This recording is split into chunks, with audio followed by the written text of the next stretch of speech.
Good afternoon. It's Tuesday, February 3rd, 2026. We are at Carmel-by-the-Sea City Hall, and I'd like to call this regular meeting of the Carmel-by-the-Sea City Council to order at 4:30 p.m.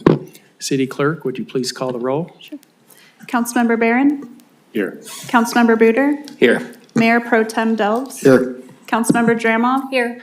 Mayor Byrne? Here. All are present. Would everyone please rise for the Pledge of Allegiance?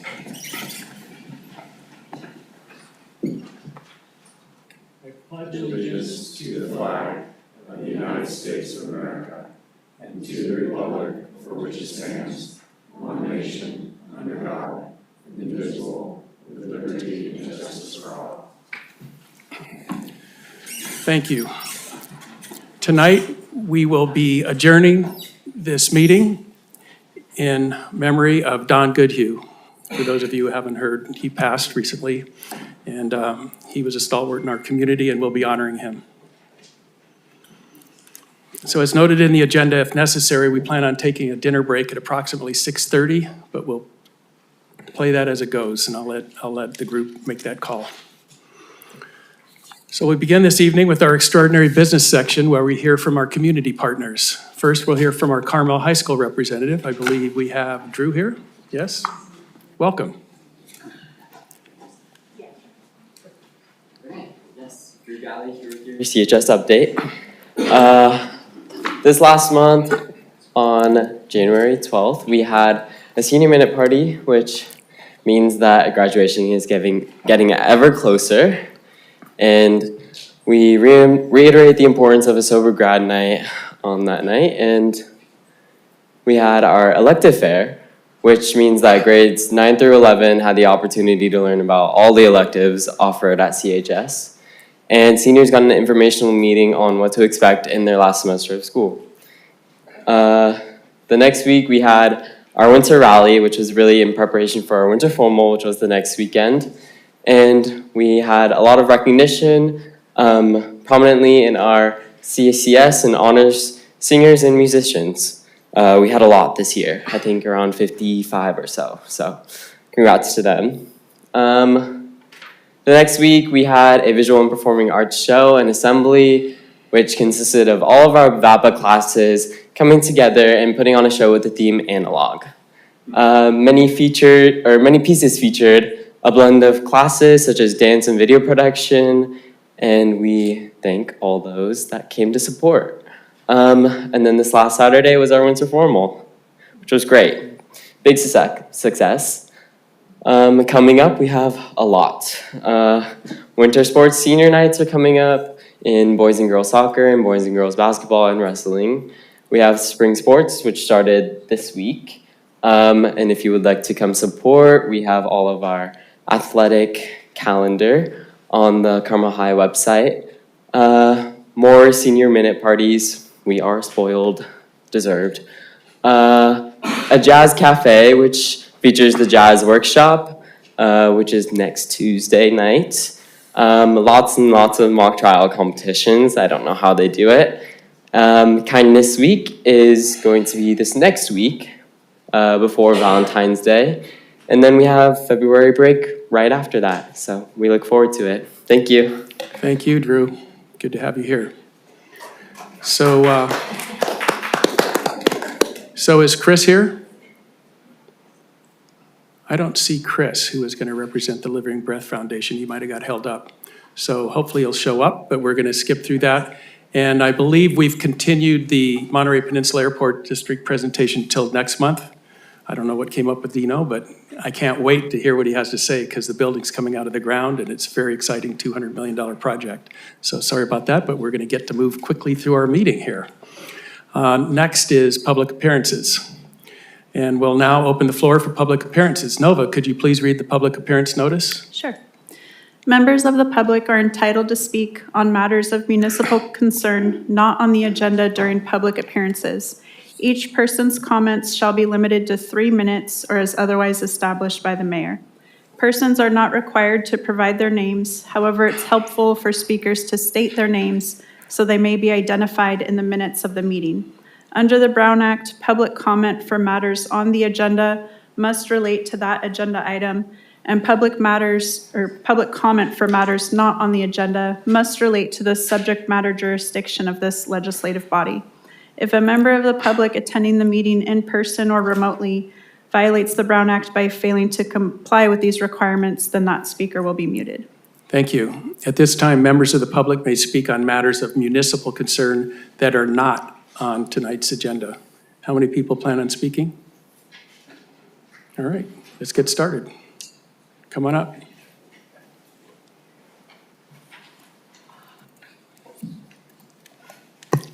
Mayor Byrne, members of the council, my name is Cindy Lloyd. I am going to echo a comment that was made last night's meeting, and that is to have members of everybody on the dais to lean forward and speak into their microphones, because we in the audience cannot hear you. If I Zoom it, I can hear everybody perfectly, but when I come here, I can't hear you, except I can hear Bob, because he does it. So follow Bob's direction, if you wouldn't mind. Thank you very much. We love Bob. Thank you, Bob. Remember, this is for things that are not on tonight's agenda. So if As long as housing's not on the agenda. it sort of is. I don't read it on here. Do you want to do it now? Okay, go ahead. So, a lot of people don't know this, but we had a wonderful plan that the planning department put together for housing and parking at the Sunset Center.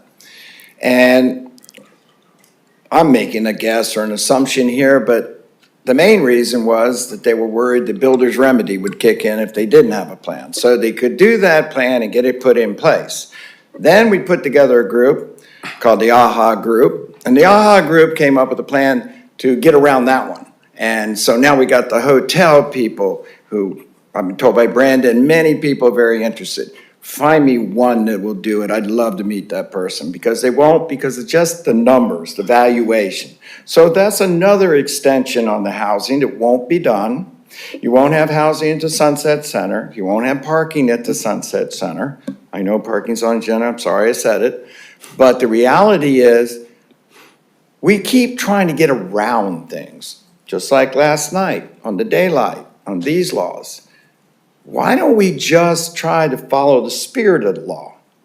And I'd like to conclude by, I understand from a meeting I was in last week, that Alexandra called me a misogynist. Was that true? I found your comments towards me were misogynistic, and that's what I said. Right. So because I don't agree with Alexandra, and I think that her comments were very foolish and not correct, I'm a misogynist. I'm a factual person. I'm not a misogynist. Thank you for your time. Thank you, Fred. Who's next? Good to have you back, Maria. My name is Maria Roos, and I'm here representing the Community Activities Commission and speaking a little bit on behalf of the Chamber of Commerce, because I have something exciting for you. It's called Putts for Paws. So for everybody in the back, so you can see it, who could have imagined, I have already this, we have mini golf in Davendorf Park. The Chamber, with the approval and support of the Community Activities Commission, has putting together the Putting for Paws on February 10th, that's Tuesday, with first tee at 12 noon. So far, the Chamber has 36 teams signed up, but we have room for 50. So I see a full room here, I see all the Chamber members, and I'm looking for people to come and play. This is a portion of the proceeds of this will go to the Golden Oldies Senior Cat Rescue in Birch Park. Anyone interested can sign up at the Chamber's website. The Chamber is hosting this event in an effort to celebrate, of course, the AT&T Pro-Am and honor the legacy of Crosby Invitational with a twist. We have paws instead of movie stars. So the CIC has at least one of the halls. We're going to be manning one of the halls, or hosting one of the halls.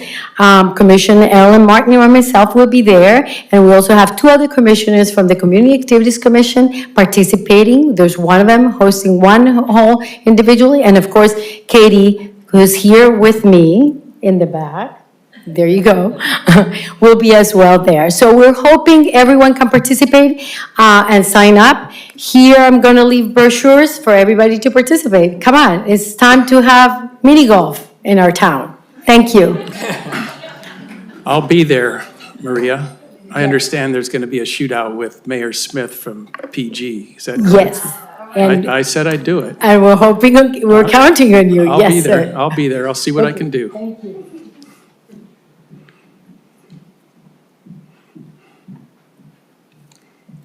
Hello, good afternoon. Thank you for the opportunity to speak with you today. My name is Lillian Barbito, and I'm one of the co-founders of the Carmel Dance Festival. When Carmel Dance Festival was founded 5 years ago, our goal was to build for dance what the Monterey Jazz Festival and Bach Festival have long been for music, a cultural institution that brings the world's greatest performing artists to the Central Coast while also generating meaningful cultural tourism for our region. That long-term vision is now being realized. On February 27th, Carmel Dance Festival will present Royal Ballet principal dancer Natalia Osipova at the Sunset Center. She's widely regarded as one of the greatest dancers in the world. She performs exclusively, or usually exclusively, on the largest, most prestigious stages. And in 3 weeks, the Sunset Center will become one of the most important stages in the world simply because of who is stepping on it. No dancer of her caliber has ever performed at the Sunset Center. This represents a historic first, not only for our nonprofit, but for the venue and the city of Carmel-by-the-Sea. This presentation has been 3 years in the making, and the response has been extraordinary. Tickets are nearly sold out. We have audience members traveling to our region specifically for this performance from across the United States. I want to emphasize that I'm sharing this not simply to announce a performance. Yes, it's important for you to know that Carmel Dance Festival is bringing world-class dance here, but it's also important context.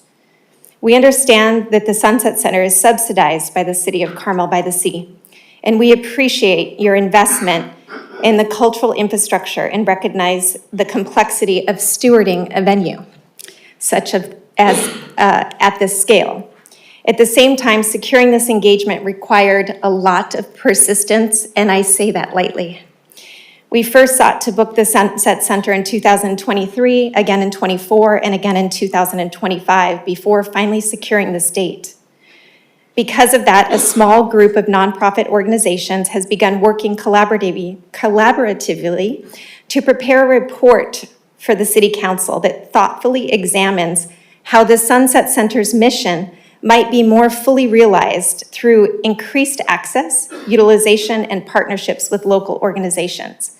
We see this as an opportunity. Performance like this demonstrate what's possible when access aligns. Strong demand, full houses, cultural tourism, and an enriched cultural fabric of our community. And we also just wanted to invite you and make sure it's on your radar. Thank you for your time and your continued support of arts in this region. Thank you, Lillian. Congratulations on getting that lined up. So how soon do you think we need to respond if we want a ticket? Like next 2 days? You think they're? Within the week. Within the week? Okay, Yeah, I good. think so, within the week. Thank you. And congratulations again. Next.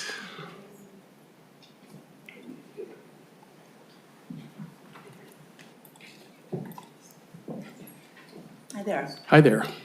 So as far as I know, as far as the Brown Act is concerned, what you guys have said in here many times, you're not allowed to respond to us.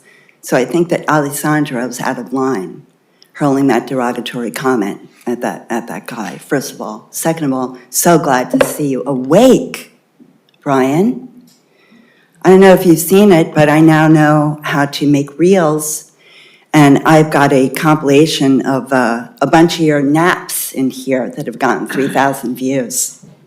And I've gotten some pretty funny comments about how we should get you a bottle, how you go to the Joe Biden school, and that there are clowns like this in every city.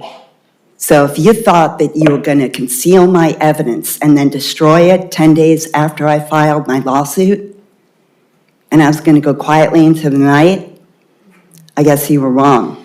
Now, I would also like to say that It was delightful for me to see Chip get up and run out of the room before he could pay the piper and face me. And the whole time I was talking, he didn't even have the nerve to look up. I think he looked up for 12 seconds. And Dale, I heard you warn him as I approached the mic. You do know that it's a hot mic, right? It's amazing. He can inflict violence on his community with a smug arrogance. And then he can't even face a diminutive woman when she gets up and wants to talk to him about his entire career. Now, the other thing I wanted to talk about was this pickleball debate. So I don't have any dog in the fight. I totally understand both sides of the position. I know people are getting annoyed with the noise and that other people want to keep playing. And I know Didier has been bringing this up since 2024. Now, you guys talk about a bunch of ridiculous solutions that aren't solutions at all. And I didn't hear anywhere, Dale, you present the quote that you got from Legend Bain.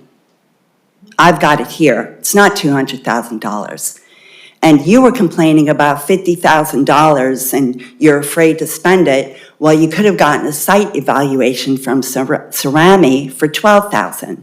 So you've got an unencumbered account in the police fund, which is $2.5 million that you could have gone into, $200,000.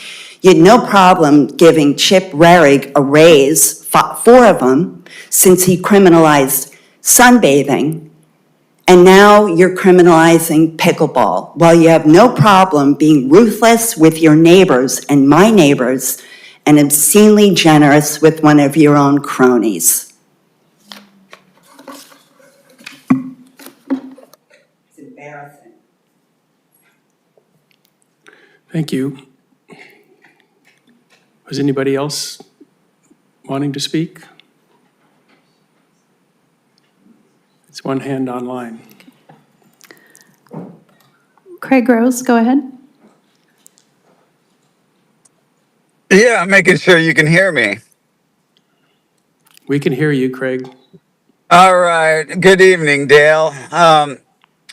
Dale, you're in that seat largely because of somebody like me and others that have actually told you to do this. I think you told me your wife got a gun or threatened to get a gun if you would actually be mayor. And Dale, you ran one of the most legit nonprofits, but I've seen you fall into the trap with those that you're sitting next to. It's been 13 months, Dale, and you're going to go down as a guy who locked up pickleball?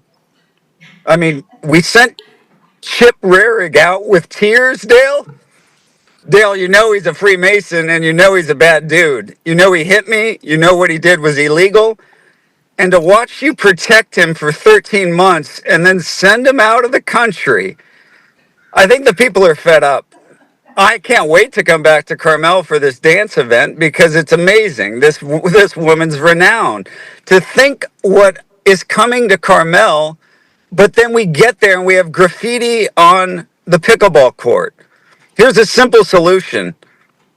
If you bought a house next to a pickleball court or a tennis court, you know it's loud. Yes, it got louder. I'm a huge fan of the game. And your house is probably worth an absorbent amount more that you could sell it because it's next to a prime spot to play pickleball. But how you guys approach things there by arguing over the wall, Alexandra, God, just locking up the beach, arresting somebody like Teresa, and then Dale, I'd be worried if your wife actually did buy a gun, like she can't be proud of what you're doing there because it's a disgrace to everything you laid the foundation for before. Release the footage of Chip Rerig, of all those secret meetings. Let's be honest with the public of why you guys stall, and let's tell the truth. Dale, you're better than this, but you're sitting now with a bunch of people. And Brandon, you're not off the hook. Brandon, you lied to the police officer when he interviewed you, saying that Chip Rerig, that I headbutted him.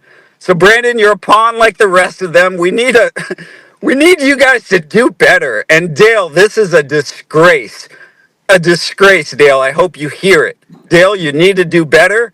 And let's save those fake tears for TV, Dale, because Chip Rarick, the only one that should be crying is Teresa. And she's standing up there like a boss calling you guys on the goddamn carpet.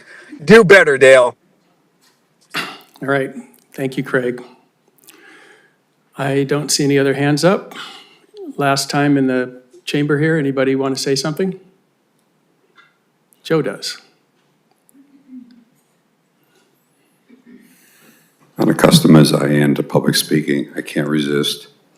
I don't know exactly what to call that, maybe proof by selective demonstration, but I can't abide listening to someone rant that there's somehow a disgrace being played out here in Carmel. It's not a disgrace. It reminds me when the pickleball advocates attacked the city council and yelled at them and screamed at them, and Bob Dells reminded them that you guys aren't here to make any money, you're here to run a city. And I think the improvement in the city in the time that this new regime has been in place, I shouldn't call it a regime, the new city council is in place, is remarkable. And I can't say I'm proud of it because I didn't have anything to do with it, but I'm proud that we elected you, and I'm proud of the job that you're doing. Appreciate that, Joe. You can hold the applause, please. Linda Calafiore, thank you, Joe, for saying those comments, and I agree with everything you said. Thank you. Thank you for keeping that brief. Anybody else? All right, we're going to close the public comment. And next, we're going to go to announcements. City Administrator, do you have any announcements? No, sir. City Attorney, do you have any announcements? No announcements. No surprise there. And now we're going to go to council members. We'll start with Alessandra. Do you have one? Thank you, Mayor. I've got two quick items. I also wanted to mention the loss of another longtime resident. Michael Cunningham passed away last month. He had been a resident of Carmel-by-the-Sea for 25 years. He retired here. He had served on the Planning Commission and the City Council. So we're thankful for his service to our community, and condolences go to his family and friends. And on a bit lighter note, I wanted to thank Nova and wanted to let the public know that there is now a second way to access video from public meetings. On the public meeting agenda page online, the second item on the left-hand side, there's a tab that says Meeting Media, and Nova has now made it so that it attaches directly and you can go to the city's YouTube page. So it's another way, especially if you're looking up, let's say, a previous meeting, you can watch the video through just clicking onto that as opposed to having to search through for it. So it makes things easier, and I think it should be very helpful. So thanks, Nova. Thank you. And thank you, Nova, for maintaining that system. It's a wonderful system now that we all know how to use it. Appreciate that. Bob? Yeah, just a shout out to something that happened in a matter of 12 hours last night and this morning. At 5:28 last night, I was copied on an email from a constituent that was having a problem. It was related to a neighbor in a construction project, that something wasn't being built as had been approved by the Planning Commission. And I was copied on that. It was an email to Brandon. And I just want to report that by 10:15 this morning, I got an email from that same constituent saying that Brandon had responded, that Marnie had responded, and that Catherine had all responded, and that the matter had been resolved. And that is customer service, Brandon. I know that's what you're all about, and I just want to commend that type of closure on a problem for a citizen. Thank you. That's great. Hans, your turn. Yeah, I just wanted to give a quick update on the housing element amendment. It is, we received comments back from HCD, which is the State Housing Agency, and we, the staff put together some updates. They're really technical updates. There's nothing particularly substantive. And I was on a call today with the reviewer from HCD, and really didn't flag anything. So they're going to do one more informal review, and they think that'll take about a week. And then we'll do a 7-day public review period, and then we will submit it again to the state, and they have 60 days, although they're going to try to expedite it. So that is the timeline on getting a finalized housing amendment. Thank you very much. Jeff? Yeah, I wanted to sort of follow in Alessandro's footsteps a little bit and remember Don Goodhue. I remember when we bought our house here in 2005, when I was, let's see, I would have been 40, and Don was at that point 73. We met running on the beach. We had a couple of years together as sort of running partners. We ran on the beach. We ran, for those of you that have been with me up into the Pebble Beach Forest, Don and I enjoyed a number of runs, again, with the 30-year age difference up in the Pebble Beach Forest, past the Caesar Pele House and up into the wilds, if any of you know that. And it's a tremendous loss for the architecture community, for Carmel and myself. And so thank you for closing the meeting in memory of Don. Thank you. I might just add to that, for those of you who didn't know this, Don was really a giant in our community. He wasn't just a brilliant architect, he was a true steward of our village in the forest. And his work on the commissions and authorship of our residential design guidelines, he quite literally defined the aesthetic that we fight to protect all the time here. He understood that in Carmel, our architecture must always sit in harmony with our natural environment. And he didn't just build homes, he preserved our character. And as we move into our discussion on strategic priorities, let's do so with the same discipline, vision, and deep love for the village that Don showed us every day. And once again, we'll be closing the meeting in his honor. So thank you, Don. So we now take on we have a consent agenda first. I've got it. It's only one. And that consent agenda item is second reading and adoption of ordinance number 2026-001. Does anyone wish to pull this item on the council? Anyone in the public? All right. Is there a motion to waive? Wait a minute. First, we have to have the city attorney read the item. You won't please. need to do that. It's on consent, so Okay. the motion would be to approve the consent item. Okay, there we go. That's why we have you here. I All move right, is there a approval. motion to waive further reading and adopt ordinance number 2026-001? Yeah, I move approval of the consent agenda. I second. All right, roll call, please. Councilmember Barron? Yes. Councilmember Buder? Yes. Mayor Pro Tem Delves? Yes. Councilmember Dramo? Yes. Mayor Byrne? Yes. Motion carries. All right, we're moving now to orders of business. Tonight we have two items. These items require council discussion, debate, direction to staff, and/or action. Item 2 is council strategic priorities post-workshop update. And I believe you're going to take this on? Mr. Mayor, thank All you. right. So what Nova's going to do while I'm talking a little bit is she's going to put up essentially the marked up track changes version of the priorities worksheet, and that's what we're going to work through here. But just a couple of words about what the council's strategic priorities list do. So at the workshop we had recently, I used the analogy of a symphony and a conductor. You know, the staff in the city are like a symphony. Each one is an expert at the instrument they play. And the city manager role is essentially like the conductor of that symphony. I know I have to work with my team, help them perform, get their duties done, and really play those songs that are the things that keep running the city. Your job as a council is to tell me as the conductor of that symphony what songs we're going to play throughout a year. And this strategic priorities list is really what that song list is. It acts as a communication vehicle between the council and myself. It's a tool that keeps us focused throughout the year and prevents us from going down roads of shiny objects, which all of us, including myself, can do, and derailing us without the majority of the council saying we're going to change directions, we're going to make something new a priority. As we talked about at the priorities workshop, we have a commitment among all of us to return on a more regular basis throughout the year and talk about this priorities list. And those will be the points in time when we can deviate from what a priority is, add new priorities, change priorities, and give you updates on where we're at. So what we're trying to do together, my vision for this is trying to build a system that works for future city councils, future city administrators. And so I really appreciate all the time that's been put into this. We are gonna go line by line through this. We're gonna work together. We're gonna find the right number together. It might take some time. We might not get it perfect this time around, but I feel like we're going the right direction on a system. So as a reminder, what we did to get here. We took a lot of notes from our workshop. The department heads and I added dates where we could. We took notes of what was added and removed, and the markups are: pink means that it's a complete item and it's done.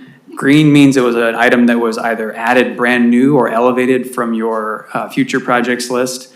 The yellow ones, where we just changed the title based on feedback we got from council in the meeting. So the title of the item has been changed, but it's not a new item. And the red items, there's one of them that has been completely removed from the list by council. And if it's clear, that means we didn't change the title at all, or we're just looking for some direction on the priority. So what do we need from you today? We're gonna work through this list from top to bottom. And we're going to make decisions as we go along about what the priority level is. You see we have a column on this list that we talked about at the priorities meeting, what the priority level is for council, level 1, 2, or 3. And because as I mentioned in the staff report, the list is too big right now for a 2026 project list. So as we go along, I would ask council to think about which items might be moved to a future project list that we would not spend any time or capacity on until next year. As you know, as attached to the staff report, I did a sample of what this might look like. That is not by any means meant to influence the council on what their decisions would be, but it was just meant to be a guidepost of how you might attempt to take the list and take some things and put them on a future list and focus on what we wanted to do this year. So we're gonna go through line by line. If it's pink, all I need from you is the okay to remove it from the list. You see the first two up here, we're gonna just say quickly, these are done. Are you okay if they come off your list? I just need yeses or nos on that. The green items, we wanna make sure that the titles are correct because they're new or they've been elevated from the future projects list. And we wanna get from you the priority level. For the yellow items, we just wanna make sure that the title is correct because again, it's an existing item, but we modified the title based on feedback we received from you at that recent workshop. We also need to get the priority level on those ones. If it's red, we already know that, it's going away, there's only one of them. And if it's clear, all we need to get from you is the priority level, or again, telling us if you think this needs to go to the future list. So, that was a lot, it was a bit of a windup. I'm gonna pause there and see if council has any questions about what we're doing today, or if I made that relatively clear.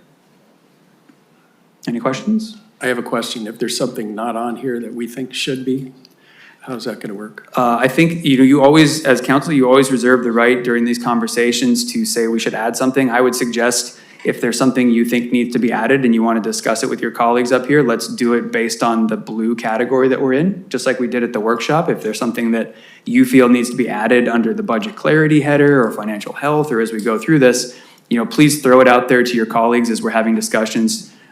Just like at the workshop, this is not meant to be you only get to say something one time. This is meant to be you all talking to each other. And Nova's gonna do this real time on the screen as we're going through. And so we will take notes, we'll make modifications, we'll add things. So hopefully when we leave this item tonight, we have a pretty solid idea of where we're going. But by all means, you guys are meant to have conversations with each other during this. How do you involve the public in this discussion? I would suggest that we go through each green section, through the strategy level, and then take public comment at the end of all your discussions and comments in each green section. So it'll be five sections of public comment. Okay, all right.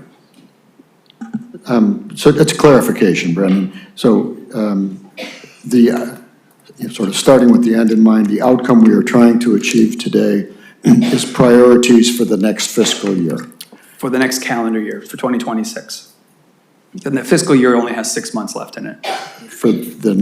Okay, so there's the question right away. Is this for the next fiscal year, which starts in July, and it's the following 12 months, because that's kind of how we do business. Right, historically, and that might be a conversation as we evolve this list together. Historically, the city for the last 5 or 6 years has used this list on a calendar year. Starts January 1st is when the priorities are set at that workshop that we just had, and that we work towards this throughout the year. I'm not going to make an argument to change it other than it doesn't make sense to me because it's February. We're going to be working on a budget starting in 2 weeks for adoption on June 1st. And this should inform that. I understand. I guess I just made the argument. Yeah. So, Go ahead. I have another comment related to that. yeah, Go so ahead. I'll add my voice to Bob. You, Brandon, you made the comment historically the council has done this or that or the other thing, and frankly, historically, we do this once a year and then we kind of forget about it, and then we come back the next year and we do it and we kind of forget about it. So I'm not sure that the argument can really be honestly made that we do this December, we do this on a December basis. So I agree with Bob that we should be looking sort of at the fiscal year, and I think that this goes with the budget process 100%. The other question I was going to ask, and I'm sorry I didn't queue this up for you yesterday when we talked, was, the staff report gives the impression that you don't have enough staff to do everything on the list, which is fine. That's what this exercise is about. But my question for you and your staff is,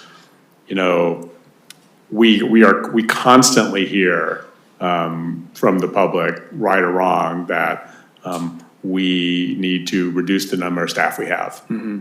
And I think that,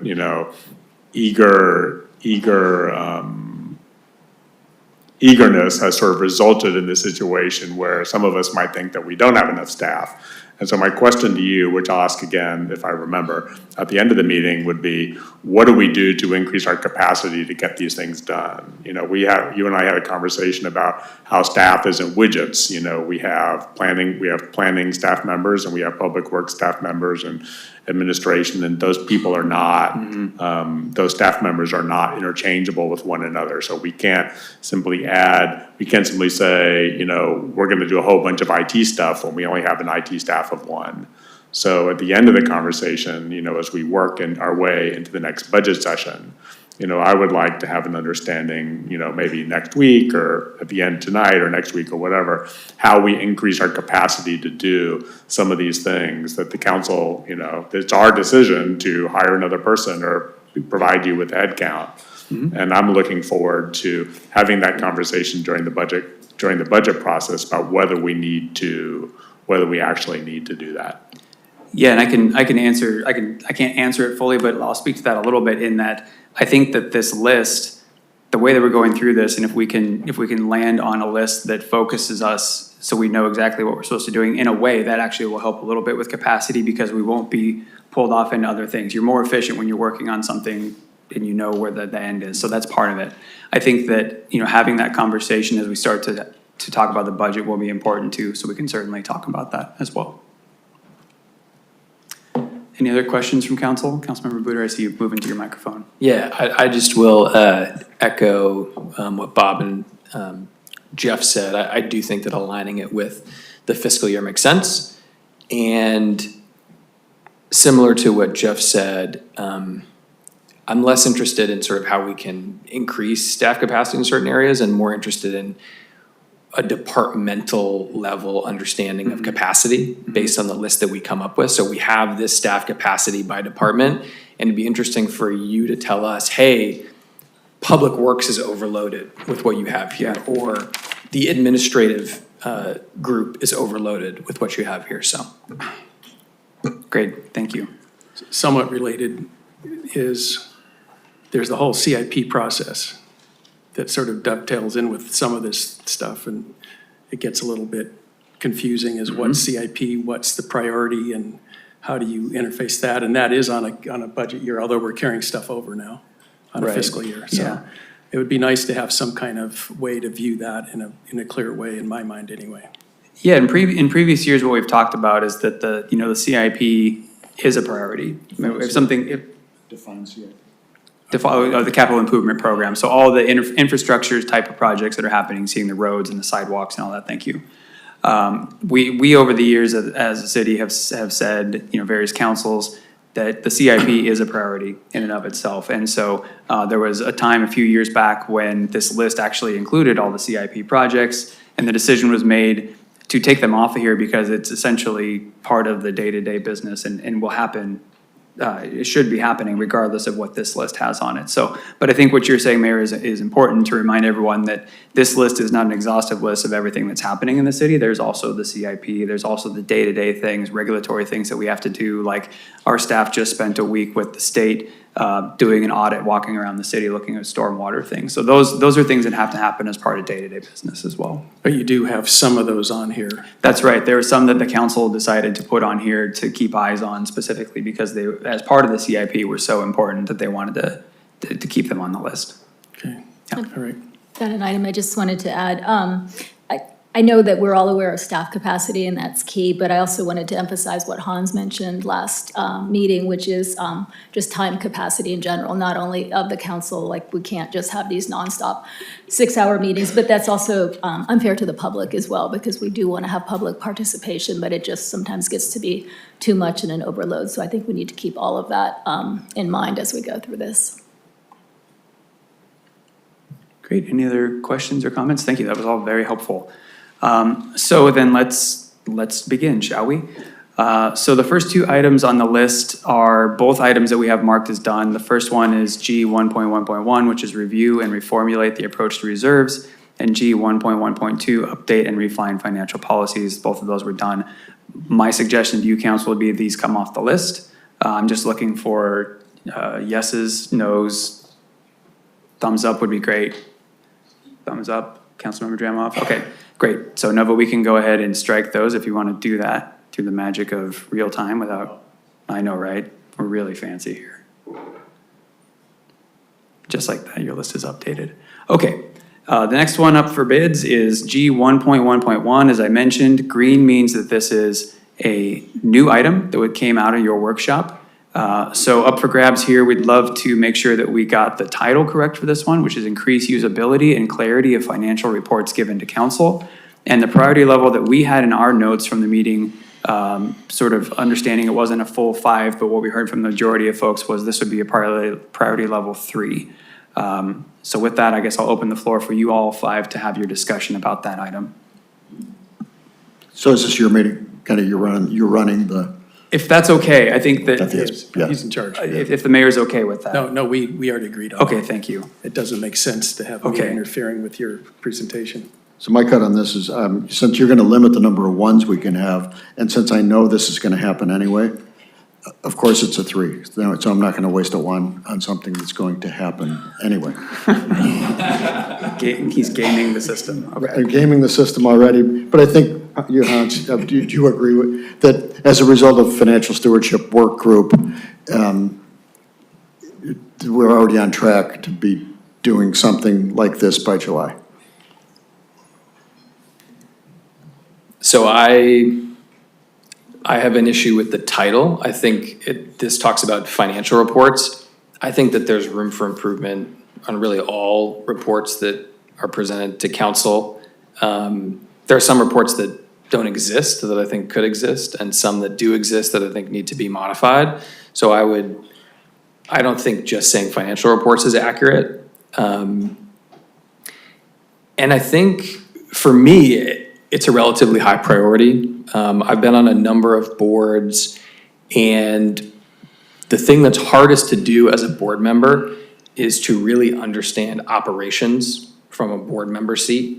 And that is the role of these reports. And I will say, I think as council members, candidly, we have very little visibility into efficiency of the operation. And these reports are the best way to get at that. So some folks call them key performance indicators or KPIs. It's basically metrics about how much is getting done at what rate in certain departments. And frankly, I think that, I know they have their drawbacks, I know they can be misused, but I think if we do it intelligently, I think that could have a real benefit for how we manage the city. So for me, it's a 2, but again, I think it's pretty important. Councilmember, do you have any suggested language? I mean, that's one thing that we'd love to, sorry, sir. Yeah, I think we should go around the room before we start modifying, before we start modifying the scope of what these items are. I think Hans is recommending that we vastly increase the number of reports that we go through. And as someone who, a few years ago, and I don't see Karen in the audience, will remember the revamping that I tried to do with the Forest and Beach Commission, the tree reports that we worked on for months and months and months. To me, this just seems like a time sink. I see Jamie is probably here somewhere. It seems like a time sink for admin. I appreciate Hans's sentiment at having these reports, but I feel like I can get the operational view that I need in my one-on-ones with you every week by being prepared and asking, not that you're not prepared, by asking questions that are of interest to me and taking an interest. When I saw this, if Bob hadn't said that this was on the verge of being done, I would have used it as an opportunity to just remove it from the list. I'm okay with the reports that are in the council packet now, and I would object to expanding the scope to include things that we don't even know about. I'm between a 2 or a 3, just because I'm not sure how much staff time it would take to improve them. If it's not going to be that time consuming, I'd give it a 2. If it looks like it's really going to be a lot of work, then, go for a 3 on it. I give it a 2. And the title, I think, could be expanded a little bit to include the range of reports because I think some of these things are just going to fall out. It's just a matter of sucking the data into a system that you've got at this point. Yeah, I'll just go back, just because I've had the benefit of hearing everybody else. Thanks, Hans, because I think those are just very different goals.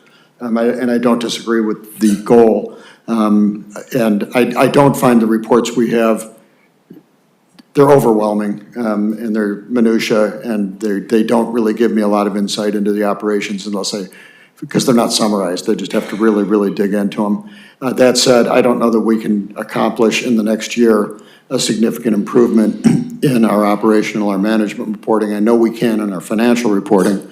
On top of that, I think the management reporting is really the domain of, the domain of your department heads. You have new department heads. I think I would encourage you to challenge them to improve the metrics which they use to manage their departments. But maybe that's more on you than on us. So I'll stick with my 3. Well, there are AI tools, and I'm using them to get the data that I need in just a few minutes, so I'm sure Brandon's on that.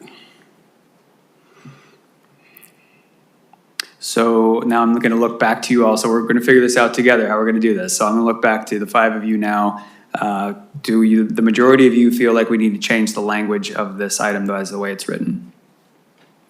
And if so, does someone want to offer up some revised language to your colleagues?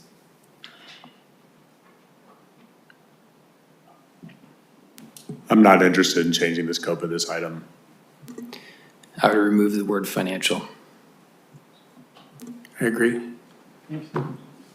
Councilmember Delves, Mayor, you agree with Councilmember Booter? Just take financial out. Okay, Councilmember Dramoff, okay. I think that opens the door for a whole host of meanings of this line item. Increased usability and clarity of reports given to council. Like, we get 10 reports every month, like which reports, I'm not willing to saddle staff with, I am not willing, it's not the right word.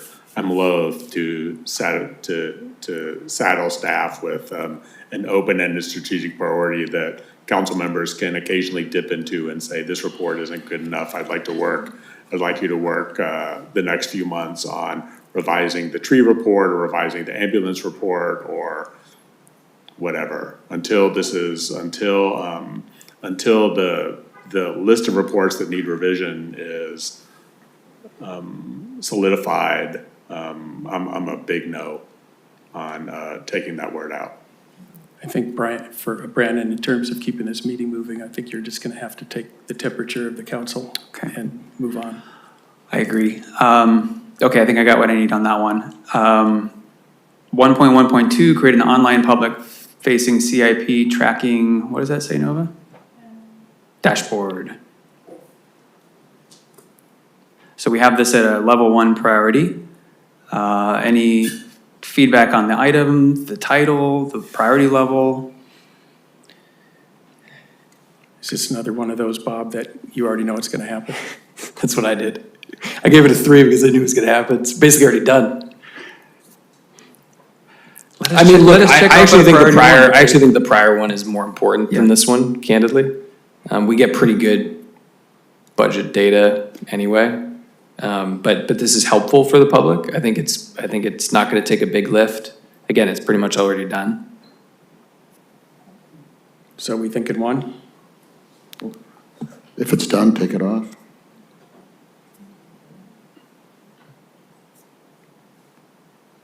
Only the people that are using looking at it, James, doing it, Jamie. can tell us that. It's done? Hans, Bob, it's done? It's not No, done it's yet. not No, done. it's not done yet. Okay. It's nearly complete, Okay, but it's so, not done. so you might as well leave a one, because it's gonna be done soon and drop off. Get it done. Any opposition, thoughts to that?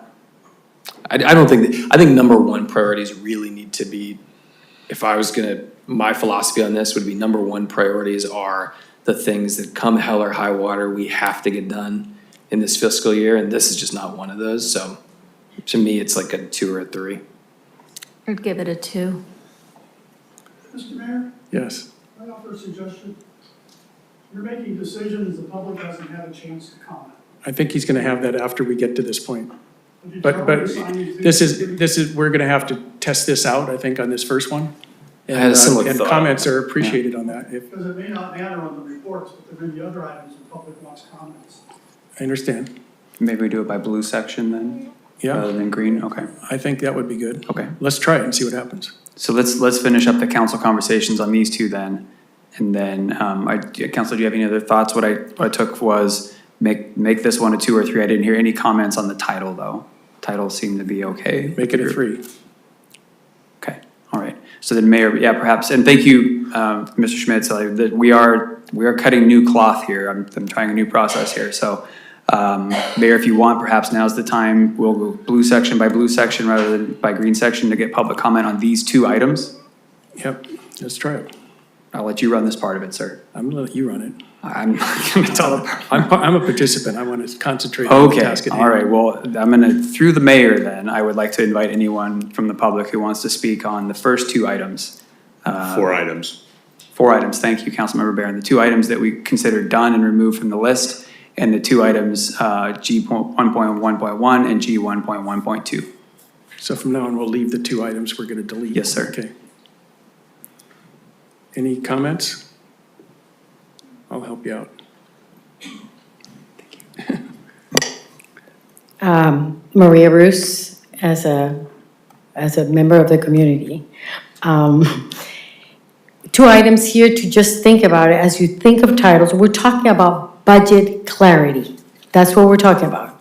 So we're talking about how you're utilizing funds to support projects or operational items, like that's why you were mentioning KPIs. So let's relook at when you say increase usability and clarity of financial reports. I mean, for the council, how is that really that useful if it's not making available budget clarity for both you, the council, and the community? So the dashboard, which I have never used, so if that's really a reality, see if that gives enough clarity for both entities. Try to achieve clarity of budgeting with one mechanism. If those reports exist, make them available to both, and you will have one line item. And I would say that is very important because it shows how transparent you are in managing. I'm not talking about financial health, I'm talking about budget management. And this is about, it talks a little bit about how transparent you are in using the money that is allocated to you. So that's what I would imagine budget clarity is. So think about what that item is. That would be my observation. Thank you.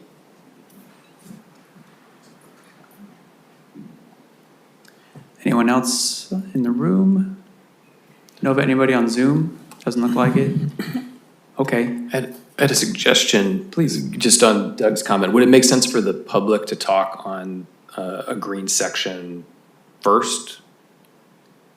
So that we can at least hear what they're saying? On a blue section, do each blue section at a time? I guess, yes, we did last time. Yeah, okay. That's good. Yeah, sure. Okay, yeah, we'll try that out. Okay, so Nova, can you put the spreadsheet back up, please? I have a comment on Maria's sort of response to Maria. I think we, and I do not, I do not mean this personally. I think that we often confuse the word transparency with detailed. And I don't like, what I'm hearing and what I'm hearing from Hans and from the other council members here is a desire for more detail.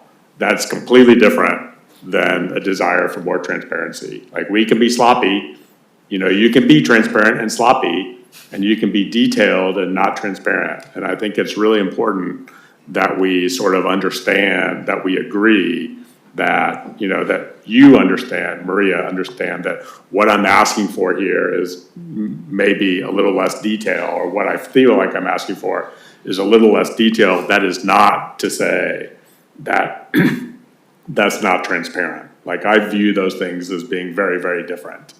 And I feel like we have a small staff, we have a small finance staff, there's a limit as to how much detail, like, as I've talked to Hans about this before, there's a limit as to how much we can polish the cannonball. And that's where I come from.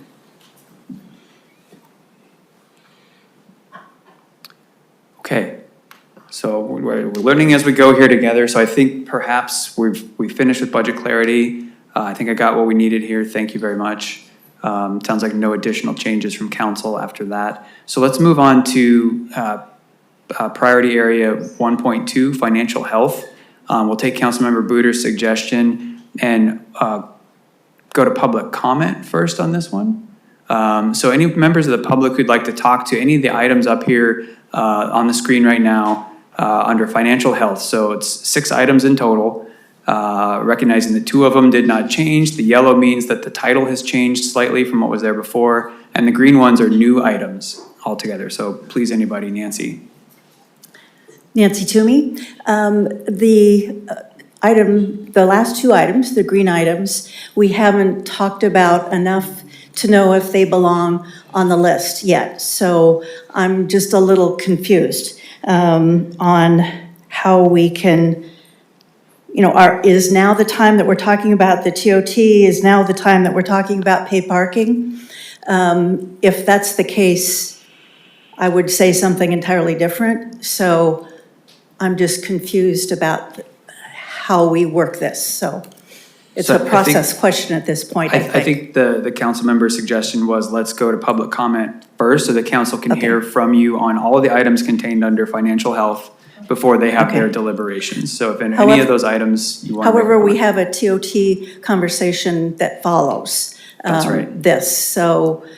Then this, so this is in the context. I've got comments that I prepared for the later topic Save those on for the that. agenda. This is whether or not that item should be a priority for the council in the city. So just focus on whether this item on here should be a priority for us to work on. All right, then so saving my comments on the TOT for later. On the paid parking, I have a concern about parking being looked at more holistically rather than narrowly in on paid parking as an extension to some of the discussion yesterday. So I don't know what the intended scope is, or should this scope be larger than is represented by what's on the last line in this group. So I'll leave it at that at this point. Nova, I'll just do the 3-minute time and leave this up because it's not good. Thank you. Thanks, Nancy. Anyone else from the public want to speak on any of these items? Mr. Schmitz. Doug Schmitz, Carmel-by-the-Sea. Thank you for the opportunity to speak on parking. And thank you for your public service.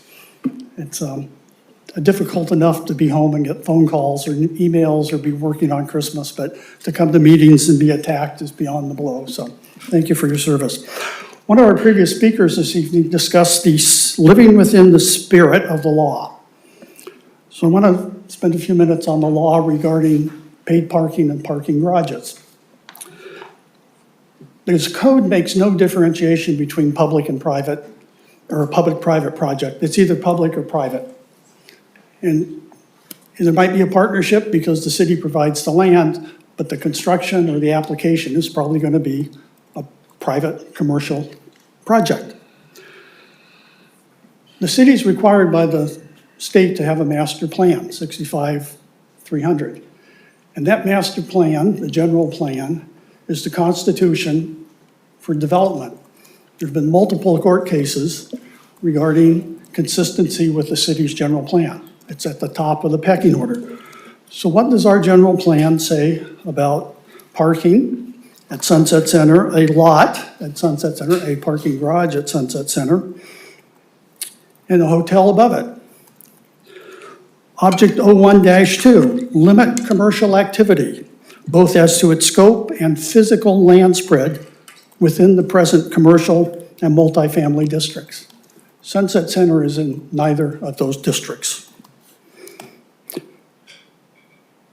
Preserve the multifamily district as a residential area, speaking of the R4, where there's also been discussion of a parking garage. Prohibit new commercial construction in this area. If you get by the general plan, then you get to the zoning code. Sunset Center is in the Public Facilities A2 code. A commercial garage, private garage, is a conditional use. If you have a conditional use, you have special findings to make, 1 through 7. No use permit shall be granted unless all of these general findings can be made. There's 7 of them. A garage, commercial conditional use permit garage, doesn't meet 5 of them. Condition number 1, the proposed use will not be in conflict with the city's general plan. Condition number 5, the proposed use will not be injurious to public health, safety, or welfare. Number 7, the proposed use will not generate adverse impacts affecting health, safety, and welfare. Why do I bring health up? Because underground garages require exhaust systems. And I don't want to be the one to tell Andy Carr that she's going to have smokestacks across from her house. We've all seen them, they look like this. At both Sunset Center and at the Vista Lobos, these are impairments to any future development plans the city would have for the property.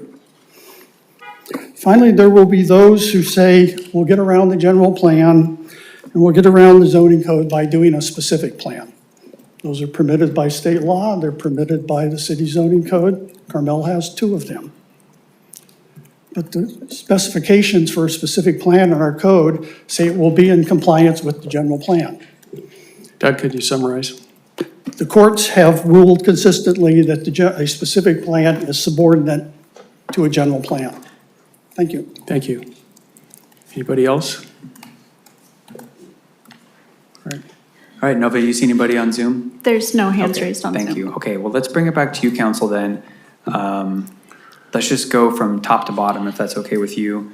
Start with G 1.2.1, receive council approval and revised investment portfolio approach. We did not change the title of this one. We're looking to you for either items to be moved to the future projects list or to give us the priority level. So I'll look for your deliberation on that, please. I would move this to the future project list. And we've had the benefit in the finance committee of seeing the way that some of the funds are invested, and it is thoughtful, and I don't know that we're gonna pick up substantial, speed on the boat by really digging into it. So I think it's something that we could push to next year, given some of the constraints. I agree. I agree. I agree and certainly defer to the judgment of Hans and Bob as members of the finance committee. That's great, you guys are doing great. Okay, number 1.2.2, complete internal review, parentheses checklist of city's readiness to take on bonds or other financing. Again, this is an unchanged title, looking for direction on priority level and or whether or not this should stay here or move to a future projects list.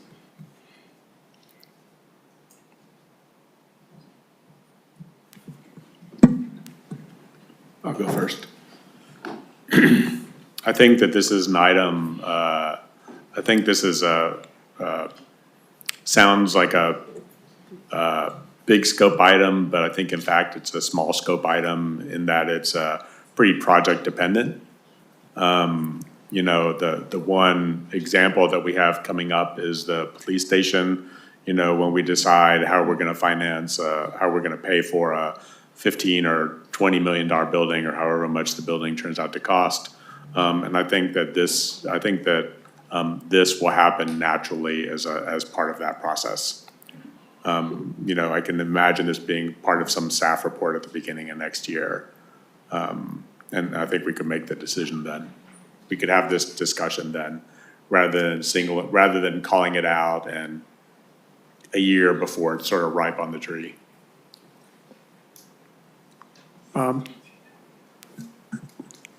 So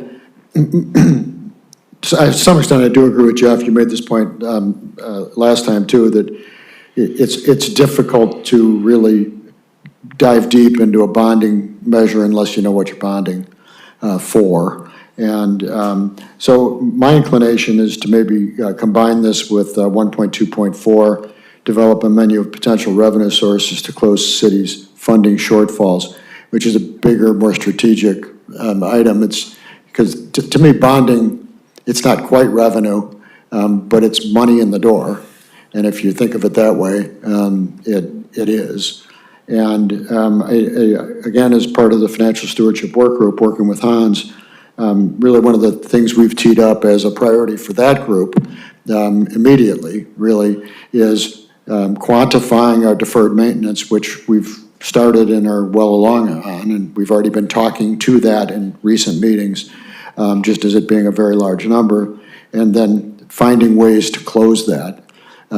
Because frankly, just a general obligation bond is another tool that you have. So, you know, I think educating ourselves on all of these things, the new book from the League of Cities on revenue sources just came out, although Brandon and Jamie and I and Hans may be the only people in the world that actually care.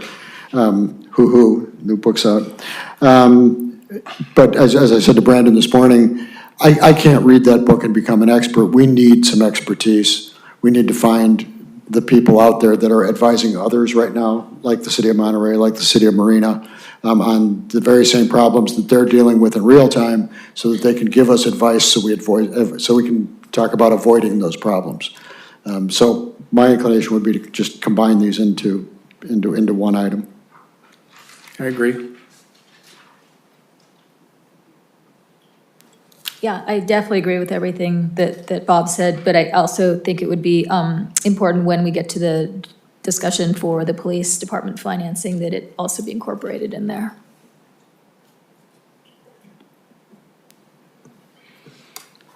Yeah, I'm in favor of collapsing it with G.1.2.4.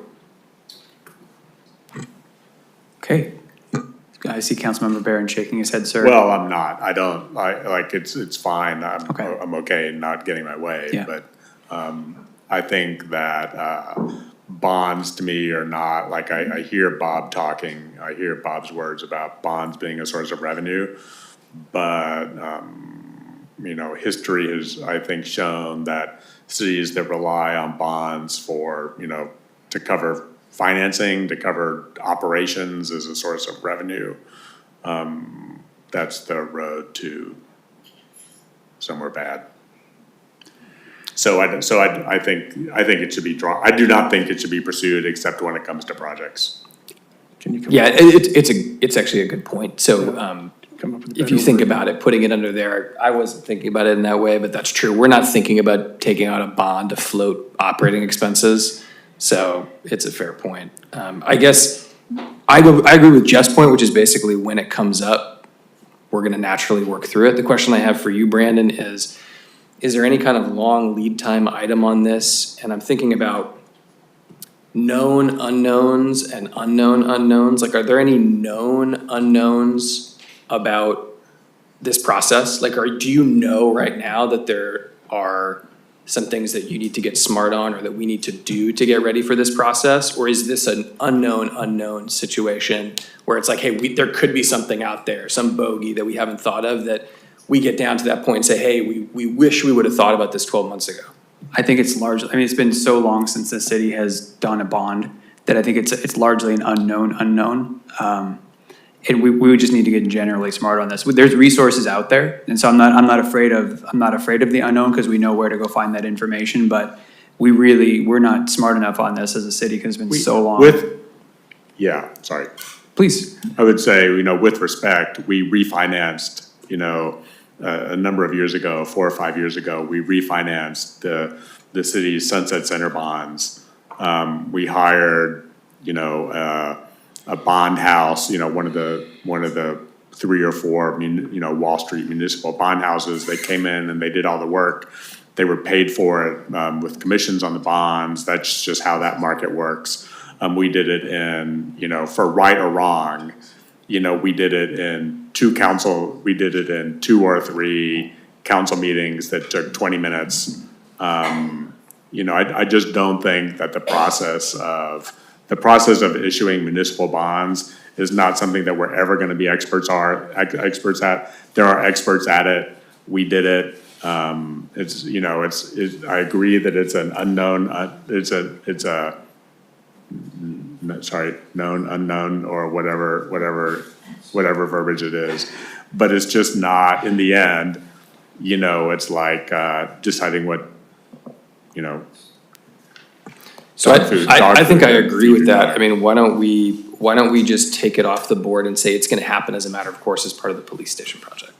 So I actually was I was the chief operating officer of and I was actually a board member of a metropolitan district in Colorado that issued municipal grade bonds. And to say it's easy is, I think, a gross overstatement, Jeff. You refinance some existing bonds, it's a different animal.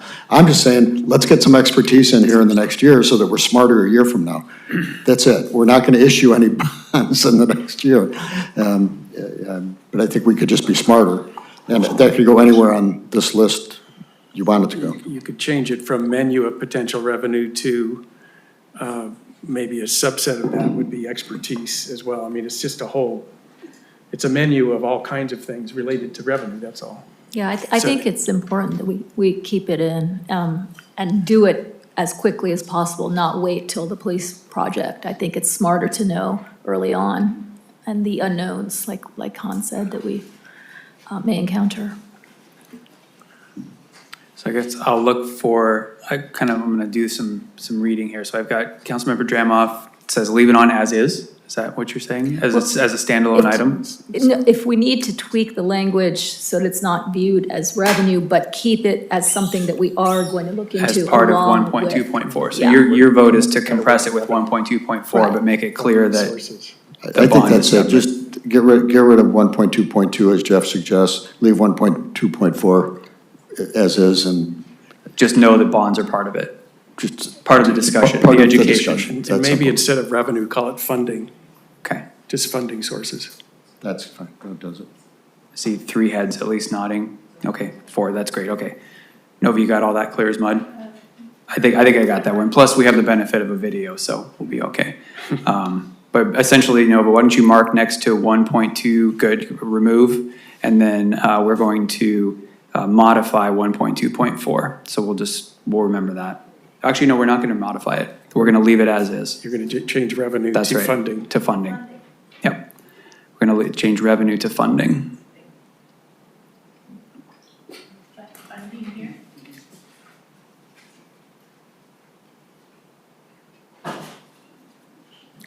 Great. Thank you. Okay, on to 1.2.3. Yellow means this is not a new item. It means that the language has been changed. The underline is what has been added. The only thing that's been added to this item previously was that implementing a new HR, we added the word finance and payroll management system, and then parentheses ERP. So I'd be looking to council if that language is acceptable to you and what level of priority you would place on this item. So I have a question. So my personal requirement of staff is that you manage people's HR needs pay them and manage the finance of the city. Like that, like this item states what I need staff to do. But I have no way of knowing whether you need a new ERP system. Like I don't, like maybe this proves Bob's point earlier about visibility or whatever. I have no way of knowing. And for me, this is an item that I need you, as the conductor, to tell us like how desperate we are for a new ERP system. We're pretty desperate. And the reason is, we have disparate systems, HR, payroll, finance, that don't often play well together. Some of our customers, this is not just an inward-facing set of systems, that also includes our interaction with our businesses downtown, collecting their taxes, sending out bills and invoices. We have a system that is clunky at best, and then probably get a couple of nods up and down. So is this a 1? For me, for my staff, this would be a 1, yes. But I think that's not, that, with respect, I mean, that's not really realistic. I mean, the ERP systems take a lot of time to implement. It seems unrealistic that you're gonna get this done in a year. we won't get it done in a year, but I think that the conversation we need to have is that a 1 doesn't necessarily mean it has to be done in a year, but like meaningful progress needs to be made in a year. How expensive and how big a project is it? Don't know that yet. We haven't spent any real time. We've just been, looking at some new vendors, and starting to explore the cost. But we need to work with someone to really define what our ERP system would look like, because it's different for every organization. So I won't know that until we make this a priority and really start digging into it. But you're telling us you're struggling at this point. We're making do, we're getting by, but we would be a much better city. This dovetails in with one of the other items on here that you said is a priority, which is, customer service. I think that a new ERP system will help us provide better customer service. So I'm with Jeff that I really don't know, but if you think we need it, I have a lot of experience with ERP systems, and I know if they're 20 years old, you need it. If they're disparate, you need it.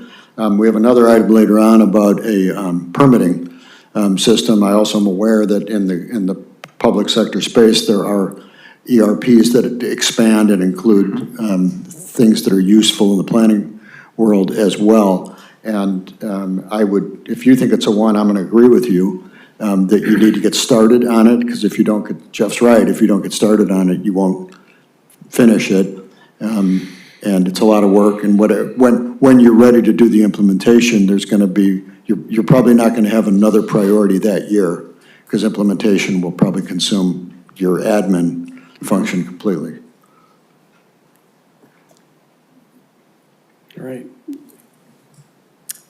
I'll echo the comments of my fellow council members. I mean, I truly don't know enough about it and what it entails. I was gonna say 2, but I mean, if it's sounding like it's something that's more urgent, then I guess it gets a 1. Again, I would just say a 1 really needs to be like, we desperately need it. So if you're sitting there, I know you had it on your list as a 2, and so is it like, it's a 1? It's, it's between a 2 and the reason it was a 2 is because we haven't started on it yet. I mean, if we start on it, then it kind of elevates itself to a 1 because, sorry, go ahead. Do we have to trade one of our 1s for you to make this a 1? This is a new process, sir. It's a good question. It's a wonderful question. Marissa, what do you think it is? Marissa, what do you think it is? Since you're right in the middle of it.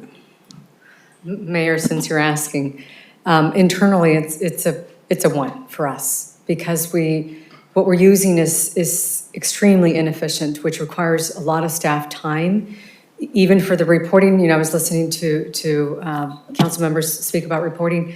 It's precisely because we have such an old system that reporting is also not effective and not efficient.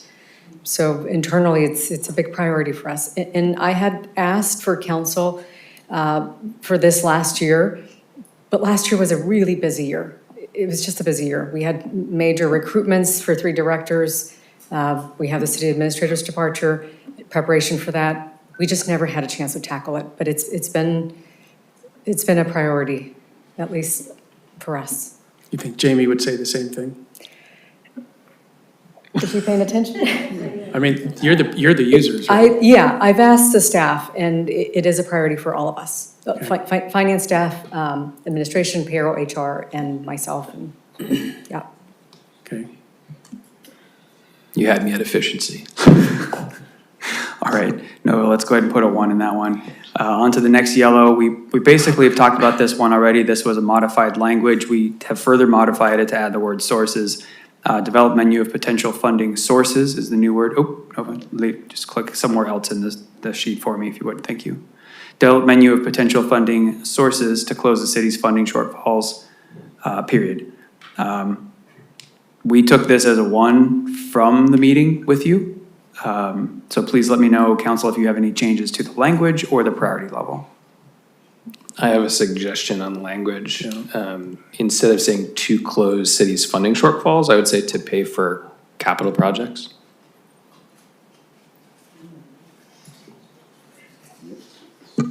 And it's more than menu, it's actually. Well, I'm not sure that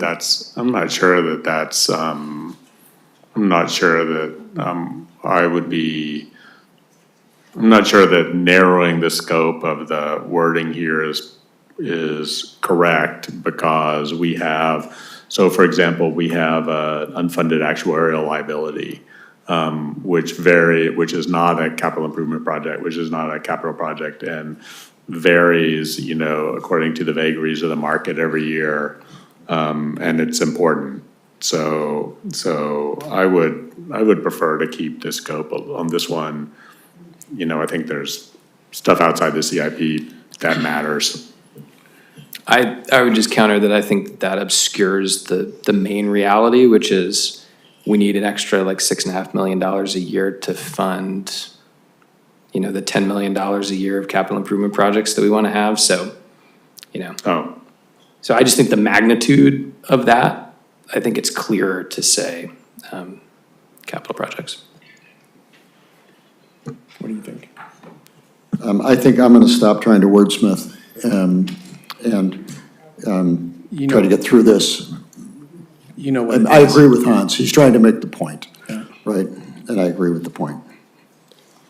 Mayor? It's also more than a menu. It's menu, and we already talked about gaining expertise. But I think you know what we're after here. I just want to give you all a chance to weigh in. I agree with Hans. Okay, thank you. On to 1.2.5, as you know, this is green, which means it's new. Provide council a presentation on placing TOT increase on November 2026 ballot and receive direction. Level 1 priority. We are talking about this later tonight, so I'm assuming keeping this at a level 1 is fine with you, because all this item is to provide your presentation to get an increase on the November 26 ballot. So any comments on this language or level of priority? Given that we're going to do it in a yes, sir. short period. Last one is provide council with a presentation on options for paid parking. This is green, this is new. What we took away in our notes from the priorities meeting was this was a level 2 priority. I'd love to hear all of your thoughts on the title and also the level of priority, please. I agree with what Nancy Toomey said. We really need to be looking for a more holistic approach. And for example, I think enforcement is a key aspect that we need to address, and that's not included in this. It's included later on under streets and sidewalks. So I'm questioning putting it there because I think, like she said, you need the really big picture here. I'm fine with the 2. So just to go in the opposite direction, I hear you, but parking will consume us for the rest of our days if we keep talking about it in an open-ended fashion. And because it's an amorphous beast that has multiple solutions. We talked about the whack-a-mole effect, and I don't know how to do all or nothing, but the all puts all the options on the table. And it's just a complex thing, and I don't want to start it if we're not going to finish it. I was interested in talking about specifically paid parking, because paid parking makes money, and the town needs money. Done. That's kind of where I was at on parking, and really not belabor the conversation with the parking garage and with all sorts of other reformations of the behaviors, let's just get to paid parking and see if it works. And it also includes enforcement within that, obviously. But exactly. I would say paid parking and enforcement, because I agree that enforcement, if we did more enforcement tomorrow, things would change. Whether they improve or not, they would at least change. So I'm with you on that one. So my question is, are we going to include enforcement in this line for G126? Increased enforcement. And as Councilmember Dramoff pointed out, increased enforcement, parking enforcement does show up later under streets and sidewalks. I'll let Mike go. I think they're distinct items. I'll reiterate what I said during the priorities meeting, which is my preference would be to have a holistic discussion about the menu of revenue options. You know, the staff has a menu that we haven't had a chance to daylight to the council or to the public, and we've assigned specific dollar amounts for the revenue that we can expect from certain options, and none of that has been put out there. So I object a bit to sort of zeroing in on specific revenue options before we've had a chance to have a strategic discussion and see the menu. I was okay with the TOT one because I know it's time sensitive, but paid parking, it just feels like we're sort of grabbing at something before we've had a chance to look at the full set of options. So I personally would just wait on this. We could add it as a priority once we've had that discussion, but I also heard a majority of the council, so I don't want to, you know, anyway. I hear what you're saying. Yeah, I would, I've been talking about this forever, and sort of the interesting thing is I've never called it paid parking. I see Carrie in the audience. We called it parking management. I appreciate that. I appreciate Bob's focus on revenue, and I think revenue is an important part of a parking management program. But I think what's been missing with this title is that a lack of understanding that paid parking is by far the most valuable tool to use to reduce congestion. And we have heard lots of comments. We've heard comments from Fred, who talks about a garage. We've heard lots of comments about the congestion downtown. And I think that I continue to believe that the congestion downtown is in part caused by people moving their cars after 2 hours. And a paid parking program would, parking management, there I go. A parking management program would be a really valuable way of reducing the congestion downtown. And I believe that that's as important. The downtown congestion, the cars circling around the block is as important as the money, And so what I would ask is that the words paid parking be replaced by parking management program. And of course, that would include enforcement.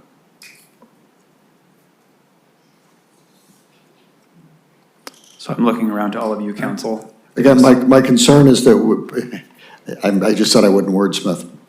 How about paid parking management? I don't want to make this, the box too big, and we just get lost again because we start bringing everything back in to talk about parking. How many of you want to leave it the way it is? Well, now we're talking about two different things, because in one aspect, you're talking about a revenue source, and another thing, you're talking about parking management in the holistic, larger picture. So which one do we want in here? Perhaps I could suggest, what if the title was paid parking as a parking management tool? Sure, let's go. Okay. Okay, so, and then council, you want to keep this here, level 2 priority, thumbs up? Yes. Okay, Yes. excellent, thank you. Okay. I'll just say that I would make it a 1, but I would ask for my 1 from your ERP system.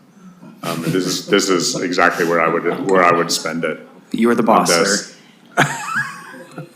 Doesn't sound like I'm going to get a lot of love on that, but. Okay, so that's a 2, Nova. 2, yep, thank you. To Councilmember Barron's chagrin. Okay, we are on to the next blue section. We're doing okay. I feel like we're hitting our stride a little bit here. Beach infrastructure repairs and maintenance. This includes 6 items, 5 of which have not changed at all, 1 of which is new. Let's go ahead and do, Mayor, if you're okay, opening to the public first again. So let's open for public comment on these 6 items under beach infrastructure, repairs, and maintenance. Any members of the public in the chambers wish to speak on these items? I don't see anyone getting up out of their chair. Nova, anyone from Zoom? No, there's no. Okay, thank you. Let's bring it back to council then. We'll just take them item by item. G 2.1.1, the name has not changed. Just looking for a priority level here, or if you wish to move this to a future project item. I'm happy to start. I think it's an absolute priority number 1. And I'm almost going to the beach, wondering if that's not even higher than doing the stairs, although I do know from Ken that the bids did come in, so I think we're stuck in that order of doing them, but the erosion just keeps getting worse and worse, and there's people that are constantly going off around the sides, and it's just really wearing everything down, which worries me because it's going to end up being more expensive to fix it. I believe this is in the CIP now. Yes, sir. Yeah, I mean, it's a 1. So 1, I hear, and everybody thumbs up for 1. Okay, great. Can we agree that anything that's already on the CAP is a 1 automatically? If you 5 of you can agree on that right now, then I can go down the next 4 items and put a 1 on them. Is the council in agreement that anything's on the CIP right now is a 1? I would say in reference to the next item, I asked, I've been talking about the 4th Avenue outfall for, as you know, certainly since you've been here, and the risk that piece of infrastructure poses. There was a conversation at the Planning Commission, Forest and Beach Commission meeting. There was a comment by David Ravel, who was talking about designing resilient infrastructure, so a piece of infrastructure that could make it through more than one phase or more than one phase of sea level rise or climate change, or could serve another purpose. And I wouldn't have caught it except for the fact that he made specific reference, I think, to the 4th Avenue outfall repair replacement. I know I gave Ken a heads up about this last night. And I'm wondering, I know that staff has talked about a couple of different options for either encasing or tearing down and rebuilding the outfall. And I'm wondering whether maybe making it a 2 would provide a little breathing room so that you could have a conversation, so you could follow up on my observation and have a conversation with David Ravel or whoever it is from Integral, and just make sure that we're on the same path, and then do with the Forest and Beach Commission, the Planning Commission, or us.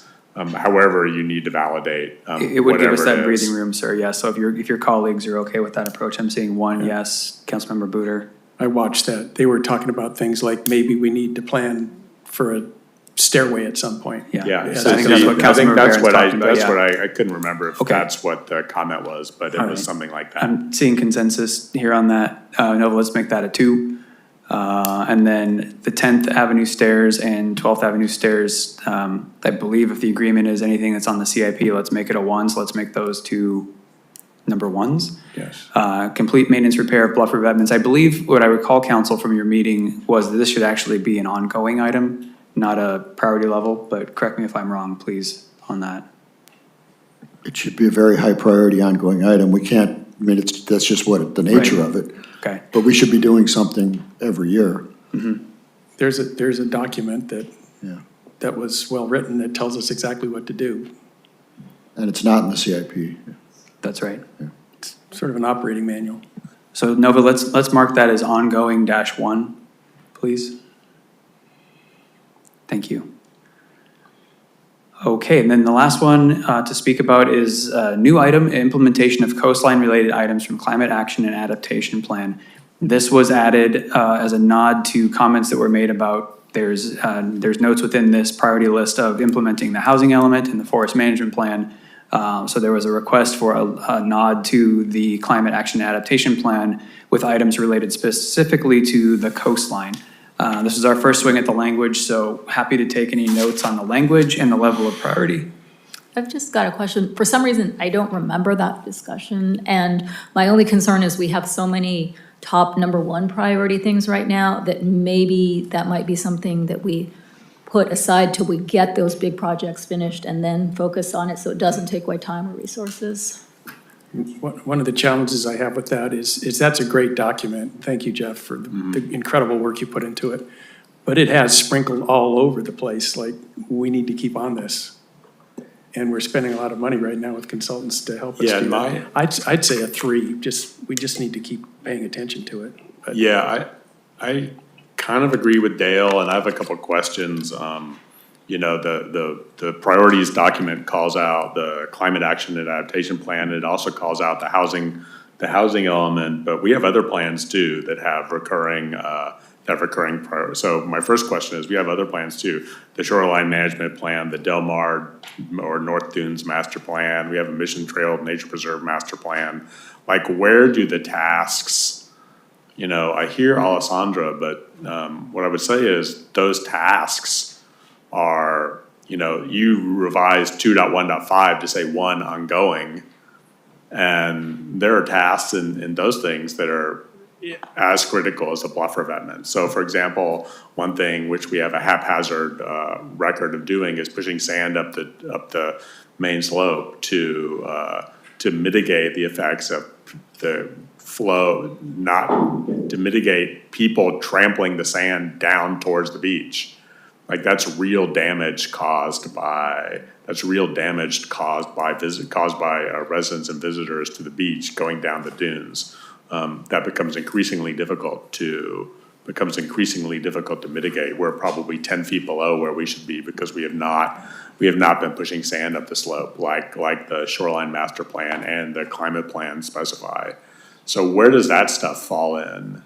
Where do all those, you know, maintenance tasks that you describe as ongoing fall in? And maybe this is a question for the 5 of us, and I'm looking at you, but really, I'm really talking to everybody. Where do all those tasks fall in? Because that's real damage do you have any that ideas, we're Ken? doing. Sort of plays right into your department. Thank you. I was like sitting at the edge of my seat. Thank you for that great question.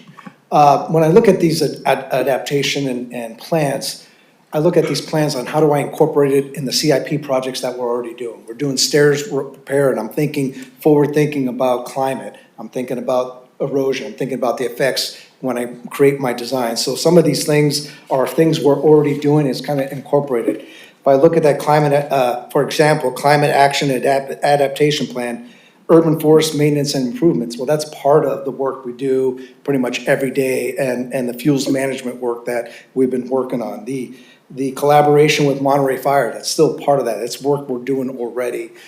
So when I look at that as a line item, I'm not sure if that's a line item that should be pulled out as a priority or just incorporated in all the work that we do. Just my thoughts.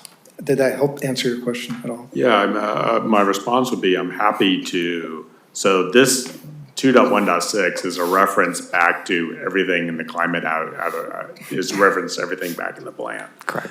But what I noticed was that you removed all the dates. So the packet, you know,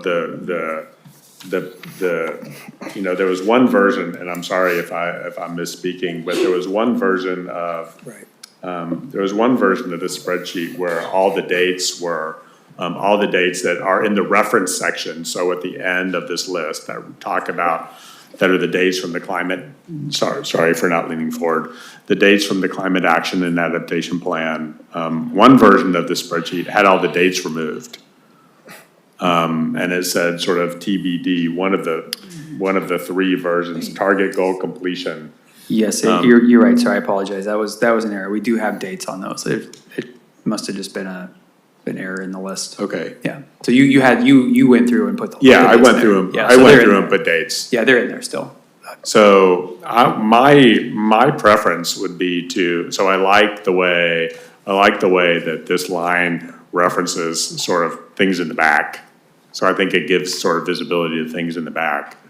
But My preference would be to incorporate all of the plans, and we had this conversation, to incorporate all the plans in this document as sort of appendices in the back. Yep. And say the plans say that we're supposed to be doing these things on these dates. Like a lot of work. It's not just, I appreciate Dale's comments. Thank you. But a lot of work went into the development of the shoreline master plan, years ago, and the forest management plan, which, we're seeing how troublesome that is. And presumably there'll be tasks, those too. And I think it's important to, if not surface them to the front part of this document, to surface them to the back part of this document. So that we, the council, can say, yeah, staff is working on these things. And so you, staff, have visibility into the things that, either our council or some previous council decided that, thought that you should be working on. Okay. So it sounds like that doesn't need to be in here, but all the tasks within it need to be documented somewhere. And and that goes back to Ken's department, which is a lot. So what I heard is all the plans are appendixed to the end of this. That's the big long list that we didn't go through in the meeting, and we're not gonna go through today.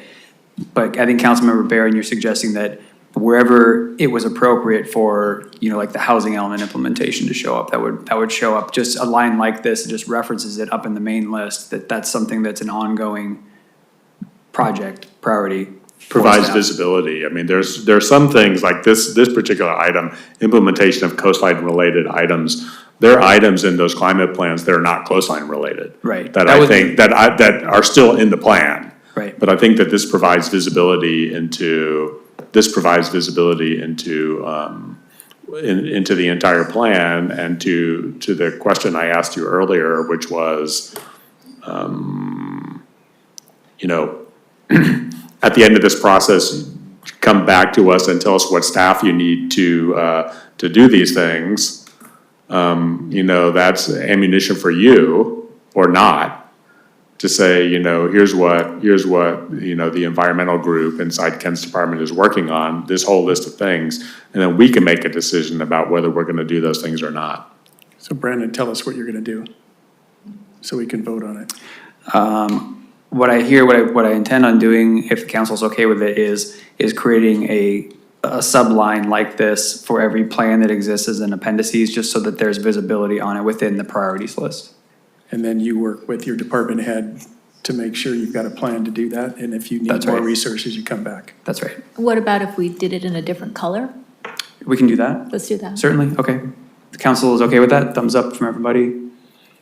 Yeah, and I think sort of to that point, I'm struggling with the word "to," and I see Nova making the change to ongoing, and I think that's what I would have asked for. Yes. Thank you. That it says ongoing, and then if someone is really interested in the items related to the climate plans, they would flip to the back of the appendix, and there are specific dates called out, or however it is for each plan, however it is that those things are called out. And we can note that in the item of description as well, that it's appendix item number, whatever, so that you have a direct tie back to that. Okay, thank you, council, that was very helpful.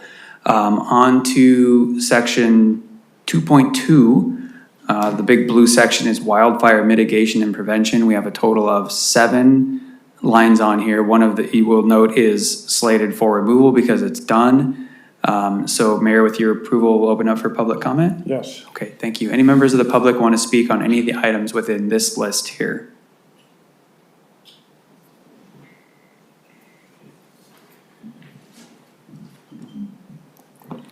Hi, Christy Ramers. Regarding the forest management plan, I feel really strongly that it doesn't have enough science in it and not enough protections for our rare pine forest. And I ask that we have a little more time to get it right. Thanks. I like getting it right.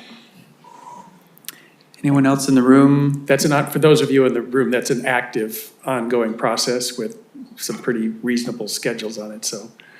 I think if that's what you want to do, make sure you show up and make that heard at the meeting rather than here tonight. Correct, Ken? Okay. Nova, anybody on Zoom? their hands up? There are no hands raised on Zoom. Okay. Then council, I'll bring it back to you. Let's hit the first one, which is not a new item. As you can tell by the no coloring, the title has not changed. It's the adopted updated Carmel Forest Management Plan. That's to City Council. I'm gonna do something a little different here and note the second item, which is certifying the LCP amendment for the updated Carmel Forest Management Plan. These two are related to the same item. They're two steps of the same process. One is your adoption and one is the Coastal Commission's adoption. There was a little conversation at your priorities meeting about compressing these two things. I didn't feel like we got clear enough directions to do that before bringing this to you. But for what staff's recommendation is worth, I think it would be good to collapse them just for clarity and cleanliness of the list, but I'll leave that up to you. So let's take these two items, if that's okay, together because they are the same item, just different steps in the process. So what are you suggesting? Just having a January date? Just having one item that's the LCP amendment, that's the ultimate outcome. So I will lead off. I support collapsing it. And another comment I had was, I'm not sure that this item fits neatly under wildfire mitigation. It's really a holistic document about the forest, and wildfire mitigation is sort of one small part of that.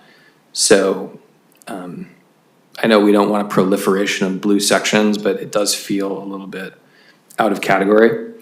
And then my other comment was, again, I'm trying to limit the number of ones we have. I think I would probably give this more of a 2. There are certain documents that we have, like the housing element, that have deadlines. This has no particular deadline on it. We don't want it to drag on, but there's also no rush. We don't want to feel rushed to complete it. And I think we'd rather get it right. So for me, it's a 2. I agree. Councilmember Dramoff? Okay. I'm going to lose this battle. This has been in process for years, not years, but a couple of years. And, I think that putting it off, I think that this is a project, when I think about holistic project management, I think this is a project that's just going to expand to take the amount of time allocated to it. And I think that reducing the priority on it, I think that reducing the priority on it, like in essence, is going to, and the date is going to result in the project stretching out another year. I think taking the foot off of the, disconnecting, turning off the cruise control on this project and letting the car coast for a little bit is just gonna be generally bad for the project. Brandon, what date are you suggesting, January? I also, with respect to sort of collapsing these things, I'm okay with collapsing them. I hear what you're saying about it taking up 2 items on the report. But I really think that if we're gonna collapse them, the item that should be on the report is the first one. I think the thing that, the target goal, we had 2 things on there. We had the Coastal Commission line on there to sort of provide visibility that, we had to do one thing, and then there's this thing that we don't really have a lot of control over that's gonna happen, in this case, 4 or 5 months later. I think that the deadline for the city to, according to this spreadsheet, the important deadline here is September of 2026, not January of 2027. And if we're gonna have one date visible on the spreadsheet, I think it's right to have the first date visible on the spreadsheet. We can always say, yeah, we're just waiting for the Coastal Commission, but I think that, the date that we all agree on in terms of, should be the first date, not the second date.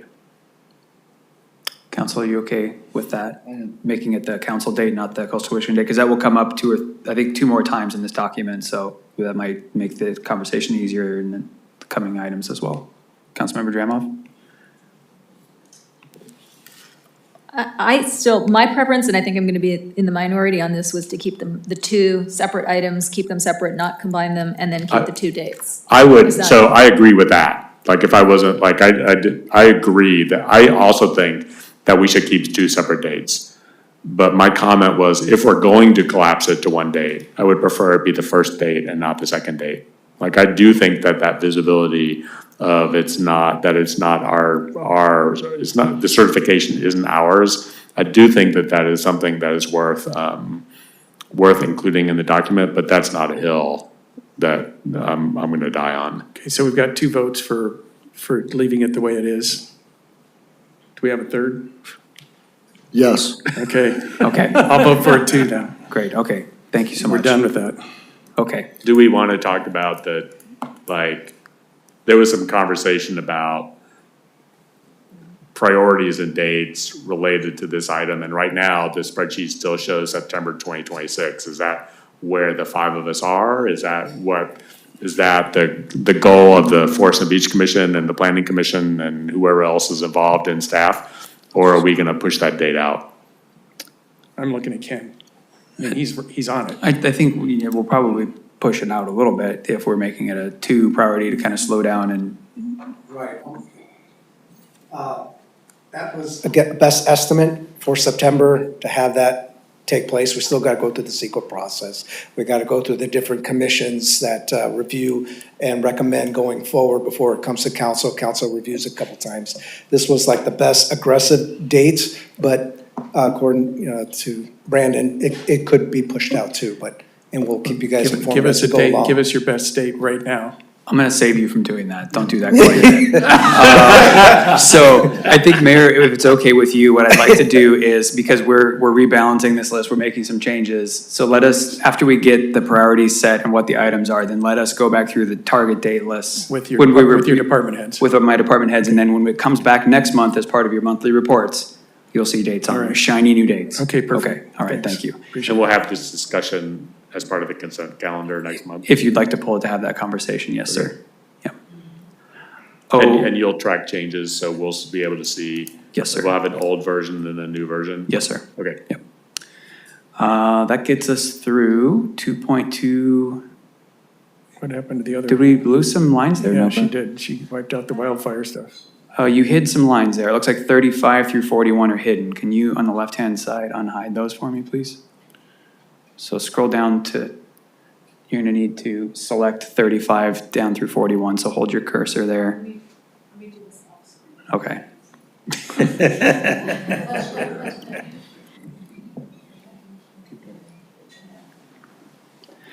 So we're gonna go to, I've got it here thankfully on the side. The next item should be an easy one. It was G 2.2.3, which is adopt local fire hazard maps.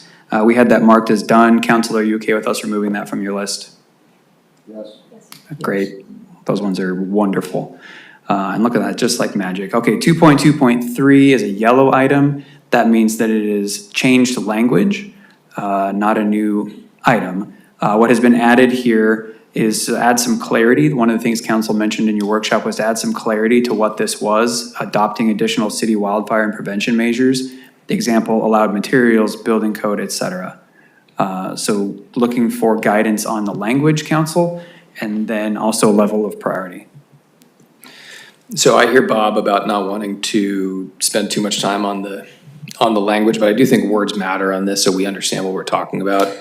And the language here was kind of a holdover. So we had a couple of very specific point and shoot things like adopt fire maps on the version from last year. And at the end, it was this catch-all of adopt additional citywide wildfire prevention measures. And then we just sort of added the piece here that's underlined. I think what this line item really should focus on is updating rules relating to home hardening and defensible space.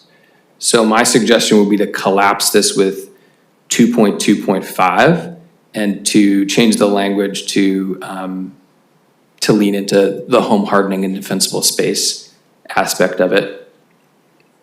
Because I think that's what we're actually going for. Especially since they put the materials and all that in there.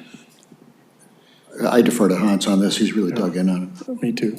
I feel the same. Councilmember. So we're talking about condensing 223 into 225? Is that? 225 into 223. And just basically making this an item about, considering modifications to city rules to facilitate home hardening and defensible space. So it's not anymore gonna be create and distribute, it's gonna be consider changes to city rules. I'm asking this specific question because one of the comments I've gotten from a couple people is, I don't know what to do to make my house safer. And 225, which is something that we've talked about before, and which is create and distribute home hardening rules to the community. I've always assumed that that is like a tear sheet. Here are 10 things you can do, like don't plant green bushes under your windows because that causes windows to explode. Stuff like that. Stuff like really basic, like that's the stuff that I've received a couple of queries about. And I would hate to see that. Like what I thought was gonna be just a fairly simple exercise and just putting together a list of things to mail to everybody or whatever, or publicize. I would hate to see that disappear off of the priorities list. So I would say there's two different things. There's home hardening rules, that's the city that requires certain things to be done. And then there's sort of home hardening best practices that somebody could do sort of out of their own volition. And so we're creating a Firewise group here that I think can help with educational outreach about things that you could sort of choose to do. But in terms of home hardening rules, you're gonna run into home hardening rules. The city's gonna tell you what you have to do because you're gonna come and you say, wanna do something, and they're gonna say, well, you gotta put in this kind of vent, or you gotta do this with your eaves, or, so I'm not sure that, I think it's important to educate people about home hardening. But I think that'll happen as a matter of course.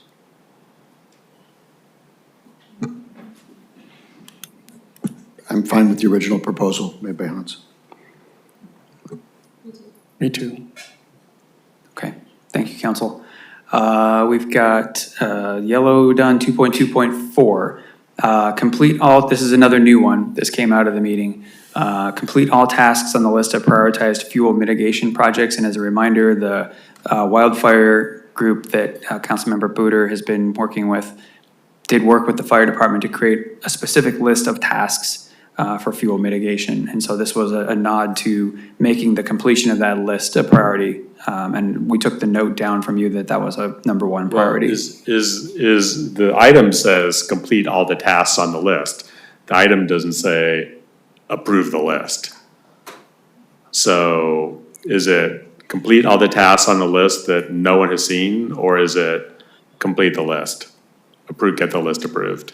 As written, the item is to complete the list. Okay, so that's so I was gonna ask where this list is. It's not in the Community Wildfire Protection Program.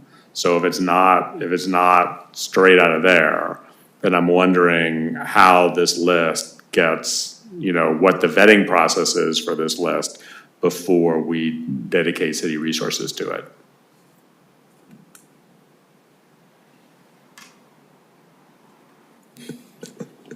I mean, it's a fair question. I think that the way it was messaged to me by a couple of city administrators was, this is stuff that we do anyway.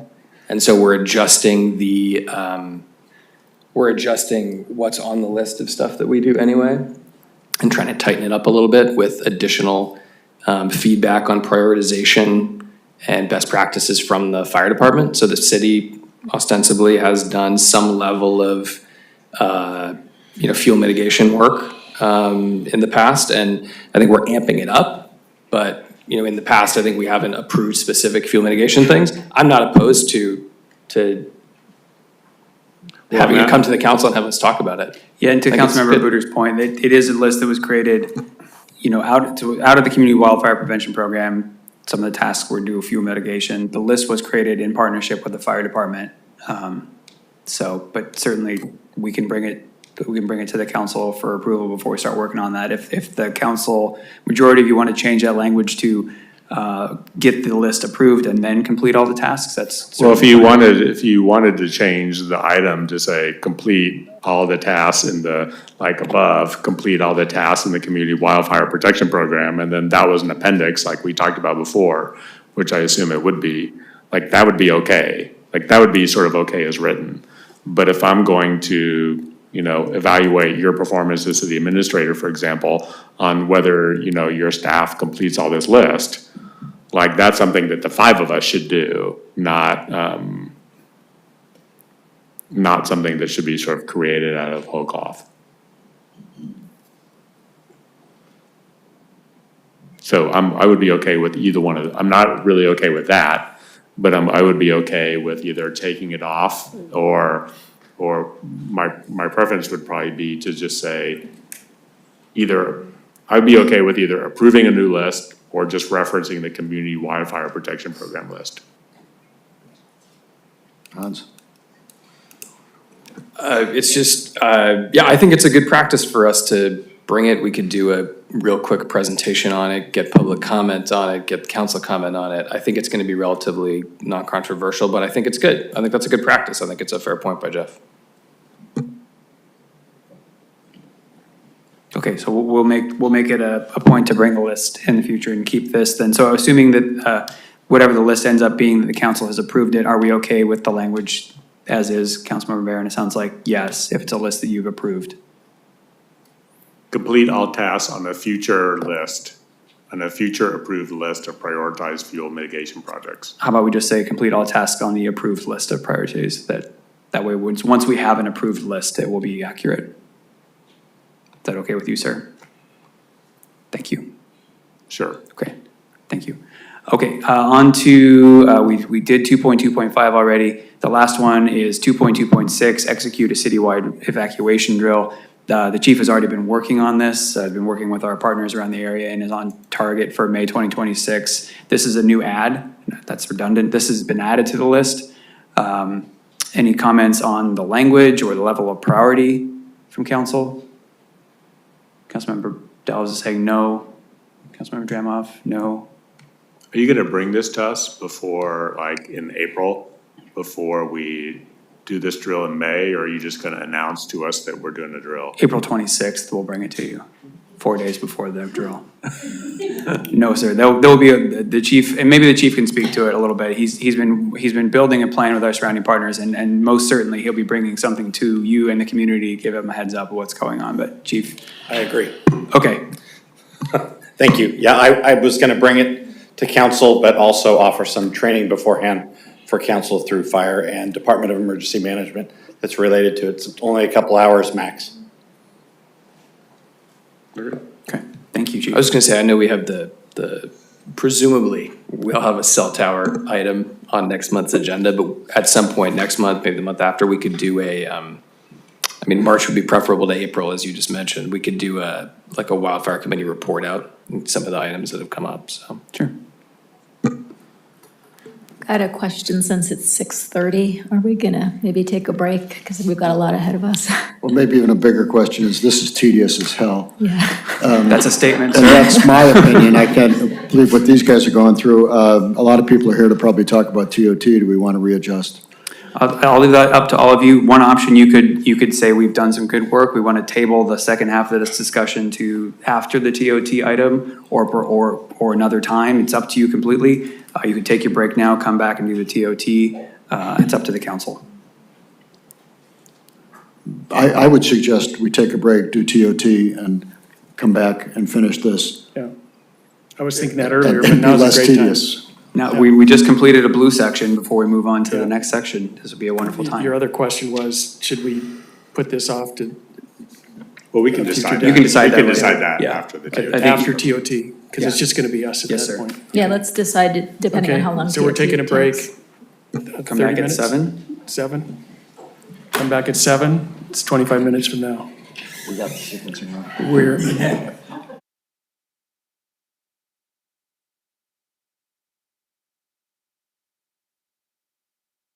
leave.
We're getting ready to get started.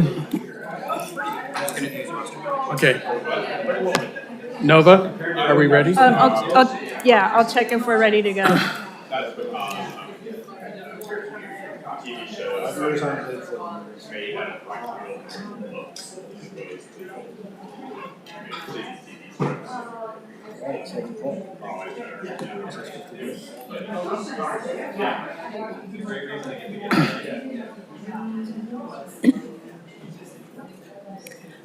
Reese, are we ready to go?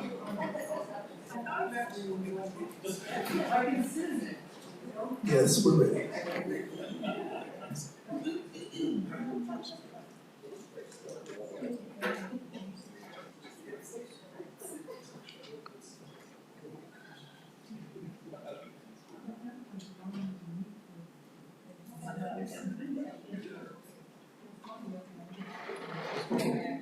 Nothing but breakfast.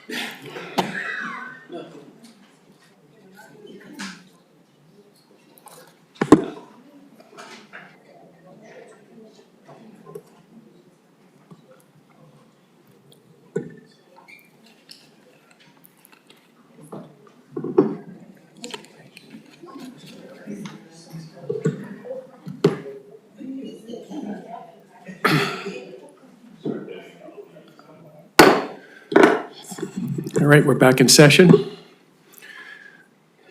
We'll now take on item 3, transient occupancy tax, TOT, discussion and direction on potential 2026 ballot measure. This is an important and complex discussion for Carmel. There's broad agreement that the city will need additional revenue sources in the future to maintain public services and infrastructure especially. I think the question before us tonight is not just whether we need revenue, but how we pursue it and at what pace. So I think Marissa's going to be doing the staff report. We'll get started. The purpose of this presentation. Microphone. Hold on. Reese, okay, we were unmuting at the same time. So the purpose of this presentation is to get council's direction on whether to pursue an increase in the city's TOT, the amount of that increase, and council's preference on election timing. This is going to be a two-part presentation. I'm going to handle the first portion of it, TOT rates, and then I'll let the expert handle the election process. So why is this item before council? Both the Financial Stewardship Work Group and just before this item, the Strategic Priorities Workshop or List, council identified revenue shortfalls and a long-term fiscal sustainability as a priority. And this is because expenses continue to outpace revenues due to raising costs in different sections, such as employee compensation, general inflation, deferred maintenance, which is a priority for council, and unfunded pension obligations. We want to, of course, ensure that we meet our obligations and prevent any budget shortfalls, such as those experienced by neighboring agencies.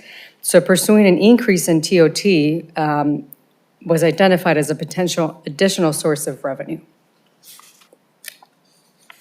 Now, what is transient occupancy tax? This is a tax paid by visitors on short-term hotel stays.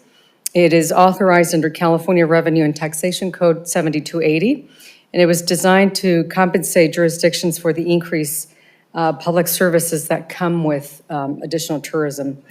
And it is collected by hotels and remitted to the city. So this is the history of the TOT in Carmel. It was established in 1975 at the rate of 6%, and then increased 3 years later to 8%. And about 20 years later, it was increased to 10%. And that rate of 10% has remained unchanged since 1998. So although this source of revenue can fluctuate based on economic conditions, it is still one of the city's top 3 revenue sources. And it is projected to decrease to 9.1 from 9.56 on this fiscal year. These are TOT comparisons. The chart on the left is Monterey Peninsula jurisdictions. So leading the chart is City of Marina with the 14% TOT, and everybody else is about 12%, so it's an average of 12% in Monterey County. The chart on the right is similar coastal communities, and that's Half Moon Bay at the top with 15%, and the rest of them are about an average of 13%. So Carmel's current rate, as you can tell from the chart on the left, sits below from everybody, from both the Monterey Peninsula jurisdictions and the comparable coastal communities. So this is what potential annual revenue impacts would look like. If there was an increase of 2% from 10 to 12, it would be approximately 1.8 million, and of course, twice that, 10 to 14 would be 3.6 million. So this is, again, a volatile revenue source. Actual revenue would be subject to economic and tourism conditions. Now, TOT is just one component of total lodging-related charges.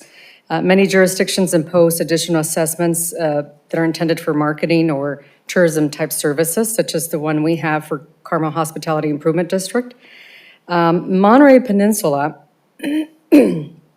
does have a Monterey County Tourism Improvement District that most agencies participate in. This is a flat rate of $1.70 to $7.90 per night.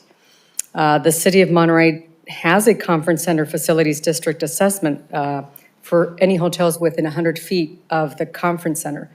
So that's about 4.15%. So total lodging assessment per night would be a little bit higher than 16%. And similarly, the coastal communities on the bottom chart show how they also have business improvement district assessments. So again, Carmel kind of sits at the bottom of those rates. So as summary for this part of the presentation, the city's TOT rate has not been changed in nearly 30 years. It is lower than most Monterey Peninsula jurisdictions, and it is lower than comparable coastal communities. So I'll let Nova handle the legal framework and election process next.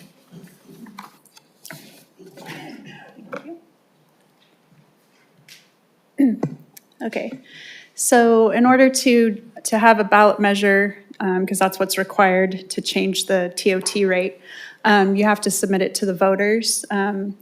California Elections Code, Section 9222, allows council to submit a proposition to voters without a petition. And also, the city's current 10% TOT revenue contributes to the city's general fund and is a general tax. General law cities such as Carmel-by-the-Sea, we follow the state guidelines. So we have to comply with the requirements established by Prop 13 and 218, which was created in 1978 and created a distinction between general and special taxes. So a general tax is a tax that may be used for general governmental purposes. The revenue is deposited into the general fund. 2/3 of all members of city council must authorize a measure to be placed on the ballot. I'll get into that also when I talk about the special tax. It requires just a simple majority of voter approval, so 50% of the vote plus one in order to pass. And it must be on a regular scheduled election year, which is an even-numbered year in November. The difference between that and a special tax is that a special tax is one that's dedicated for a specific purpose, not for general use. This requires only 3 members of council to approve adding this type of a measure. As opposed to a general tax, you have to have 4 out of 5 council members approve that. This does require more of the voters for approval, though. It requires 2/3 voter approval to pass. And it may be placed on any election ballot. It could be even-numbered years, or you can hold a special election an odd-numbered year if it's a special tax. So there's a few different options that we'll go over as far as election timelines. For the first option that we'll cover is if we added a ballot measure to this year's election in November 2026. The timing of what needs to happen, we have enough time to do that. And the election deadlines are set by the California Election Code. So this is what the timeline would look like if we were to move forward with this year. Between now and May, the council could develop and review draft ballot measure language and take this time to get additional public input. By June 2nd, that's when we're adopting a resolution just to call for our regular municipal election, which is for city council, 2 members, and the mayor. So we're gonna do that regardless in June. July 7th would be the final date for council to adopt a resolution regarding placing a ballot measure before the voters. Then between July and October, that would be any time to do public outreach. But it should be noted that the city is limited to providing educational information that is factual, impartial, and balanced. Then August, we have the filing period for primary ballot arguments, the city attorney's impartial analysis, and any rebuttals, and then the election day would be November 3rd. So there's pros and cons to this option. The pros would be there's a higher voter turnout anytime it's a regular scheduled election in an even-numbered year.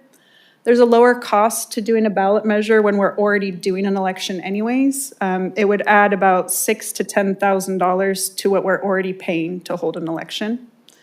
And in a even-numbered year, it could be general or a special tax. You have that flexibility. The cons is that obviously these timelines are coming up quickly. So there would be limited time if the council wanted to retain a consultant for a feasibility study. Doesn't mean it's not possible. It just means we would need to start sooner rather than later. The second option would be next year, so an odd-numbered year. The pros to that would be we would have that timeline I just went over plus another year to prepare, which means more time for stakeholder engagement, more time to explore consultant support. The cons would be in an odd number year, your only option is a special tax. You can't do a general tax, which also requires a higher voter approval. But there's generally lower turnout on these standalone elections that are like a one-off. There's also a much higher cost for a standalone election. Just to do a ballot measure with nothing else in an odd numbered year would cost $15,000 to $20,000. And that's with consolidating with the county. It could be higher or lower depending on if anyone else in the county is also having a special election at the same time. Option 3 would be November 2028. The timeline would be the same again as I mentioned before, except you would have 2 more years to prepare. So even more time to get input. And again, the election cost would be much lower because we're already going to be doing an election in 2028. So it would just be adding on to what we're already paying. The cons are obviously that's a couple years away and there's a delay in potential revenue. So now we're back to the council's direction. This is where I'll leave this slide for council questions and discussion. So if anyone has questions for me about the election part, I'd be happy to answer. Okay, thanks. Thank you, nice job. Alessandra, you want to start with questions? I don't have any at the moment. Thank you. Okay. Bob? I have no questions. Hans? Jeff? Wow, no questions. I have one for you, Nova.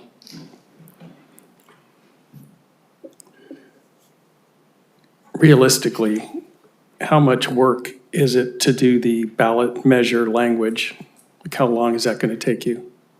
Well, that would be written by Brian, and I don't think it would take very long because I think we kind of talked about this 2 years ago and he had kind of prepared with somewhat of draft language. So we would probably come back to you in probably April, would you say? Would that be a good? That's realistic, yes. Realistic. So come back in April with some draft language. You could still get input. You could even bring it back in May for more input, but then we would need to know like definitively by the July meeting. But you really think it's going to take 2 months to come up with language? I mean, Well, it just depends on how much outreach or input you want. Mayor, if I could add to that, so I've actually been involved when I worked at the county in drafting ballot language, and it sounds like a simple exercise, but you'll find that if we do put ballot language in front of the full council, that there's a lot of work that goes on. Not just this council, any council, board of supervisors, that was not meant to be disrespectful. There's a lot of work that goes on in changing one word here and there. You get your attorney involved, there's considerations with public outreach, so it's not although it seems like a simple thing to do to write some ballot language, there's a lot that goes into it. So you're doing public You can. outreach while you're doing the language? You certainly can, yeah. Okay, so it really is 2 months. I think that's So April. yeah. If we made a decision tonight, it would be April. At the soonest. I've seen it, admittedly, the ballot measure I was involved in had to do with cannabis in Monterey County, and so, that was very contentious, but it can go several months. And then you need to turn this in. We would need council to adopt a resolution by July approving the ballot measure language so that we have time to give that to the county so that they can add it to the ballot that they're doing for the entire. So we basically have 5 months from now. Yeah, I gave this presentation in May of 2024. So at that point, we were really close to the timeline. This year, we're a few months ahead. Okay, so we have time. Yeah. Okay. Yeah. Is this language, we're talking about the language that's going to go on the ballot, right? Not the language of the resolution. I assume the language of the resolution that places it on the ballot, with the exception of like the actual ballot language, which is presumably a part of it, is just a matter of art for you, right? Well, there would be a resolution, and then Yeah. within the resolution, there would be The language. the question that would be presented on the ballot to the voters. And that's what this discussion, that's what you're talking about, the language of the thing that everybody's gonna see. That's right. And you also, You also have to write all the things that go with a ballot measure, like a no vote Yeah. means this. It's not just, it Yeah, is a complicated process. we went through this. Yeah. Carrie will remember. Yeah. Like Carrie and Jan and I and Bobby and Dave went through this back in 2020, beginning of 2020 or at the end of 2019. We bantered about it for hours. So, yeah. Actually, I do have a question now. Okay, go ahead. Nova, you had something in the presentation that the city can only provide impartial, balanced information on it. And I'm assuming that also applies to us as council members, is that right? Yes. Okay. Well, building on that question, I mean, like as a council member, you can campaign for a ballot measure. You just can't use city resources. You cannot use city resources. So we're not, the five of us wouldn't be limited in what we can do, we can campaign for or against the ballot measure. You just can't use your city email account or your city phone or. Correct. Or whatever. And your city staff cannot go out and do it Yeah. during working hours and things like that. Okay, I have a question for Marissa.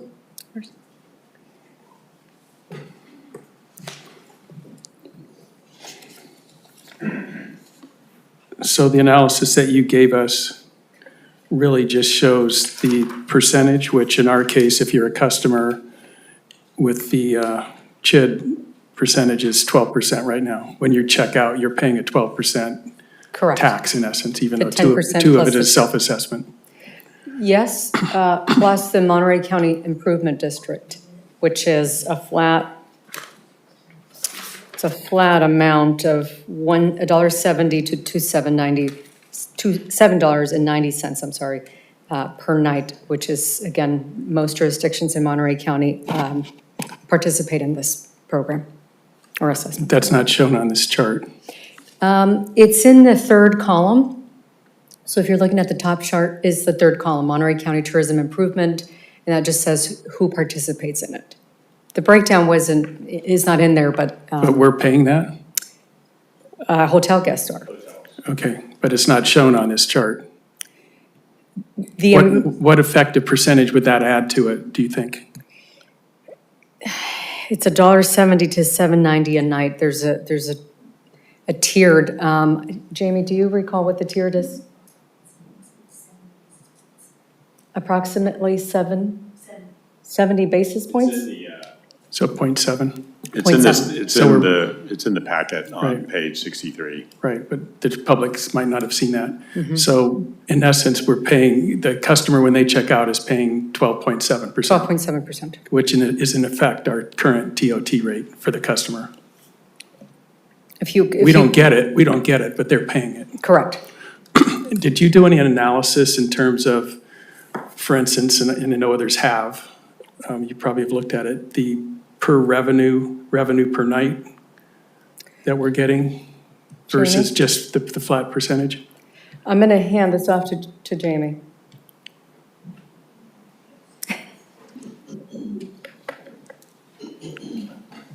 So what you're asking for is what the room rate is that we get? Well, this all comes Or- down to how much money can we take in? And the percentage doesn't really matter to me, it matters how much money are we taking in. Yes. If So, if our hotel rooms are more expensive, yes, they are. So, and one of the things we did is we compared us to another city to see if we could tell how that behavior might happen when we tried to get that comparability. So, because like we said, everybody's got the MCTID, $1.70 to $7.90. So, and everybody's got that base rate of TOT. So we're going to pull up a slide. And it's funny because we looked at many different ways to look at this and we came down to just this one slide. And basically, the timing of the, what we've got here is that there's Monterey in the top slide and Carmel on the bottom slide. These two cities are not apples to apples. The rate is different. The number of rooms is different, but the occupancy behavior is the same. These graphs look at the room rental volumes and the room rates, the average room rate that somebody's paying on a per night basis. And remember, that's an average. And what we see is the occupancy and the rates changes are consistent across the two cities. So we were trying to see if there's pricing pressure causing people to make different decisions. And what we're seeing is when we look at the behavior of prices, what price can hoteliers get? And fullness of rooms, are they getting all the rooms full or not? The behaviors of pricing and fullness are the same in both cities. So that's how we're trying to control for the difference in the volumes. They obviously, CMRA has a tremendous number more rooms, and their average price is creeping up, but the average is still less than our average. At the same time, we do see that the behavior seems to be the same. How's that for an answer? Go ahead. What's the number on the right-hand side? If the number on these charts on the left-hand side is the room rate, what's the number on the right? $5,000, $10,000, $15,000, $20,000. You know what? Those aren't supposed to have dollar signs on them. That's number of room nights. So it's occupancy. So you're looking at how full were the different the hotels. So that's occupancy.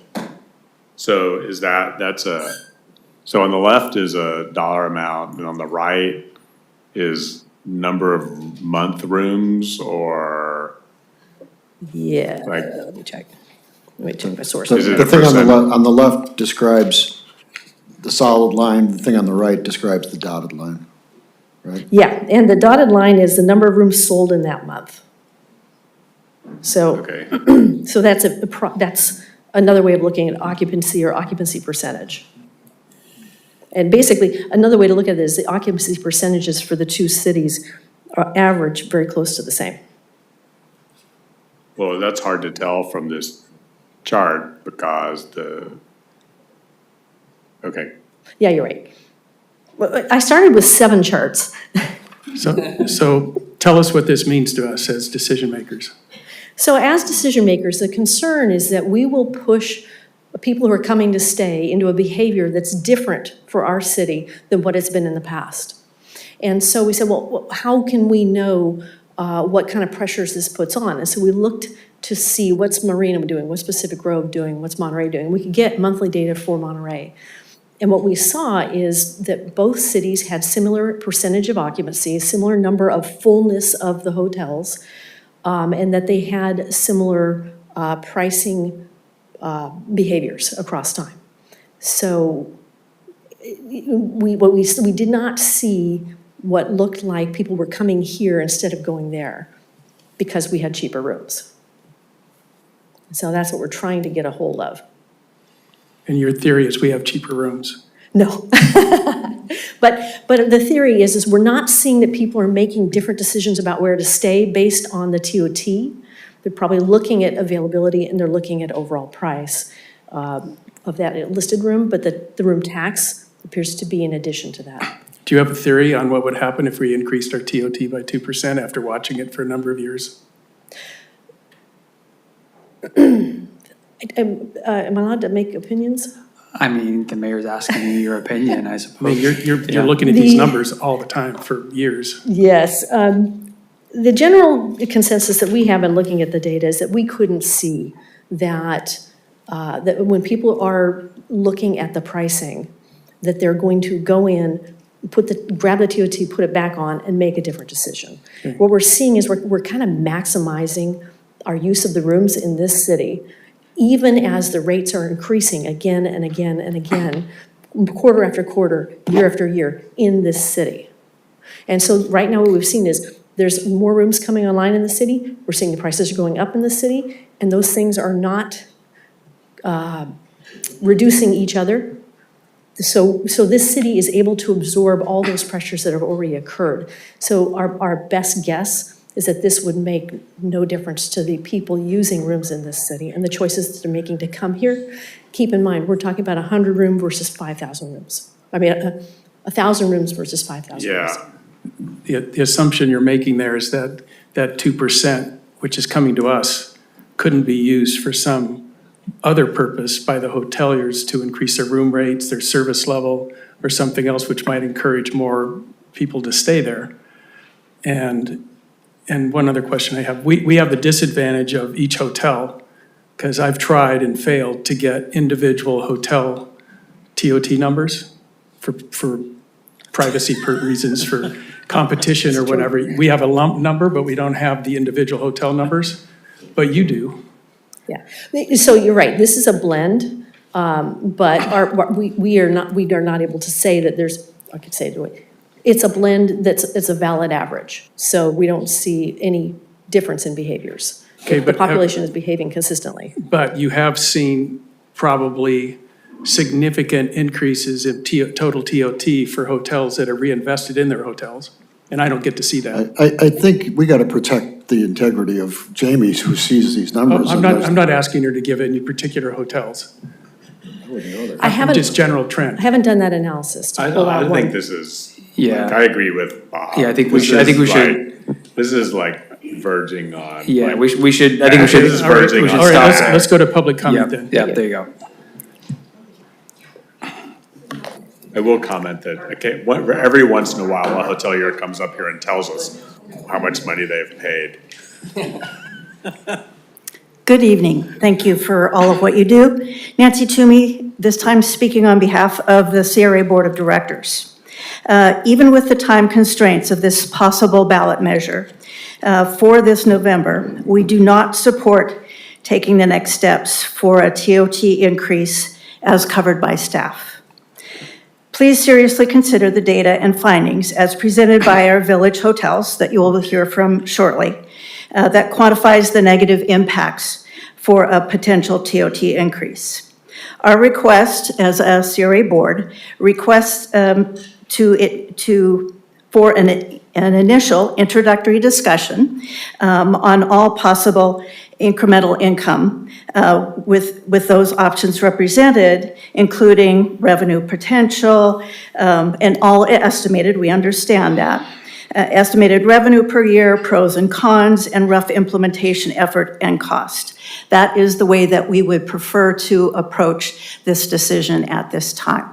So as a whole, look at all of the potential income opportunities for the city to cover the costs that we're incurring and want to kind of do some catch up. So we're in full support of that, but want to look at it holistically and not take action on the TOT at this time. Thank you for your consideration. Thank you. How many people are going to speak? All right, we're good. You could do Exhibit A. Good evening, council members. Mark Watson with Inns by the Sea, also the treasurer for Visit Carmel. Thank you for this opportunity to speak. We all share the same goal here, stable, reliable funding for the city we love. The hotel community understands the city's fiscal pressures, and we want to be constructive partners. But the staff report before you feels incomplete to us, and it does not meaningfully engage with the business community that actually generates this revenue. That's why we provided a packet with exhibits for tonight's meeting. These issues can't responsibly be explored in 3 minutes, and they shouldn't be rushed to a vote this evening. In my rush to prepare these exhibits, I made an error on Exhibit B and B2. I've provided the corrections here tonight, but I'm sorry that was distributed before the correction was made. Looking at Exhibit A, this shows what we were just talking about, how much revenue each of these jurisdictions produces. And this slide shows that while the staff report focuses on tax rate, the more meaningful measure is the TOT actually produced per hotel room. At a lower tax rate, Carmel generates 25 to 37% more TOT per room than neighboring cities. That outcome is driven by pricing power and reinvestment, not by charging higher tax percentages. Exhibit B, which was in response to the Half Moon Bay 15% tax rate. This case study shows that what happens when cities assume that raising the rate automatically produces more revenue.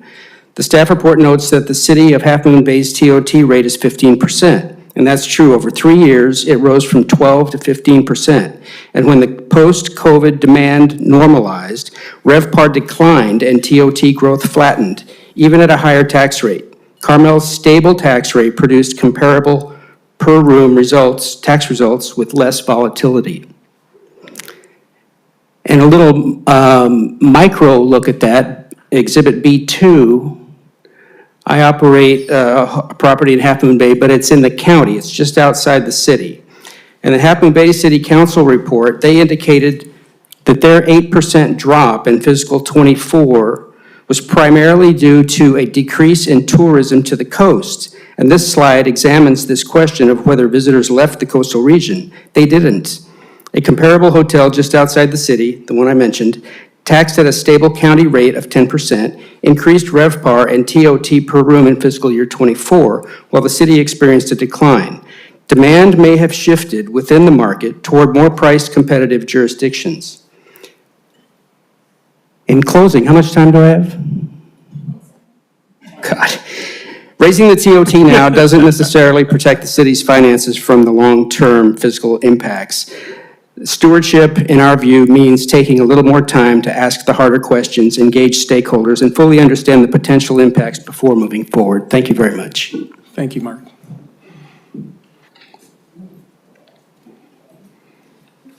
Good evening. Carrie Tice, both a resident and a hotel owner, 2 for 1. I'm here to say that the timing's not right for this, okay? This is the worst possible timing for a TOT increase. We need a broader look at revenues for the city and time to make a rational decision, much like what Hans and Nancy said. Within the Monterey Peninsula, within the next 2 years, we're going to have 1,000 new hotel rooms added. I was just over at the Kimpton. They have 99 more hotel rooms. They are expecting $1 million in TOT for just that hotel because it's brand new. The issue for us is that it's a very like hotel, it's boutique, it's a Kimpton. It is definitely competition for us. And we need some competitive advantage by offering a lower TOT so people come here and stay. We don't want to turn them into day trippers. The residents already complain about how many day trippers are here. We focus on the overnight stay. New hotel rooms mean we'll have more competition for overnight visitors. We'll create a downward pressure for the hotel owner to decrease their prices, and it could possibly affect occupancy and rates. And it is fierce competition for us. It's tough out there. Our marketing is very targeted, and it is very difficult. Monterey is a completely different market. They have group business. We don't have group business, we're leisure. There's a big difference between Carmel and Monterey. And so it's completely different. So it's really hard to compare those two cities in just a data way. As Mark said, our effective room price is high, which is allowing us to gain more TOT. And we're the highest in the region outside of the Monterey County. Monterey County has Big Sur hotels. A higher TOT compounds the premium that we get on our higher rates. So people are looking at it. More and more guests are asking about the total bill. What is it? We just don't quote room rates anymore. We have to quote the total. Our guests are more price sensitive, and the internet makes it easier to price compare. We do not want to encourage visitors to stay elsewhere, which a higher TOT could do, because then they become the dreaded day tripper. We lose out on TOT. We could also lose out on sales tax revenue because we know that the person that stays in our hotels buys more because they have to go out and eat, they enjoy our wine tasting rooms, and they like to shop. The day tripper who's worried about a 2-hour parking gets in his car and leaves and doesn't find another parking spot. So you're losing out on the whole point of focusing on the inn and the overnight visitor.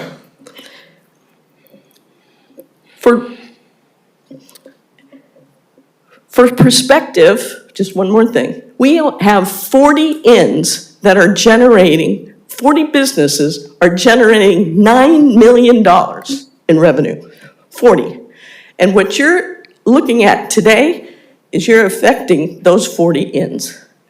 Raising TOT because of new room supply floods the market and could have an effect on what we're doing every day for not only the hotel owners, but the city of Carmel.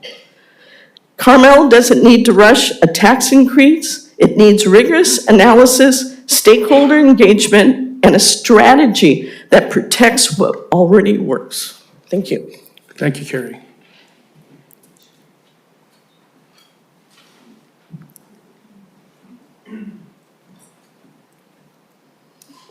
Good evening, Mayor, City Council members, and City staff.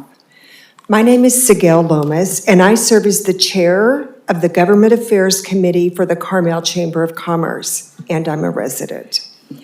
I'm here this evening to briefly summarize the perspective shared in our recent letter regarding the city's discussion of a potential increase to the transient occupancy tax.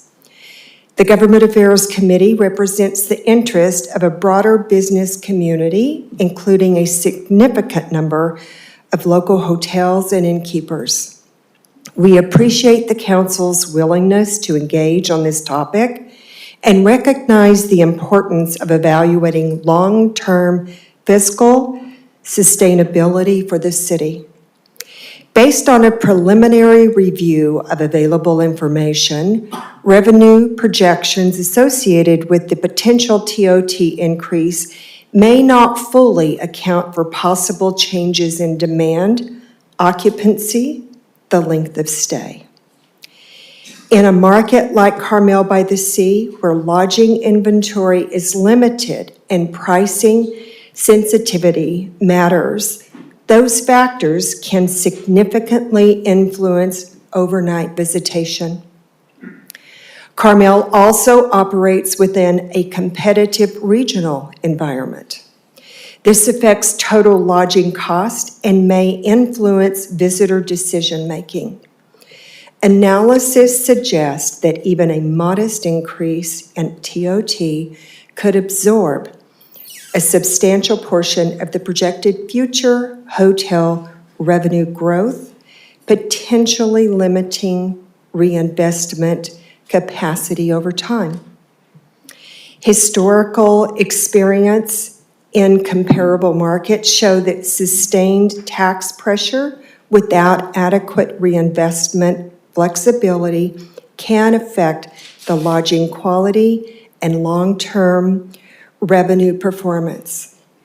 Additionally, reductions in overnight stays may offset anticipated TOT gains through declines in sales tax revenue and broader business activity, particularly if visitors shift to neighboring communities and visit Carmel primarily as day trippers. Given these considerations, the Government Affairs Committee respectfully encourages the Council to proceed thoughtfully and to clearly define processes and timing before advancing decisions or ballot considerations. Additional data development would be helpful, including analysis of total effective lodging cost, potential changes in visitation patterns, and broader economic impacts. Equally important in early and meaningful engagement with hotels, inns, and other directly affected businesses so that decisions are informed by those closest to the impact. We value our collaborative relationship with the city and appreciate the opportunity to share this perspective. Thank you for your time and your continued service to the Carmel-by-the-Sea community. Thank you. Thank you.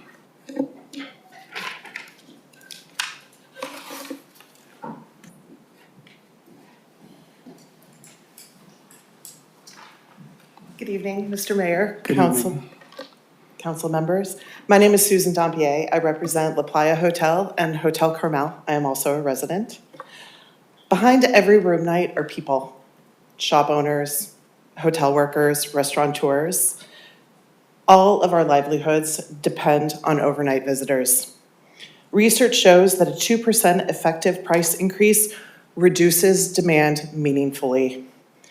In upscale and luxury markets such as Carmel, the projected impacts are not theoretical. $2 million in annual hotel revenue losses, $1.5 million decline in merchant spending, reduced sales tax that offsets the TOT gains. Over time, the city would be capturing more than half of all future hotel revenue growth, while costs like labor, insurance, and utilities raise faster than inflation. This doesn't just pressure our balance sheets, it pressures wages, hours, and local businesses that give Carmel its character. A healthy hospitality sector is not a special interest. It's a cornerstone of Carmel's community and fiscal health. Thank you all. I appreciate being able to come and speak to you. Thank you.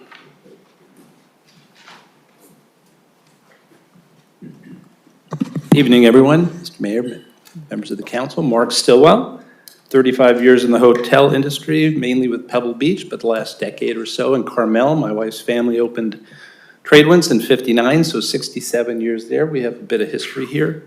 I stood before you 2 years ago, not even 2 years ago, and said, what are you thinking of raising TOT for? I just invested a small fortune renovating my hotel. I'm going to generate tons of additional TOT without a tax increase.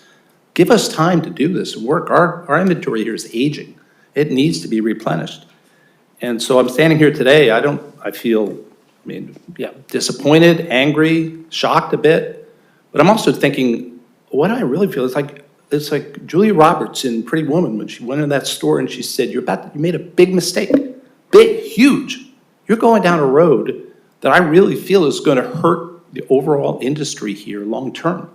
Our rates are higher than anyone's other than Pebble Beach. Pebble Beach has Pebble Beach golf links and Spyglass to sell. They can leverage it. Their rates are artificially high for that reason. You have to stay to play it. You don't have to stay to, here you come and you pay the rates. And our rates are generating 20-30% more than these comparable cities you're just focusing on the TOT for. And let me get, you asked about a specific example. I don't mind giving our example. Okay, our last full year, 2019, before COVID, before the renovation, we paid the city $160,000 in TOT. And that excludes the 2%, all the other stuff, 160. Our first full year this year, $752,000. Okay, that's 4.5 times what we paid before we put everything in our family at risk with additional debt and it's not like you take the top 10% without any risk. You don't have any costs. You just take the 10% of our gross. Well, my insurance went from $20,000 a year to $150,000 a year. My staff went up, and my rates went up, and my F&B went up. Everything, and of course, property insurance, of which you get a share, went up. But the only one so you guys got to. I said this last time. Your rate of return on your investment is infinity. Because I had to pay you $100,000, $150,000 public works improvements and fees and stuff in order to generate for you $752,000 this year. So I ask you, it just bothers the heck out of me that I don't know what more I can do, and you're going to hurt my business. You're going to cut into my margin. I'm thinking of doing Tradewinds next, because it needs a renovation, not to the extent we just did, but I'm going to put that on pause, and I'm going to tell every other hotel owner, put that on pause until we see how this plays out. Because you're cutting into my actual income and my occupancy, and the proof is there. It's such a simplistic approach. Let's raise more money. It is not. I've heard this term, low-hanging fruit. It's not low-hanging. It's poison fruit. Okay, you're going to hurt our guests. They're gonna drive them into cities with lower rates, okay? They're gonna pay much less. You go on Kayak now and it lists how much you pay per city. They don't even break out the TOT now, it's just in your rate. So people are gonna know that information is out there.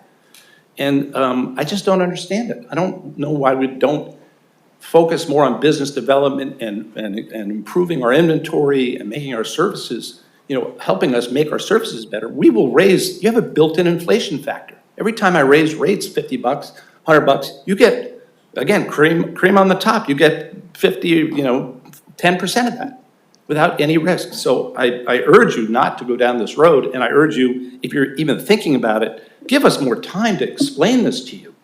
Because this, I thought this maybe would come up in a month or two, and then suddenly it's like, oh my God, they're gonna consider this again. I've done what I said I was gonna do. I mean, a $552,000 TOT increase, one hotel. My combined hotels pay $1 million now, 70 rooms. That's better than the one in just opened PG. And it's because of how we've invested back in the community. So I'm really struggling with this. You can tell I'm very emotional about this because we have a lot, really a lot invested in the city over, my wife's family over 60 years. And I just don't feel we've been properly engaged, listened to, and understood that this is not a simple low-hanging fruit issue. This is an issue that can really hurt us, hurt our guests, force them elsewhere, hurt the city long-term, okay? That's the end of my spiel. I appreciate your listening to me. I'm happy to answer any questions. Thank you, Mark. Well, Anybody else? Anybody online? There's no hands raised on Zoom. Okay. Someone just raised their hand. Kelly, go ahead. Hey, this is Kelly Brzozowski. I'm a resident. While I fully support all of the dissent that's been raised this evening, I would just like to say that I hope that the council will still take the time to thoughtfully consider this. In some ways, it feels like this is an additional area of deferred maintenance in our city, particularly if we're behind the market in this area.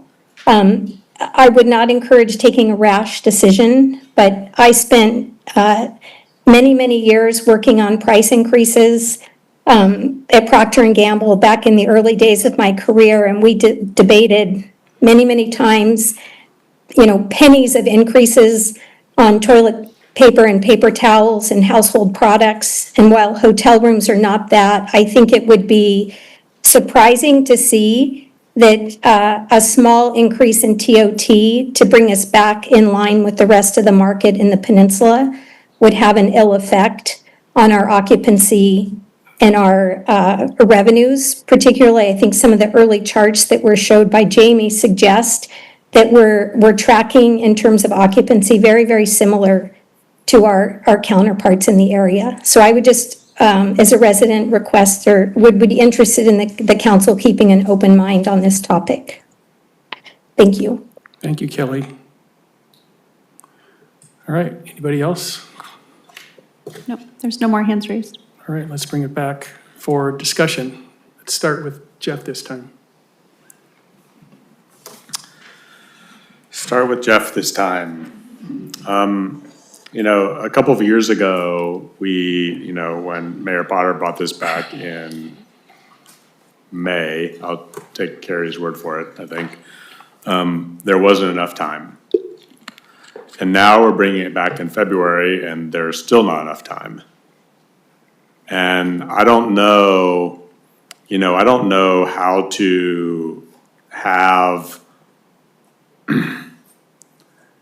I don't know how to have the conversation. I mean, I think that the arguments that I think I'm not sure there's an answer that will ever satisfy Carrie and Mark and Mark.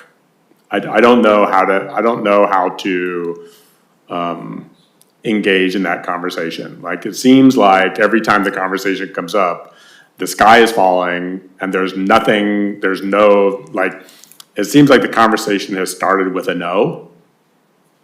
And so I don't know, I'm open to suggestions about how to have I personally would be open to suggestions about how to have the conversation if you would commit that the answer is not no. But all I'm hearing right now is no. All I'm hearing is there's no number that's gonna work for us. And so I'm prepared, I don't know how to have the conversation. If there's a way to have that, I would be interested in having that with the target date, of November 2026, as Nova put out. I'm interested, we have a schedule, there are deadlines associated with this. And we can go up to the deadline like we did with Measure C or Measure D, whatever it was in 2019. But we need to move towards the date. So that's my belief. Okay. Hans? Okay, so I will break my comments into some comments about process and then some comments about substance. I'll start by saying that I would have preferred that the process had been handled differently, and I've sort of said that from the beginning. I understand the sense of urgency, about getting this on the ballot, but I would have preferred to start with sort of a more strategic, wide aperture approach that looked at all of the revenue options, just because I think that's a more systematic way to do it. It doesn't mean I think that this is the wrong option. So I think that was maybe a little bit backwards. Mark Stillwell said, I don't feel like I've been properly engaged. I heard that from some of the other hotel owners. I think that that's fair. I don't think that, my understanding from them is this was a surprise for it to show up on the agenda. And I think we probably could have done a better job of doing some outreach, because they were scrambling to sort of put their information together. And candidly, a lot of their information is really good information. Mark Watson, I worked with him on AHA. He's a really smart guy. And I benefited from looking at the information that he put together. It was very high quality and supplemented what the staff put together. At the same time, Bob and I have been reviewing the full menu of revenue options with staff in our finance committee for the past 2 or 3 months. And a TOT increase, for a variety of reasons, consistently has floated to the top of the list as one of the least bad options. So, process concerns aside, substantively, I do think that raising the TOT to 12%, to just bring it in line with the rate that other communities have, is the right move. At 10%, we are well below our neighbors in comparable jurisdictions. I sort of view it as, it's just, at that point, it's really an equal playing field. And we need revenue. I'm going to become a broken record on this, but last year we adopted a policy of allocating 10% of revenue for capital projects, and with $35 million in recurring revenue, that gives us $3.5 million a year for capital projects. We just have discovered, the staff has gone through this, and we're getting pretty close to a pretty tight estimate. We think we need $10 million a year.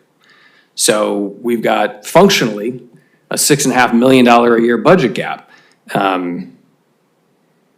So, it's not all doom and gloom. I mean, there is a benefit to reinvesting in the community. And some of this will have really immediate tangible benefits. New sidewalks, higher quality roads, right? A municipal building that's gonna house half of our city staff that we can actually be proud of. Upgraded beach revetments to make sure Scenic Road doesn't wash away. Potentially undergrounding the main line of our power grid.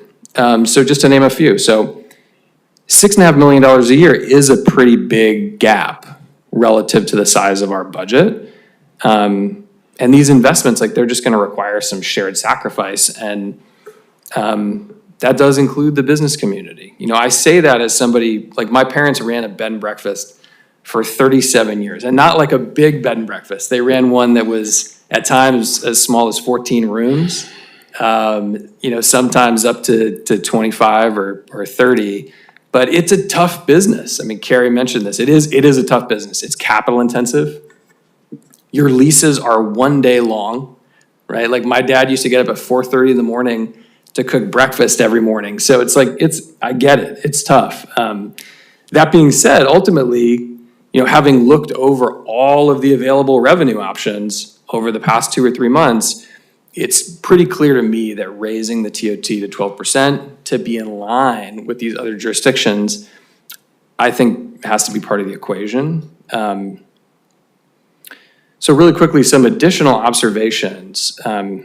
First, I think that the hotel owners are right to point out that the $1.8 million in projected revenue gain from increasing the TOT will be offset by a reduction in occupancy and a slight reduction in sales tax. So I think that is a really good thing to point out.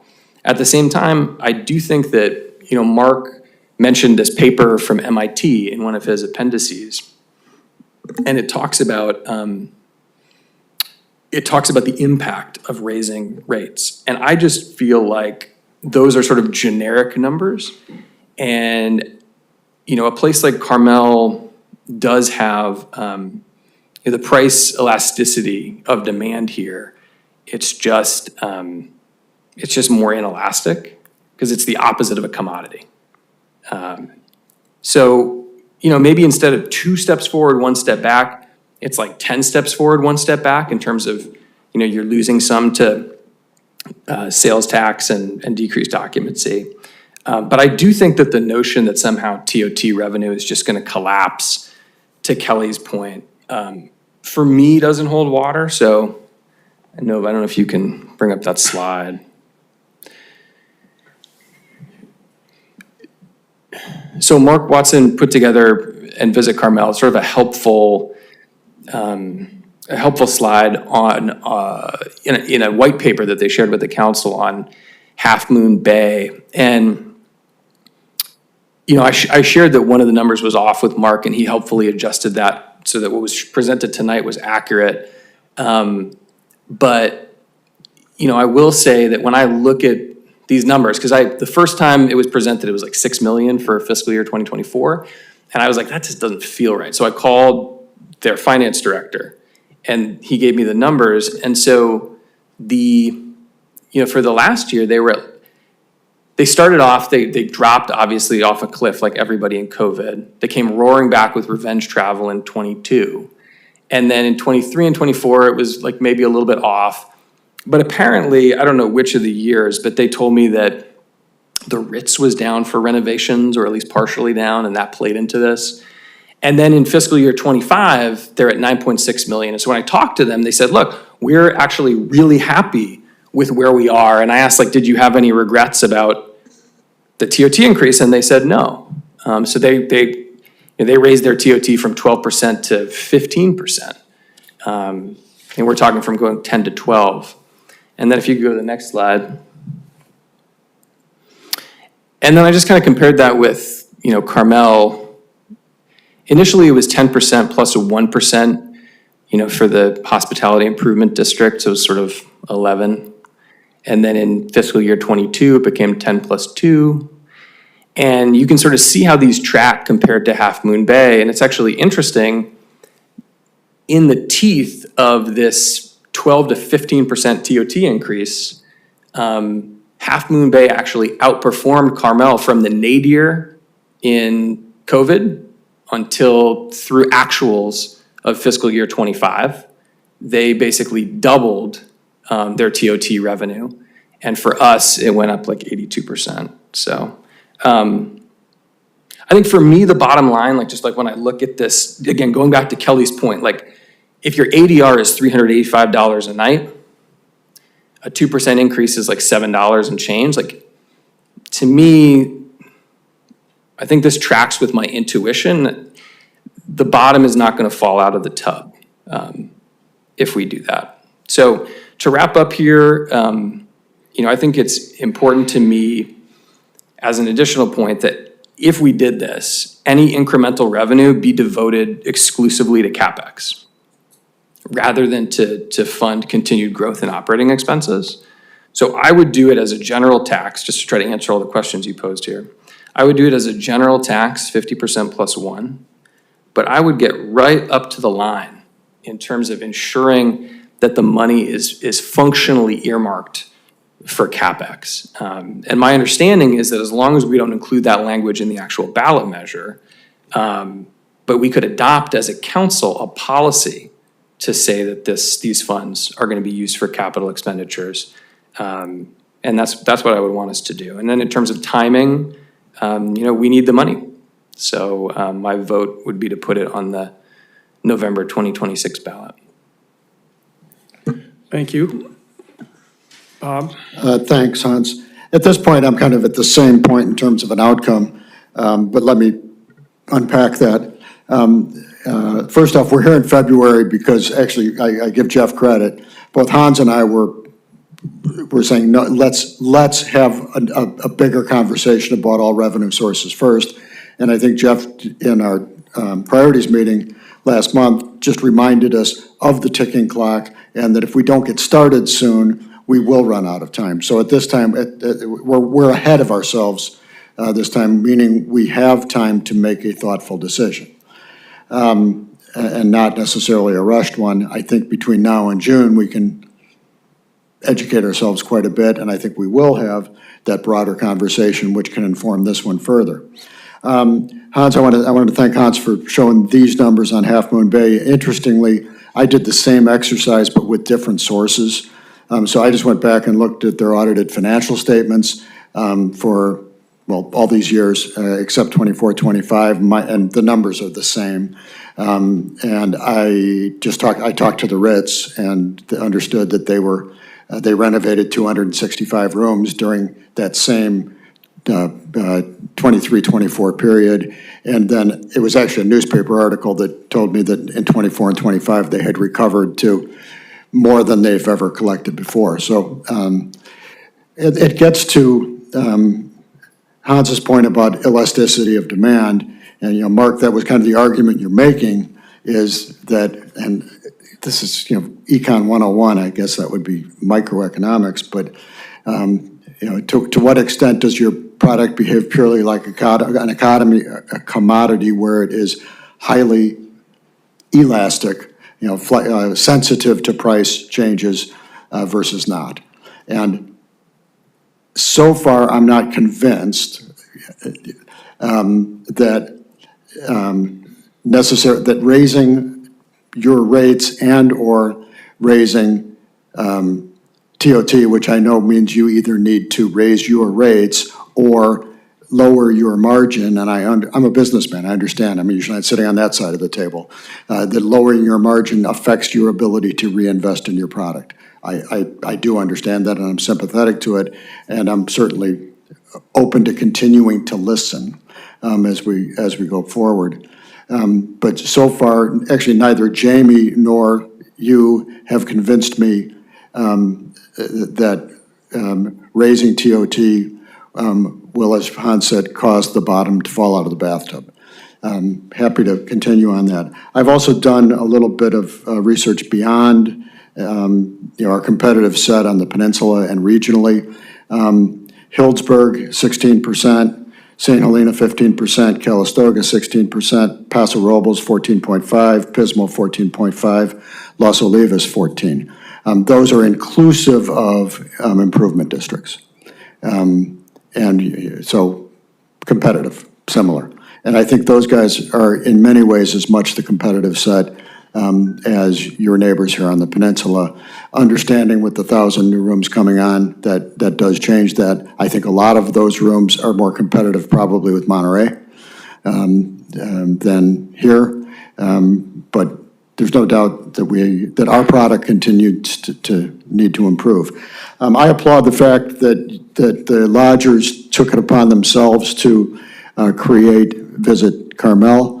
With your 1%, I applaud that you did 2%, and that you are helping yourselves by charging your customers to invest in your marketing, and I think it's a huge success. I mean, I think you're doing a great job. It's a great business decision, and you also freed yourself from the chaos of trying to do marketing in partnership with the government, because this is somewhat managed chaos. There's 5 of us up here, and we change every 2 years. So that was really smart of you all to do that.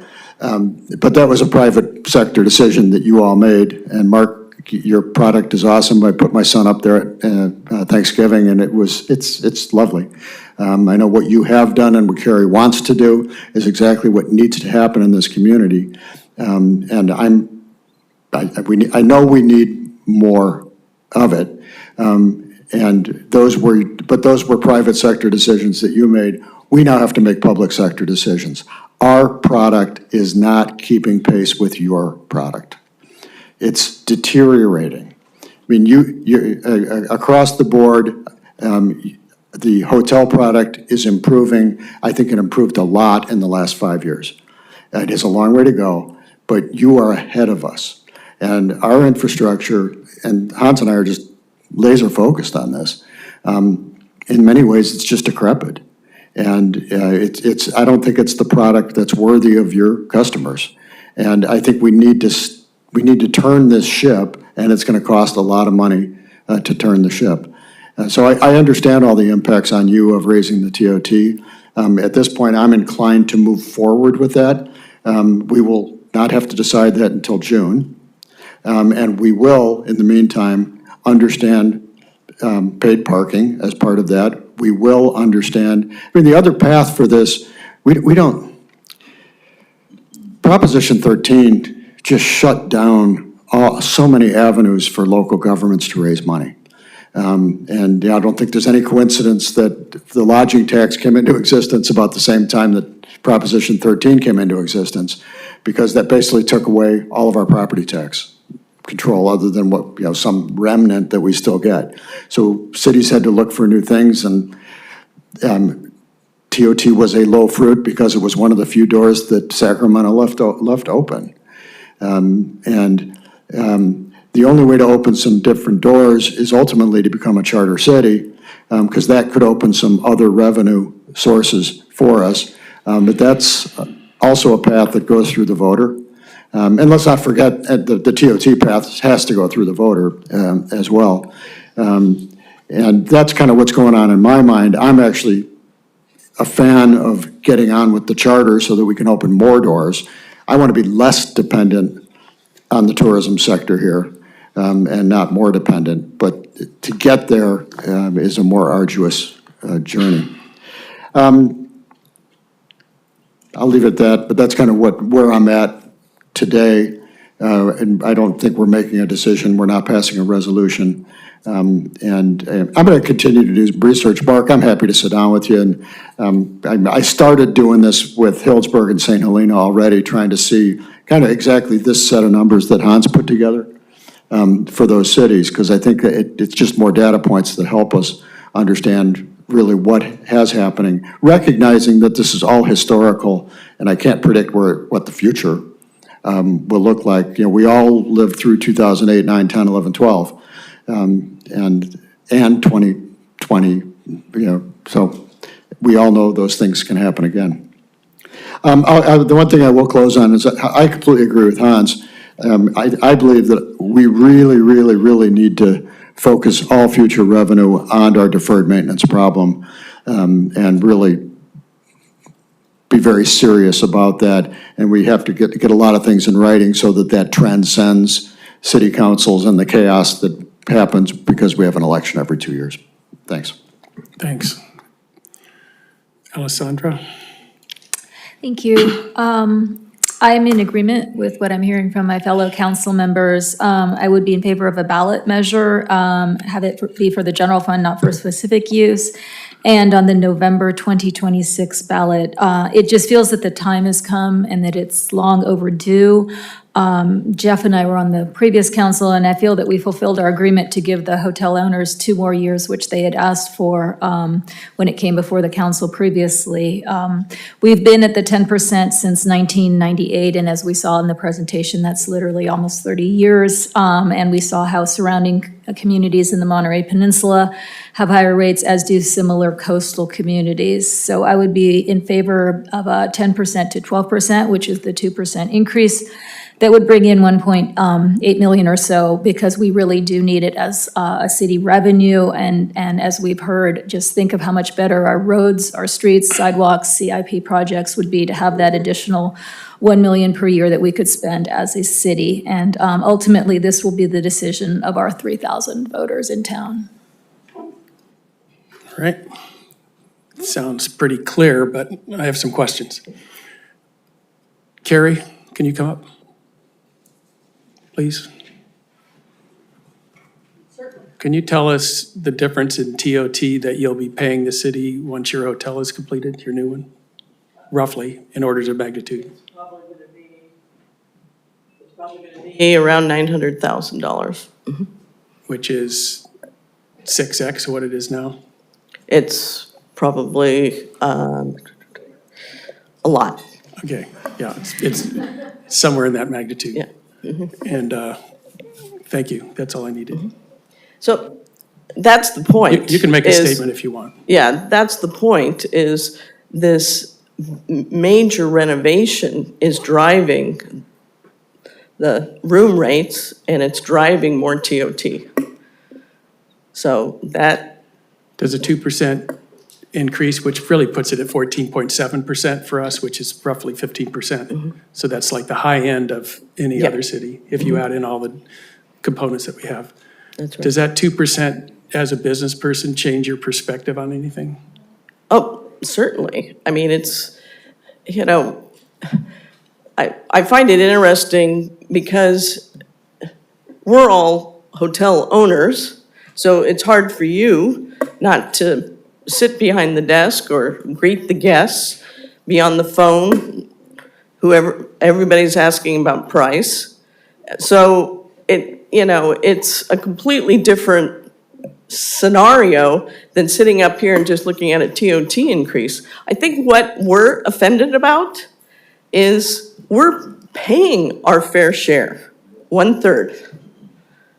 Why aren't we looking at other new revenue sources that would bring in more than 1.8 million? That is what is offending us. Yeah. All right, thank you. Mark, I have a question for you. This Mark. Oh, yeah, I'm reopening public comment. All right, sorry about that. That's all right. What are you doing with your hotel, Wayside Inn? Pardon me? The hotel on the corner? We're doing a $2.5 million renovation on a 22-room property. What's that gonna do to TOT? It's going to raise the TOT, well, it's $100 a room, so I can't do that math in my Roughly. head, but it's probably going to increase 33% of our contribution to TOT. What does 2% increase do to you? Well, I'd like to expand upon that point, because if projected long-term revenues are considered in terms of visitor spending to be 4%, and the city's going to take 2 of that 4%, that leaves us to grow our revenues at 2%, unless we make reinvestment happen and take risk, because the CPI, the cost of goods and services, is going to continue to rise higher than 2%. So we're going to be less profitable overall. So we're either going to have to drop our rates to meet the demand fall, which is going to mean we're going to have to make cuts in spending, or we're going to have to, well, there's just no way about it. When you take that 2%, you're really taking it out of our pocket. It's earning potential for us. And I also want to comment on this chart here.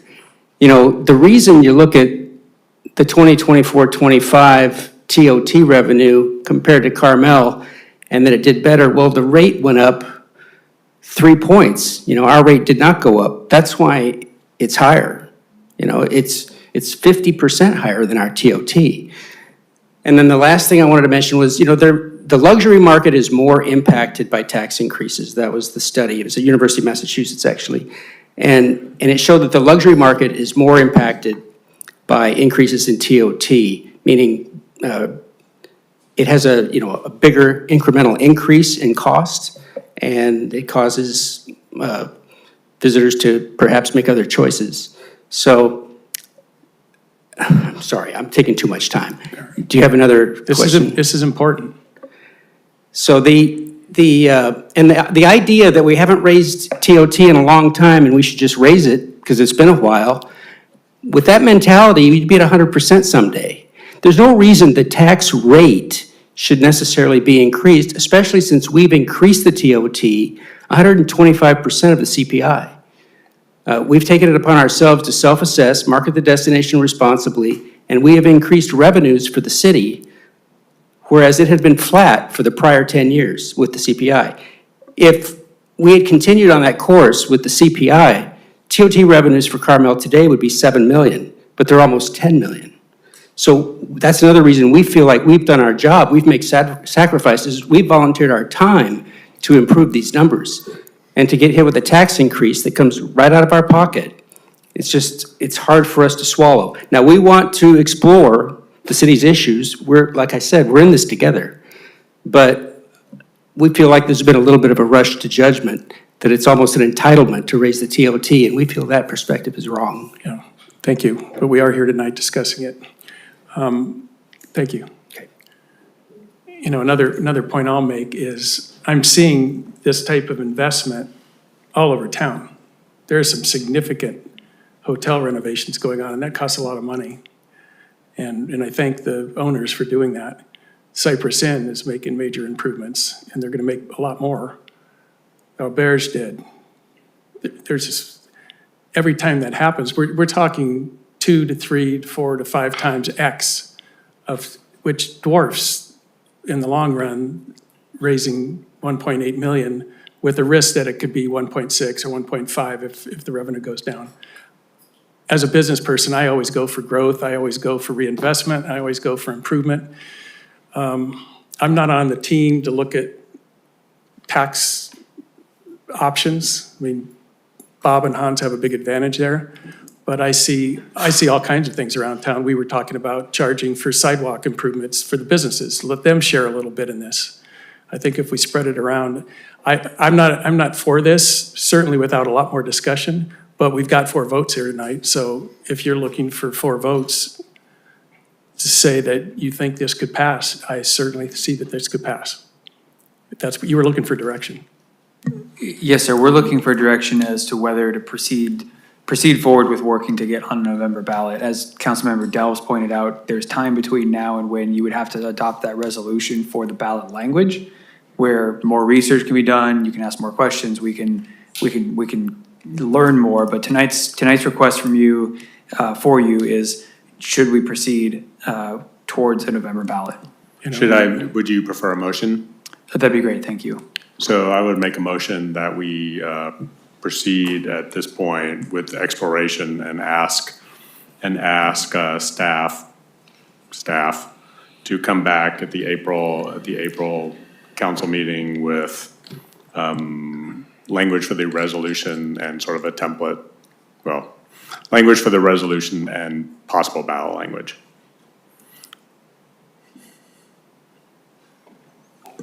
Second.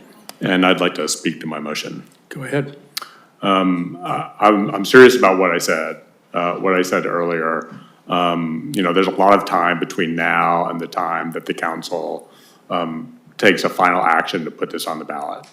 So I think there's a lot of time. There's a lot of time for discussions between the council and and you guys, or between us as individuals and you guys. And I hope that we could use that time effectively. And I mean that with sincerity. Thank you, Jeff. Anybody else like to make a comment? Seeing none, take a roll call. I'm sorry, was there a second? Who made the second? Hans. Oh, okay, sorry. Okay. Councilmember Barron? Yes. Councilmember Buder? Yes. Mayor Pro Tem Delves? Yes. Councilmember Jerema? Yes. Mayor Byrne? No. Motion passes 4-1. Okay. I guess that is the end of that, and we're going to back up. Let me go, my notes. We're going to go back to item 2. So if you want to clear the room, anybody that wants to leave, it's a good time to do it. We're going to take a 5-minute bio break while the room's being cleared.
We're back.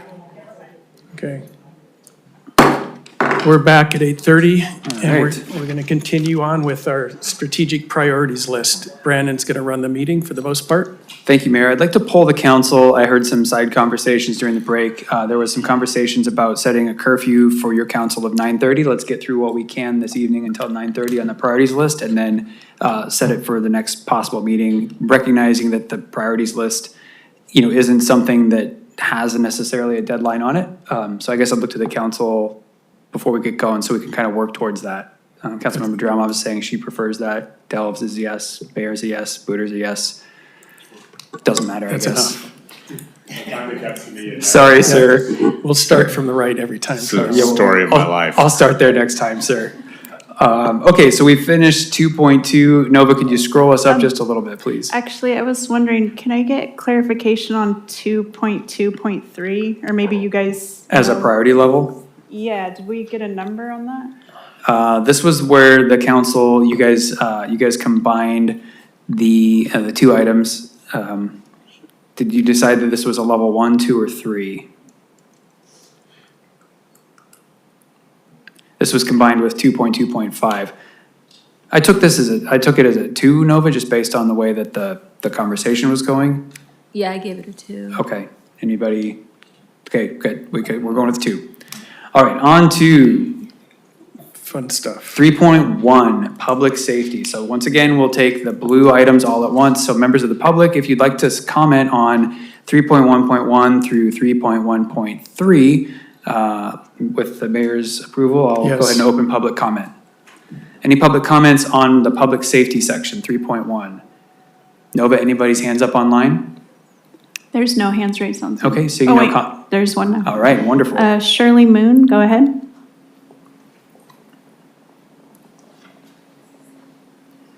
We can't hear you, Shirley. Shirley, go ahead.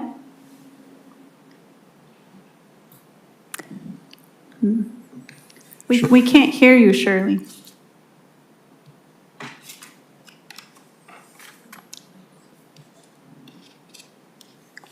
Okay, we'll try to come back to you, Shirley, see if you can get your microphone figured out. And then you can text me if you want and let me know when your microphone's ready, and we can go back to you on that. So it's the benefit of most people in this town having my cell phone number. 3.1.1 through 3.1.3. Oh, that's out in the hallway, sorry. Bring it back to council. So the first item up for bids here is a pink item. Complete the transition to ambulance service to Monterey Fire. This is done. Just looking for your approval to take this off your list. I see everybody's head moving up and down. Thank you very much. On to the next item.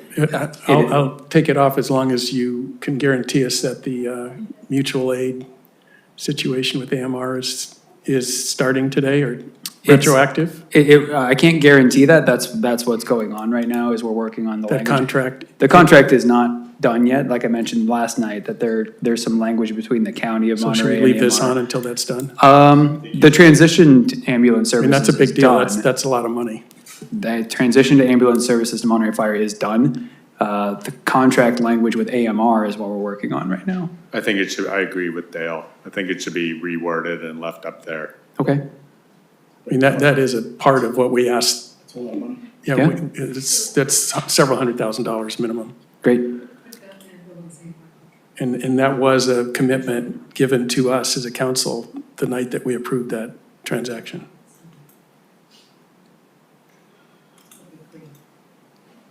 But we'll trust that it is going to get done quickly. Okay. So let's make that a 1, Nova. Thank you. With a date.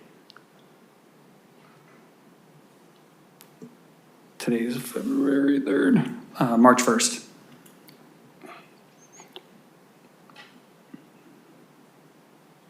Thank you. Okay, next item, implement a street address program. This one's clear because we did not change any of the language. All we're looking for here is a priority level from council. 1. Okay, easy. That was easy. Good job.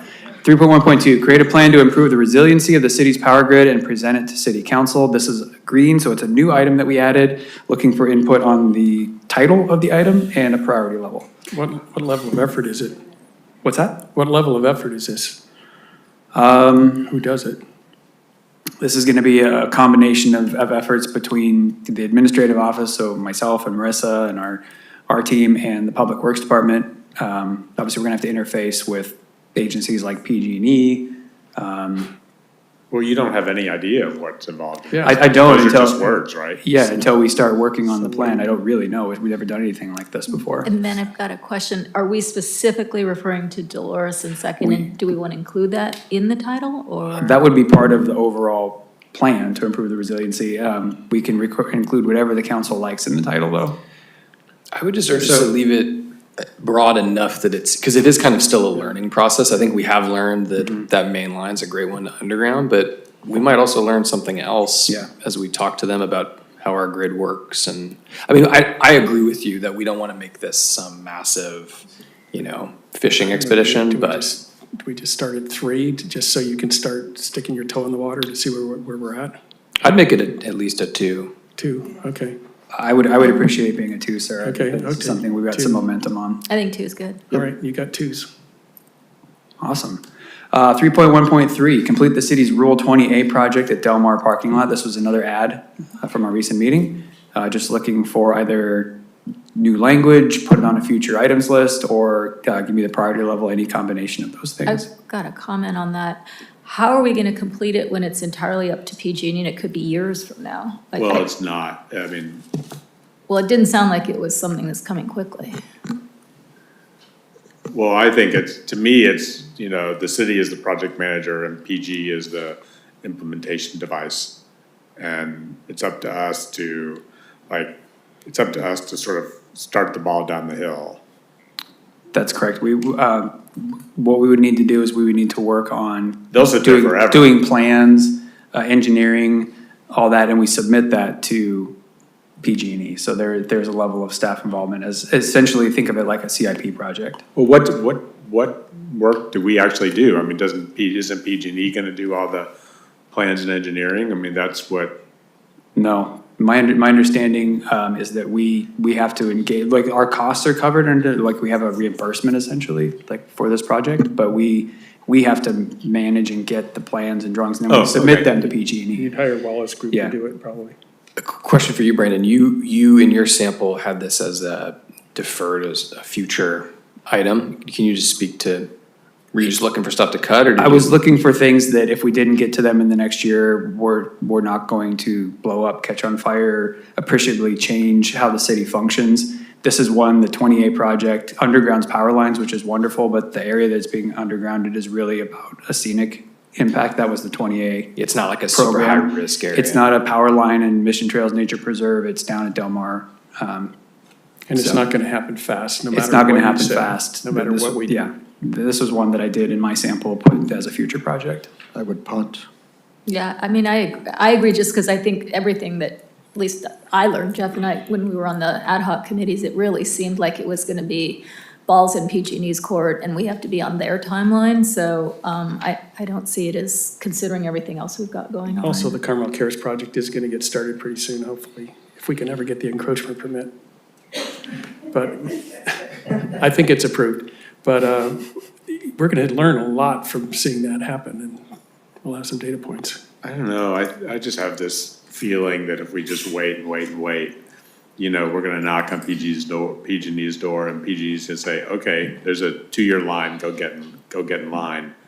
And we're just gonna miss the boat. Like, I just feel like that's a big unknown, like that's an unknown that, it feels like if we get in line, we can hold our place, we can get to the front of the line and sort of delay and hold our place in the front of the line. But if we don't ever get in line, then we may find out that it's too late. And I know that those Rule 20A funds have a deadline on them. So Ken could do a little research on that. I can help you with that. And we can come back whenever we have our next update on this. I mean, I would make, so in other words, I would make it a 3. And then next And time in say- 3 months when we have an update for you again. Or 6 months or 9 months or Yeah, whatever. Okay. I would favor an update, especially because Javier was the project manager and he's not even working Yeah. here. So Okay. if Ken could get us an update at least, and maybe then we can decide if we push it off. It's okay, Ken. It's okay, Ken.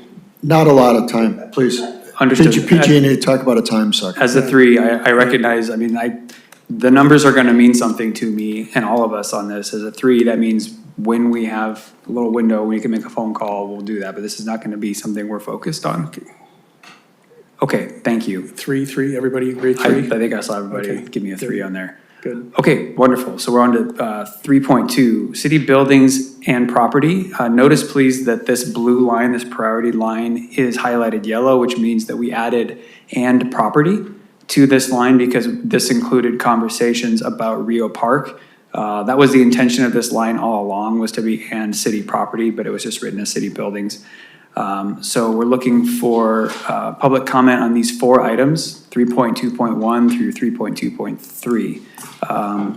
Through the mayor, then I'll ask if anybody in the public would like to come speak to these items. Hi again, Christy Ramers. I want to make 2 points here today. The first point is that I'm genuinely concerned about the direction we're heading with parking and the use of our public land. Before we consider taking the major and irreversible step of selling public land for parking structures, we should do what we can with the parking we currently have. And that means getting serious about parking enforcement. Right now, we're enforcing parking less than 15 hours a week with only one enforcement officer who can't cover the whole downtown herself, which means most of the time our rules aren't rules at all. This concern is also directly addressed in our general plan, which calls for the city to continue strict enforcement of parking regulations. When there's no enforcement, parking doesn't turn over. I see it every day. Loading zones are used for hours. Employees end up parking all day in 2-hour spots. Residents, businesses, and visitors all get frustrated, not because we don't have parking, but because it isn't managed. To really manage what we already have, it seems like we'd need 3 to 4 parking enforcement officers to be able to continually canvass the whole downtown, 7 days a week, 11 hours a day. I also want to say that a metered system isn't really the answer on its own, because even with meters, we still need the enforcement. Without that, the same problems remain. The second point I want to make is that about our 30-minute parking spaces. Many of these were created to align with Ordinance 96 and were intended to serve residents for their quick local errands, picking up a prescription at Carmel Drug or Optiques, buying a present at Thinkertoys, or picking up pasta for dinner at Pasta Palette. These spaces are what allow our commercial areas to function for the people who actually live here, and I urge you, the council, to consider restoring some of these 30-minute spaces to better support a downtown that serves local residents. With paid parking, I'm also concerned that the downtown would be even less available to the residents, asking them to pay for the time they want to do a quick errand. Full stop, I don't think people will do it. To end, before we make permanent decisions about public land, I'm respectfully asking that we first fully enforce the parking we already have and see how that works before selling one of our most valuable public assets. And determining the value of them is a slippery slope to selling them. Thank you. Thank you, Christy, and thanks for sticking it out. Anyone else in the public? Nova, anybody on Zoom? There's no hands raised on Zoom. Shirley still out there? Shirley, if you want to try again, you can raise your hand. You can also call Brandon on his cell phone, and You certainly can do that. if she wants to just say what she wants to talk about. I can make sure that I take that call. City buildings and property, so we're gonna bring it back to council then. Council, I'd look for this, on this one to start with, the main header 3.2, the blue line. If you have any questions or concerns about and property in there, please let me know. But then let's take 3.2.1. This is just a name change, conduct condition assessment of all. We added the word city buildings, determine values, and develop maintenance plan. This came out of a comment that we need to determine the values of our city buildings. So we put that together with this item to try to make one cohesive item that had to do with condition assessment, values, and that maintenance plan. So Why? because we did. Sorry, I don't know. I thought it was, you know, that was the note we took. It was, when we were talking about 3.2.1, the note about needing to determine values of buildings came up. So I thought it was logical. We can easily create it into two items if you'd like a separate item for just determining the values of the buildings. As I recall, this actually came up a year ago. I think it was Alessandro was saying we ought to know what they're worth and have them assessed, meaning, and I'm sorry if I'm remembering that wrong, Alessandro, but that was 13 months ago. And I know I agreed, it was like, yeah, I'd like to know what they're worth. But then also what have them assessed as what's wrong with them and what's right with them. I would say since then, I mean, I now know that we've done that. We have lots of reports on the buildings. They're not that old. So, I mean, I don't know that this needs to stay on here. Do we have a maintenance, do we have like, so the other things, maintenance plan, condition assessments and maintenance plans, so we're pretty close to finishing that stuff? So I'll let Ken speak to that, the level of, you know, if I guess, Ken, the question for you would be, do we have a condition assessment of all city buildings? I don't think the answer to that is yes. Do we know the value of all city buildings, and do we have a maintenance plan for all city buildings? No. Okay. Thank you. Okay, I was hoping, come back. Ken. I tried. Yes, sir. Yeah, I'm really Captain hoping Brevity. for, I'm speaking only for myself. I would say I was really hoping for a slightly more detailed answer. We have from, I think it was 2023, we had a condition assessment report on 4 of our bigger buildings, City Hall, Vista Lobos, trying to think of the other two. Sunset Center. The Sunset Center and one other one, I think it's the library. And we have a whole list of work that has to be done. So my maintenance guys have just been taking pieces every year and with the budget we have and accomplishing the work out of that maintenance requirements for those 4 buildings. But we don't have it on all the other buildings. If I include the restrooms that we have, it's about 18 buildings total we have, and we don't have a condition assessment on all 18 buildings. But some of those buildings and facilities, like the Piccadilly, is that right, Piccadilly restroom, is on our plan to do an assessment of that building, to make a design. It's on my CIP, so it's like a separate piece of work that I'm doing anyway. I'm pretty sure all 5 of us could do an assessment of the Piccadilly Park restroom. Yes, sir.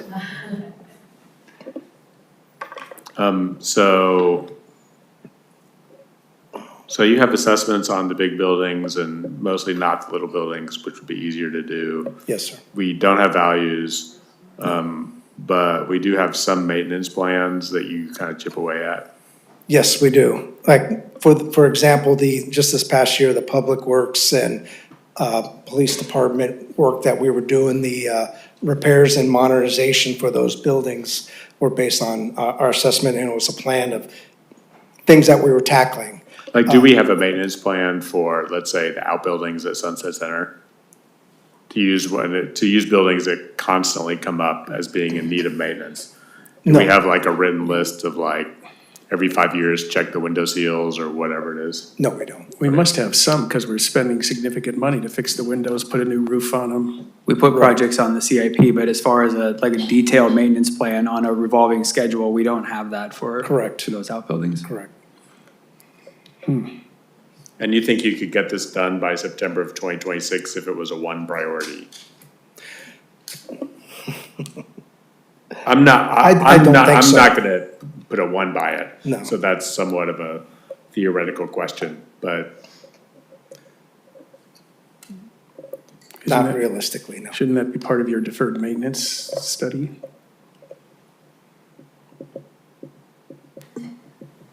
Yeah, I think our goal was to do an assessment of all the city buildings so that we could have a full picture of deferred maintenance.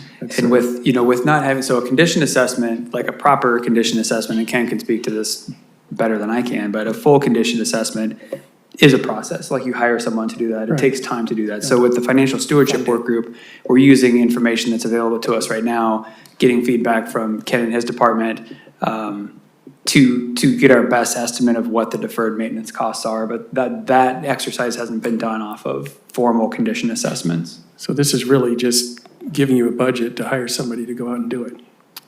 That would be. In part of it, yes, to do it, determine those values, and then developing a maintenance plan is something we would do based on that information. Cleve. I think, I'm trying to remember what I said a year ago. I think I was probably more focused on perhaps if there was a city building that we were interested in selling, whether Scout House or Flanders. It wouldn't make sense that we would waste our time assessing the value of City Hall, for example, or something like that. So maybe we need to take that off so we don't get caught up in calculating things that are just going to waste our time. But certainly, I think the condition assessment of the buildings plus the maintenance plan tied into the deferred maintenance cost and how much money overall, whether it's the 80 million or whatever number comes up with, I think that's the key. What she said, two. Would you say two? What she said, two. And so you were saying take off the determine the values? Yes, I think Okay. so. Okay. And I'd give it a 2 as well.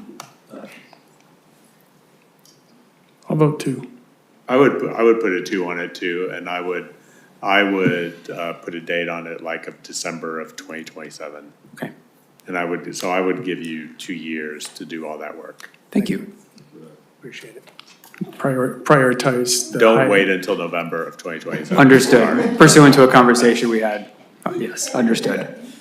The next item up is an item that's done. Just for clarification on this one, make the police public works building safe before remodel. Had to do with the quick repairs, things like replacing the hollow core door at the police station, putting in card readers, putting in some plexiglass at Public Works. This is not the big, $1 million redo of the roof of Public Works where it rains inside, or the major remodels to the infrastructure of the buildings.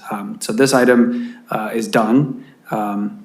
And so with your blessing, we'd want to take this one off the list. Take it off. Roger. Okay, thank you. Next item, 3.2.2, provide a presentation to council on the process required to sell Scout House and receive direction. This one was added, as you can tell by the green highlighting. We heard this from you at the priorities meeting, that this was a property you wanted to at least understand, specific to this one, how the Surplus Lands Act would relate to it. We have a lot of that information already because of when we talked about with the Scouts, it would be slightly different because this would be selling the property. But we can reuse a lot of that information that Council Brian Pierrick gave us last year when we talked about this. So I'd be looking for language modifications, priority level modifications. Council. I'll go first on this. So I don't agree with the language. I don't think there's been a decision made to sort of sell the Scout House. Certainly that was 2 years ago that we had that discussion. I continue to believe that the property underneath the Scout House is ill-served by having the Scout House on it. And the Scout House could be effectively moved to another piece of property. So those are things that I've said before that I believe, is why I think the language is wrong. But what I really think is that, we had a pretty short meeting yesterday, and we could have had this discussion for an hour. And I think that that's a thing that's, sitting out in the background that's like moderately important, not time sensitive.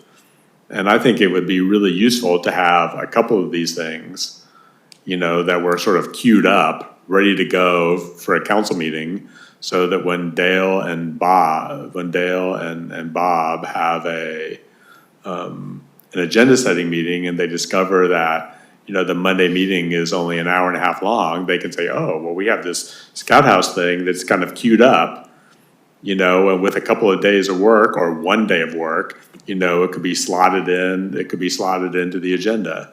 And we could have a productive Monday meeting. And I think that that's like the perfect example of something that could fit into that model. Not too important, but, you know, eventually we're gonna have to have the discussion and we should do something with it.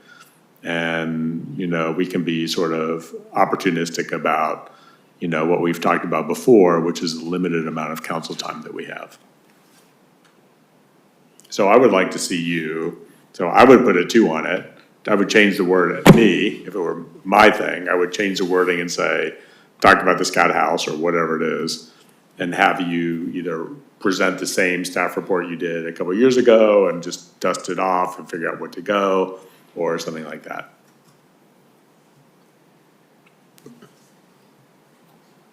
So I am quite confident that I'm going to be outvoted on this, but my I still have the same concern about it just being a time suck. You know, Jeff's comments notwithstanding about the one light meeting that we've had all year. You know, in general, throughput through this group of people is just a challenge, and like we've seen, it is a constraint. And I just think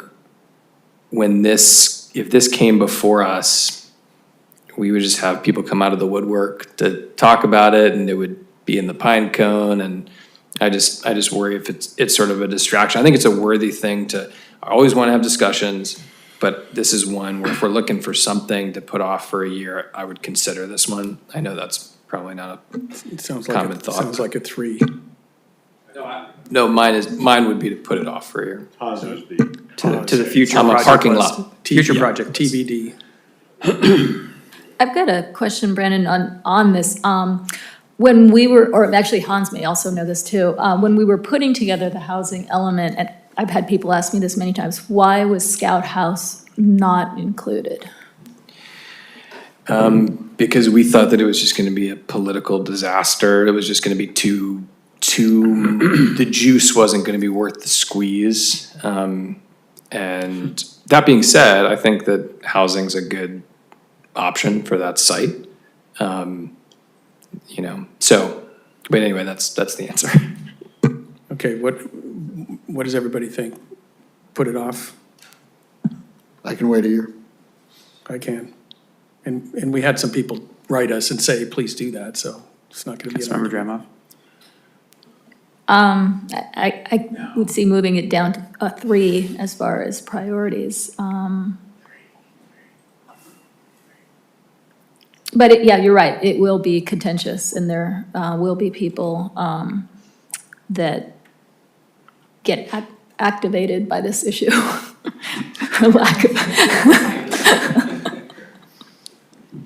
What do you think, Very Brandon? diplomatic What do choice you- of words, ma'am. Brandon, what do you think? Oh, I'm not going to vote on this one, Well, sir. it's 3 or put it off is what we're Yeah, at. it's 3 to put it off. What I do here is the majority of the council says, let's put it on the future project list for a year.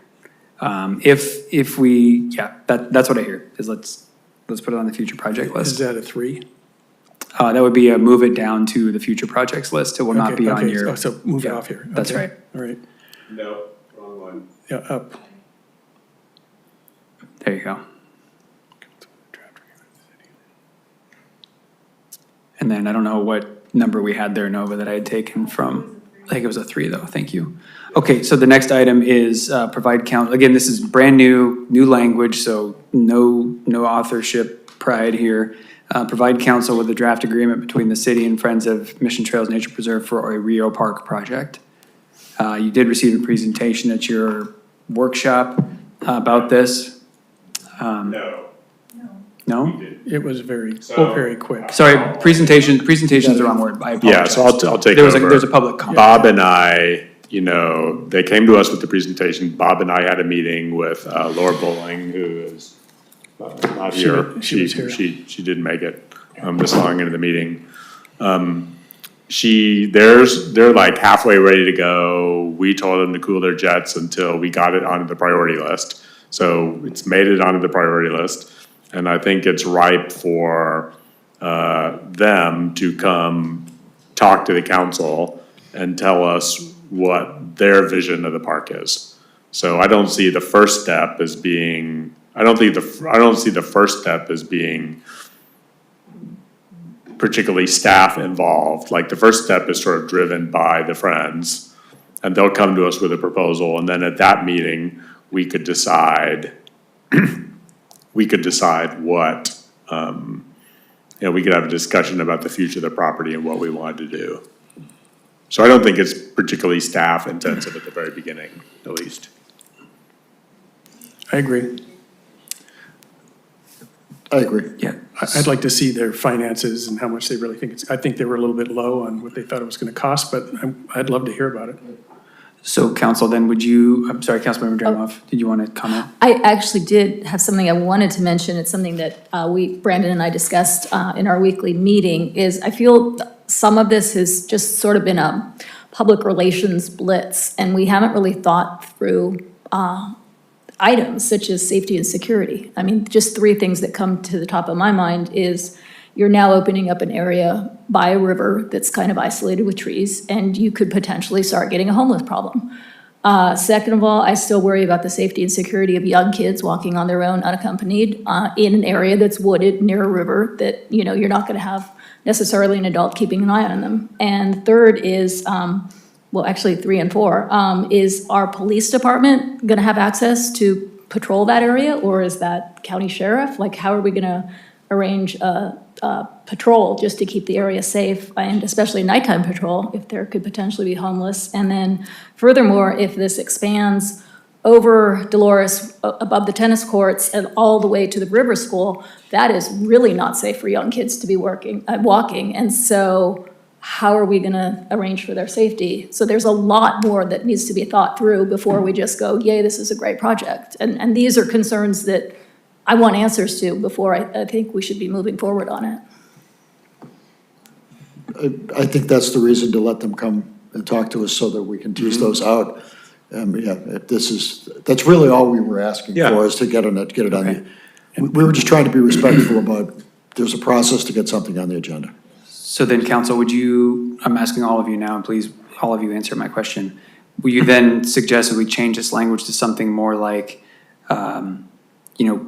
like, have council receive a presentation from the Friends of Mission Trails Nature Preserve? Yes. On a potential project on Rio Park, and then just leave it at that. So then we can work, staff can work with the Friends and coordinate with the mayor and the pro tem to get it on an agenda in the next, say, 2 to 3 months. Yeah, this is a step too far. Okay, excellent. It's not a bridge too far, but it's a step too far. Well, and just remember, that's an important point. This is not the Bridge to Everywhere project. This is a sort of a reboot of that to just a park. I would just say, before we move on, that I don't know, I prefer to make it a 2. The difference between this one, between the Scout House and this one, for example, is, and I said it before, is you've got a group of people that are energized. And so 3 to me is like, we'll get to it if we can get to it. 1 is like, come hell or high water, we're gonna do it. 2 is like, we're sort of planning to do it this year. So for me, it's a 2 because it just seems like the moment is right, it's ripe, and so. And we can keep their presentation as short as we could give them whatever Thumbs time. up for 2? Yeah. A 2. I'm still 3, but outnumbered on his. Okay, all right. Excellent. Okay, we're on to the next blue section. Nova, you scroll up just a little bit for us, so it's top of the screen. So we're on to city buildings, singular, police and public works. This is, as you recall, this one's an expanded item, so you have 5 steps along the way for the police building project. So we're really just talking about the police building project here. So through the mayor, I'll go ahead and open up for public comment. Any members of the public want to speak on the multiple steps of the police building project, or just the police building project being a priority in general? Saying nobody make their way up. Nova, anybody on Zoom? There's no hands raised on Okay, Zoom. thank you. I'll bring it back to council then. Council, what do you think? We didn't change any of the language on this, just looking for a priority level. If I was gonna guess, you would tell me it's a priority 1, but I'd love to hear from you. Thank you. I think the whole thing's a priority 1. I think we're maybe ahead of ourselves to be talking about construction beginning and employees being fully moved back into the building. At this point, I think we did the first thing. We've got an RFP on the street. We do need to select an architect, and then we need to finish a project and decide what we're going to do. I had the same comment. I would collapse this down to just 3.3.2 and 3.3.3 and remove the first one and remove the last 2. Agreed. I agree with those. I just wanted to add, I know Ken said he was going to get us a new date for the selecting of the architect for the timeline. And then furthermore, I would like us to talk about the financing sooner rather than later. So if we can maybe do that earlier, I think that would be smart because we need to get the community involved on how we're going to do that.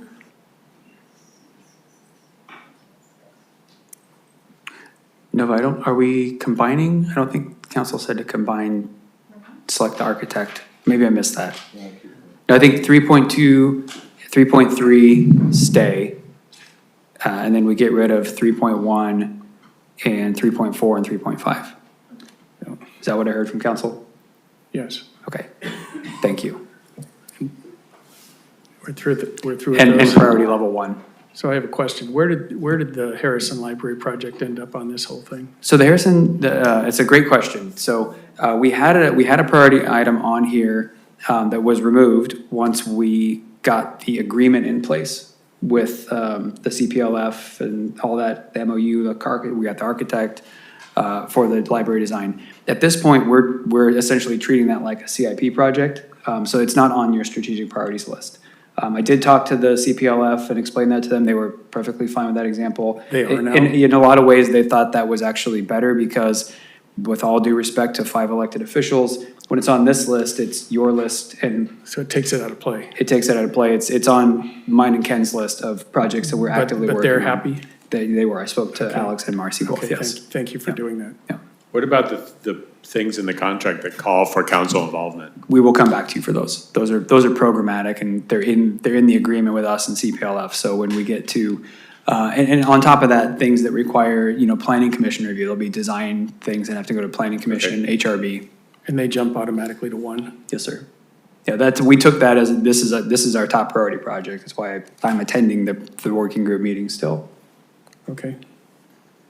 On to 3.4, and we're doing good. We got 26 minutes left before curfew. 3.4, digital infrastructure. We've got 2 items here. The mayor's blessing, I'll open it up for public comment on digital infrastructure. Anybody in the public have any issues with digital? Okay, Nova, anybody on Zoom? There's no hands raised on Zoom. Excellent. Okay, I'll bring it back to council. You notice both of these items are cleared. No language has been changed. Nothing has been added. Looking for priority levels or moving things to the future project list, please. I guess this is a little bit like the one Jeff mentioned before when we were talking about ERP, that I don't know what the state of our IT is at all. I really just don't. So I don't know what to think, other than I suspect it's old and could be better.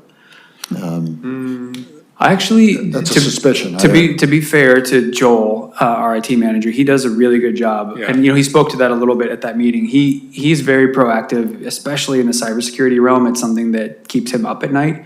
And so throughout the years, he has actively put multiple redundancies on the budget and got them implemented. And I said that wrong because to me, IT's,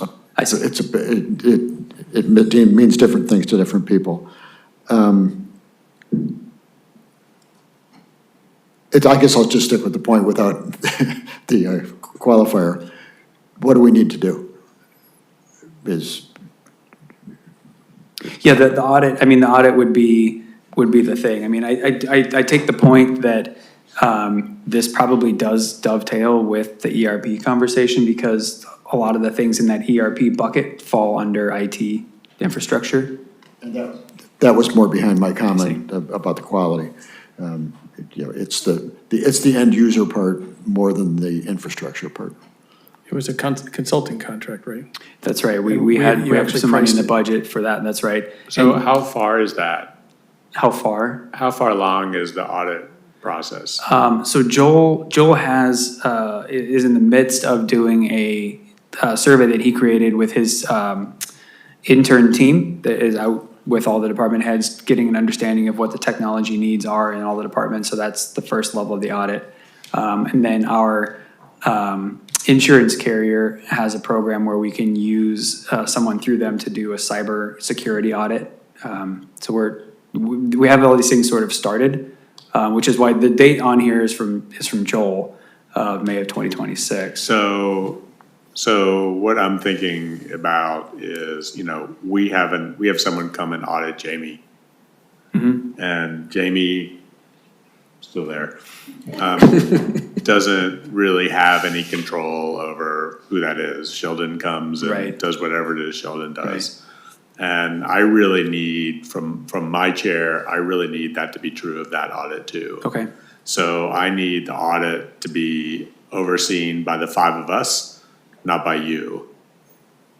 So, I assume, you sort of manage Sheldon, but Sheldon, I always think of Sheldon as sort of reporting to us. Yeah. And Neutral and third so party. so this is really important to me, and I need that IT audit to come to the 5 of us. And so I don't know, maybe the contract with the audit can show up on our council agenda, or however it is, or we have a selection process or whatever. But this is really important to me, and it's really important to me that it happened with the 5 of us and not with you or Joel. Some of that should be done in a closed session, right? I don't, You wouldn't yeah, wanna, I- like, you project can do your- some of that. in Maybe closed if session, it's but- about cybersecurity stuff, but But, we would do what was appropriate. Systems, okay. I had a question. How much, is this one where, I'm thinking of sort of departmental capacity? Is this mostly a Joel thing? So it doesn't seem like he's overloaded with a lot of other things on this list. Not on So this are we a list, little bit no. less constrained by that? I think both of these items, he felt comfortable having on his priorities for this year. Yeah. So you could make them both ones, and I make it think a that's one. realistic, yeah. I'll talk to Joel, because I think if the rest of the council doesn't have opposition to Councilmember Bear's notion of a larger sort of audit comes to you that might expand this time. Yeah, and I think it's a really good idea. And what I think is that the scope of the audit needs to be developed by the auditor, not by Joel. Got it. So I don't want Joel to tell the auditor, no offense to Joel, wherever he is, I don't want Joel to be telling the auditor what he can ask. I want the security auditor, and I'm thinking about security mostly. I want the security auditor to tell Joel, this is what I need to see from you. I also got think 5 ones. I also think that 342, I also think, sort of in line with Bob, I think that 342 sort of goes with the ERP thing. I don't know whether that's really the case or not, but it seems like those projects should probably happen, should happen together. Well, it would make sense if, we put a 1 on the ERP. You guys were kind enough to give me a 1 on the ERP. Yeah, that was your 1-1. That's right, thank you. All right, you've got 2 ones. Yeah, okay. Wonderful, okay, thank you, council. Any other comments? Nope, okay, excellent. Okay, moving on to 3.5, streets and sidewalks. 4 items here, one of which is highlighted in red because we marked it as done. With the mayor's blessing, I'll look to the public. Anybody in the public want to speak to streets and sidewalks? Hey, we got a customer. We have a Fantastic. customer, yeah.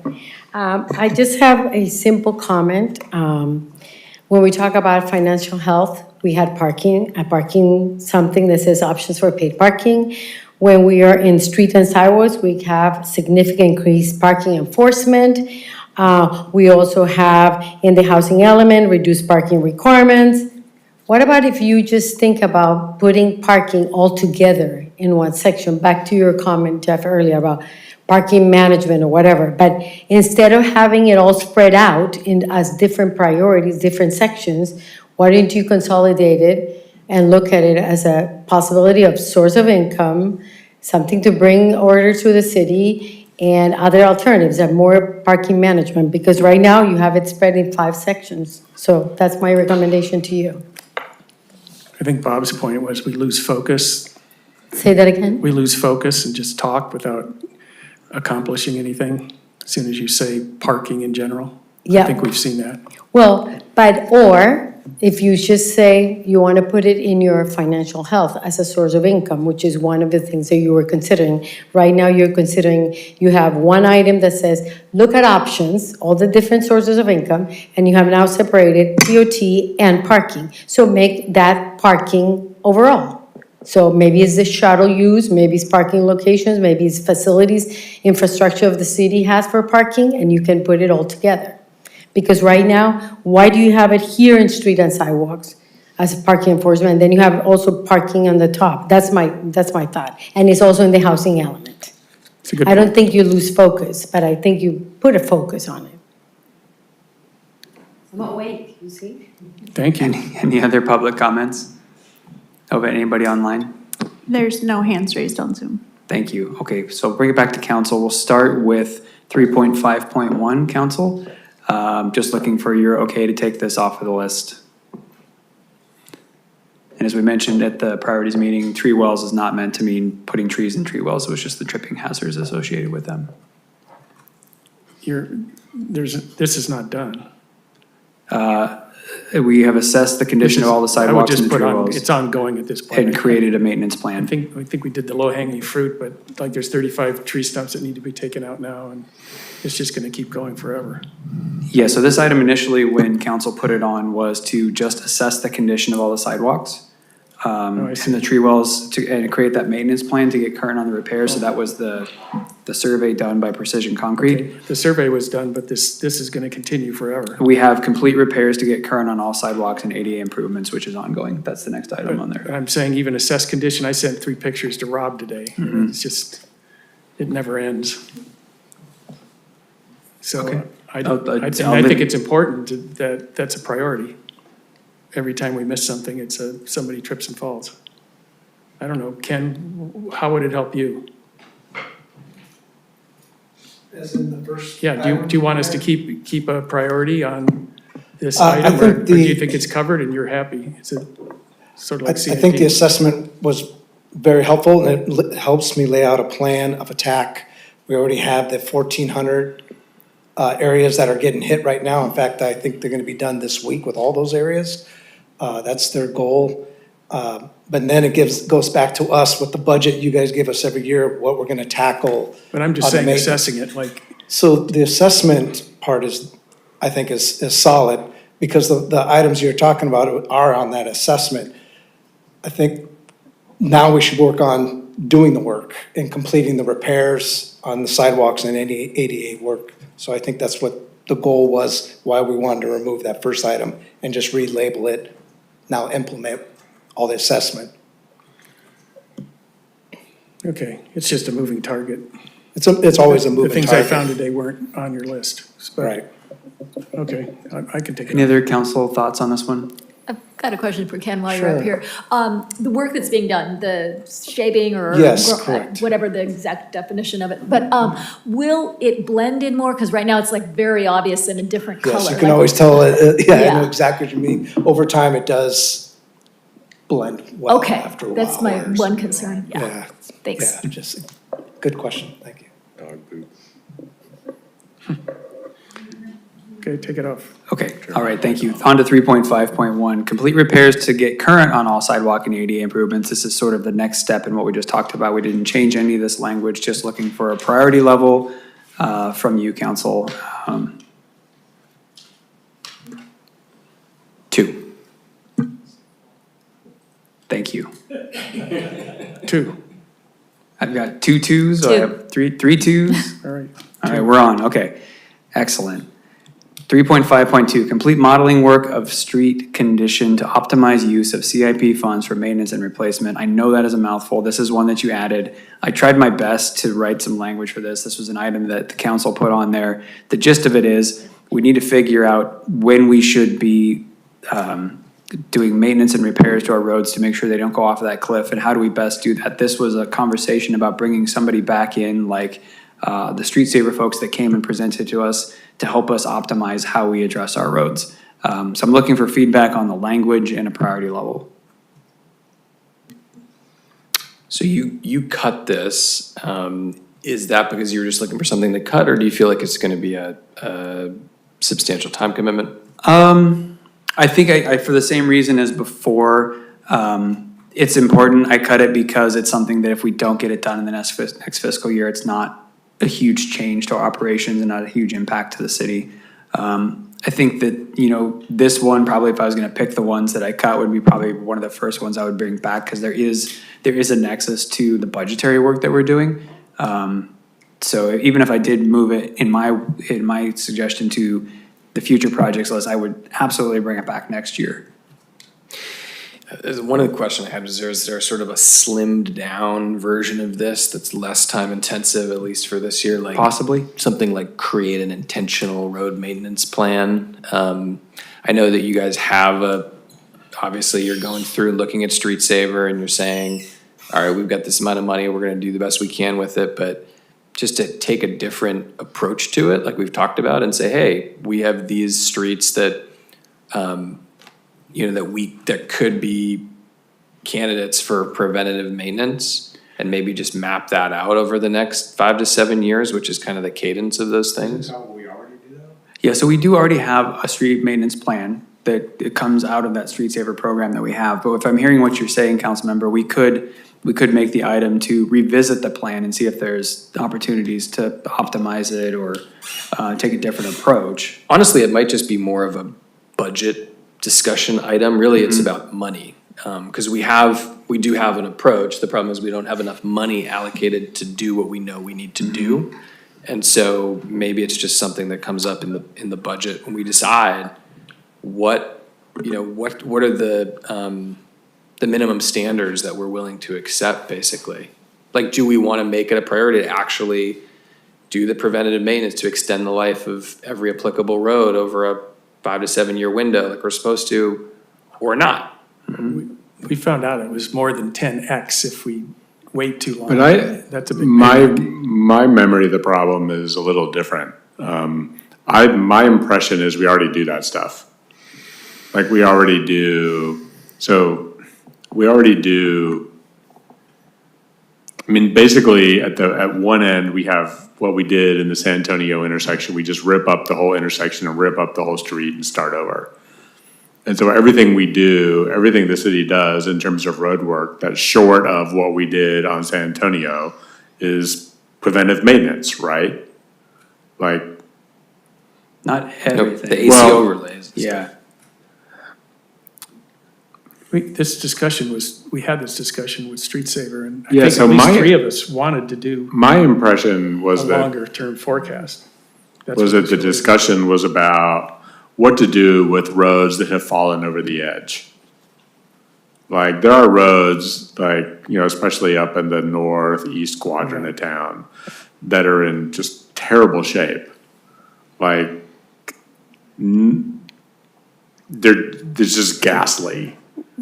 And so there are roads up there that need to be, like, torn out, and we don't do it because it would be too expensive to tear out a road, because we shouldn't spend $100,000 to tear out one intersection when we can spend $100,000 and save 6 segments. And that's all good from a theoretical perspective of saving the city money, but it really impacts the 10 people that live near the road. That's really friggin' awful. I don't think that's what this is. So I thought so what I'm saying is, I thought that that's what this was. No, that's what we do now. We just made the decision not to do those roads. What I thought this was to address that, and that's what I mean. To address my issue, or to address? To address your issue that, this is more Hans, so I shouldn't even speak, but as he keeps saying, the word holistic keeps getting used a lot tonight, but it is not just taking what Street Saver tells us to do, because Street Saver will also always tell you the most bang for the buck, and it just might let those go over the edge. Turn into gravel. Yeah, and what I've heard Hans say is, maybe we need 4 or 5 different categories, and we need to make progress in each of the 5 categories. And I'm not gonna try to tell you what those categories are, but other than that, over the edge is one of those categories. That at some point, the people that live on that street need to know they're gonna get a new street. We can't just keep pushing it off forever, and it is, and then on top of that, it is to try and achieve, and we've talked about a score across the town of 80. The beauty is we have Street Saver, which is an analytical tool which is unlike anything else we have, that, it can give us answers. So I thought that's kind of what this was. And I sort of agree with you, Brandon. I don't know that I need it this year. I mean, we're going to be talking again, we'll be talking about a budget next fiscal year, to do some paving. And that I would rather it was informed by this, but, The only other thing I would say is some of this is already something that we feel like we need to do this is honestly one of the biggest items that we need to do to finalize the deferred maintenance budget that we're talking about. That item right now is a little bit of a swag, like $30 million. But one of the things we've been talking about is, do we need to bring in Nichols Engineering to give us a better estimate? And for me, better than Street Saver. Yeah, I mean, basically it's like Rob Culver coming up with, the estimate. Like, I think to have Nichols Engineering come in and say, hey, here's a menu of like 3 different levels of service, like sort of the status quo, sort of a budget option, a base case and sort of a premium option. And to Bob's point, I think there's some different dials that you could look at, and you've talked about averages obscuring reality. I think that's totally right. So the average, we probably want to move up the average. But for me, there's 2 other pieces. One is I would suggest we have a minimum PCI score and say, hey, look, if you get below this, we're going to take action on your street. That would in turn increase the average. So those things are linked.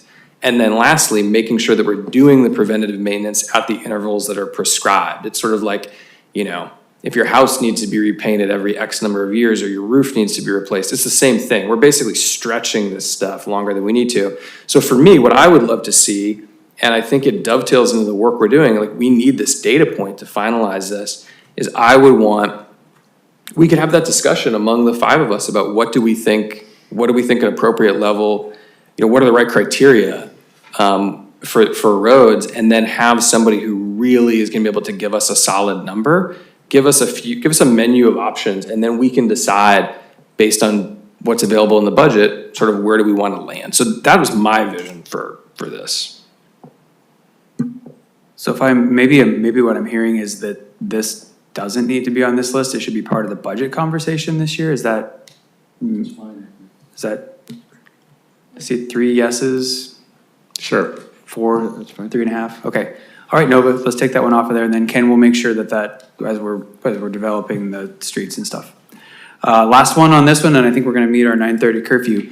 3.5.3, significantly increased parking enforcement capabilities.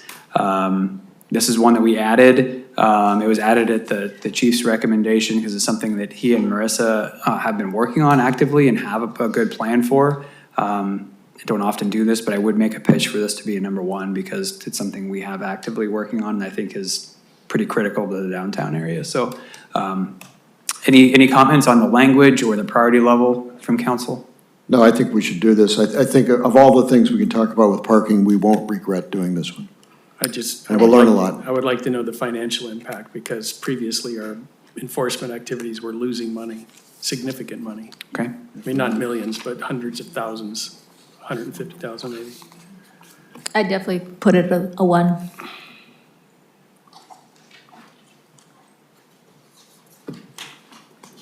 Okay, all right, I think we got that. So, council, it's 9:25. Do you want to call that your curfew and we'll put a pin in it at S4 and return here next time we talk about it? She's already leaving and I'm right behind her. I'll take that as a yes. Thank you all very much. And thank you for letting me guide that conversation. The 3 of you can continue if you want. Do whatever you want. So Mayor, I think you're gonna adjourn the meeting this evening in our friend Don Goodhue's memory. Yes, thank you everyone for sticking it out tonight. And I'd like to adjourn this meeting in honor of our good friend Donald Goodhue. Thank you very much for all the good work you did in our town over the years. We stand adjourned.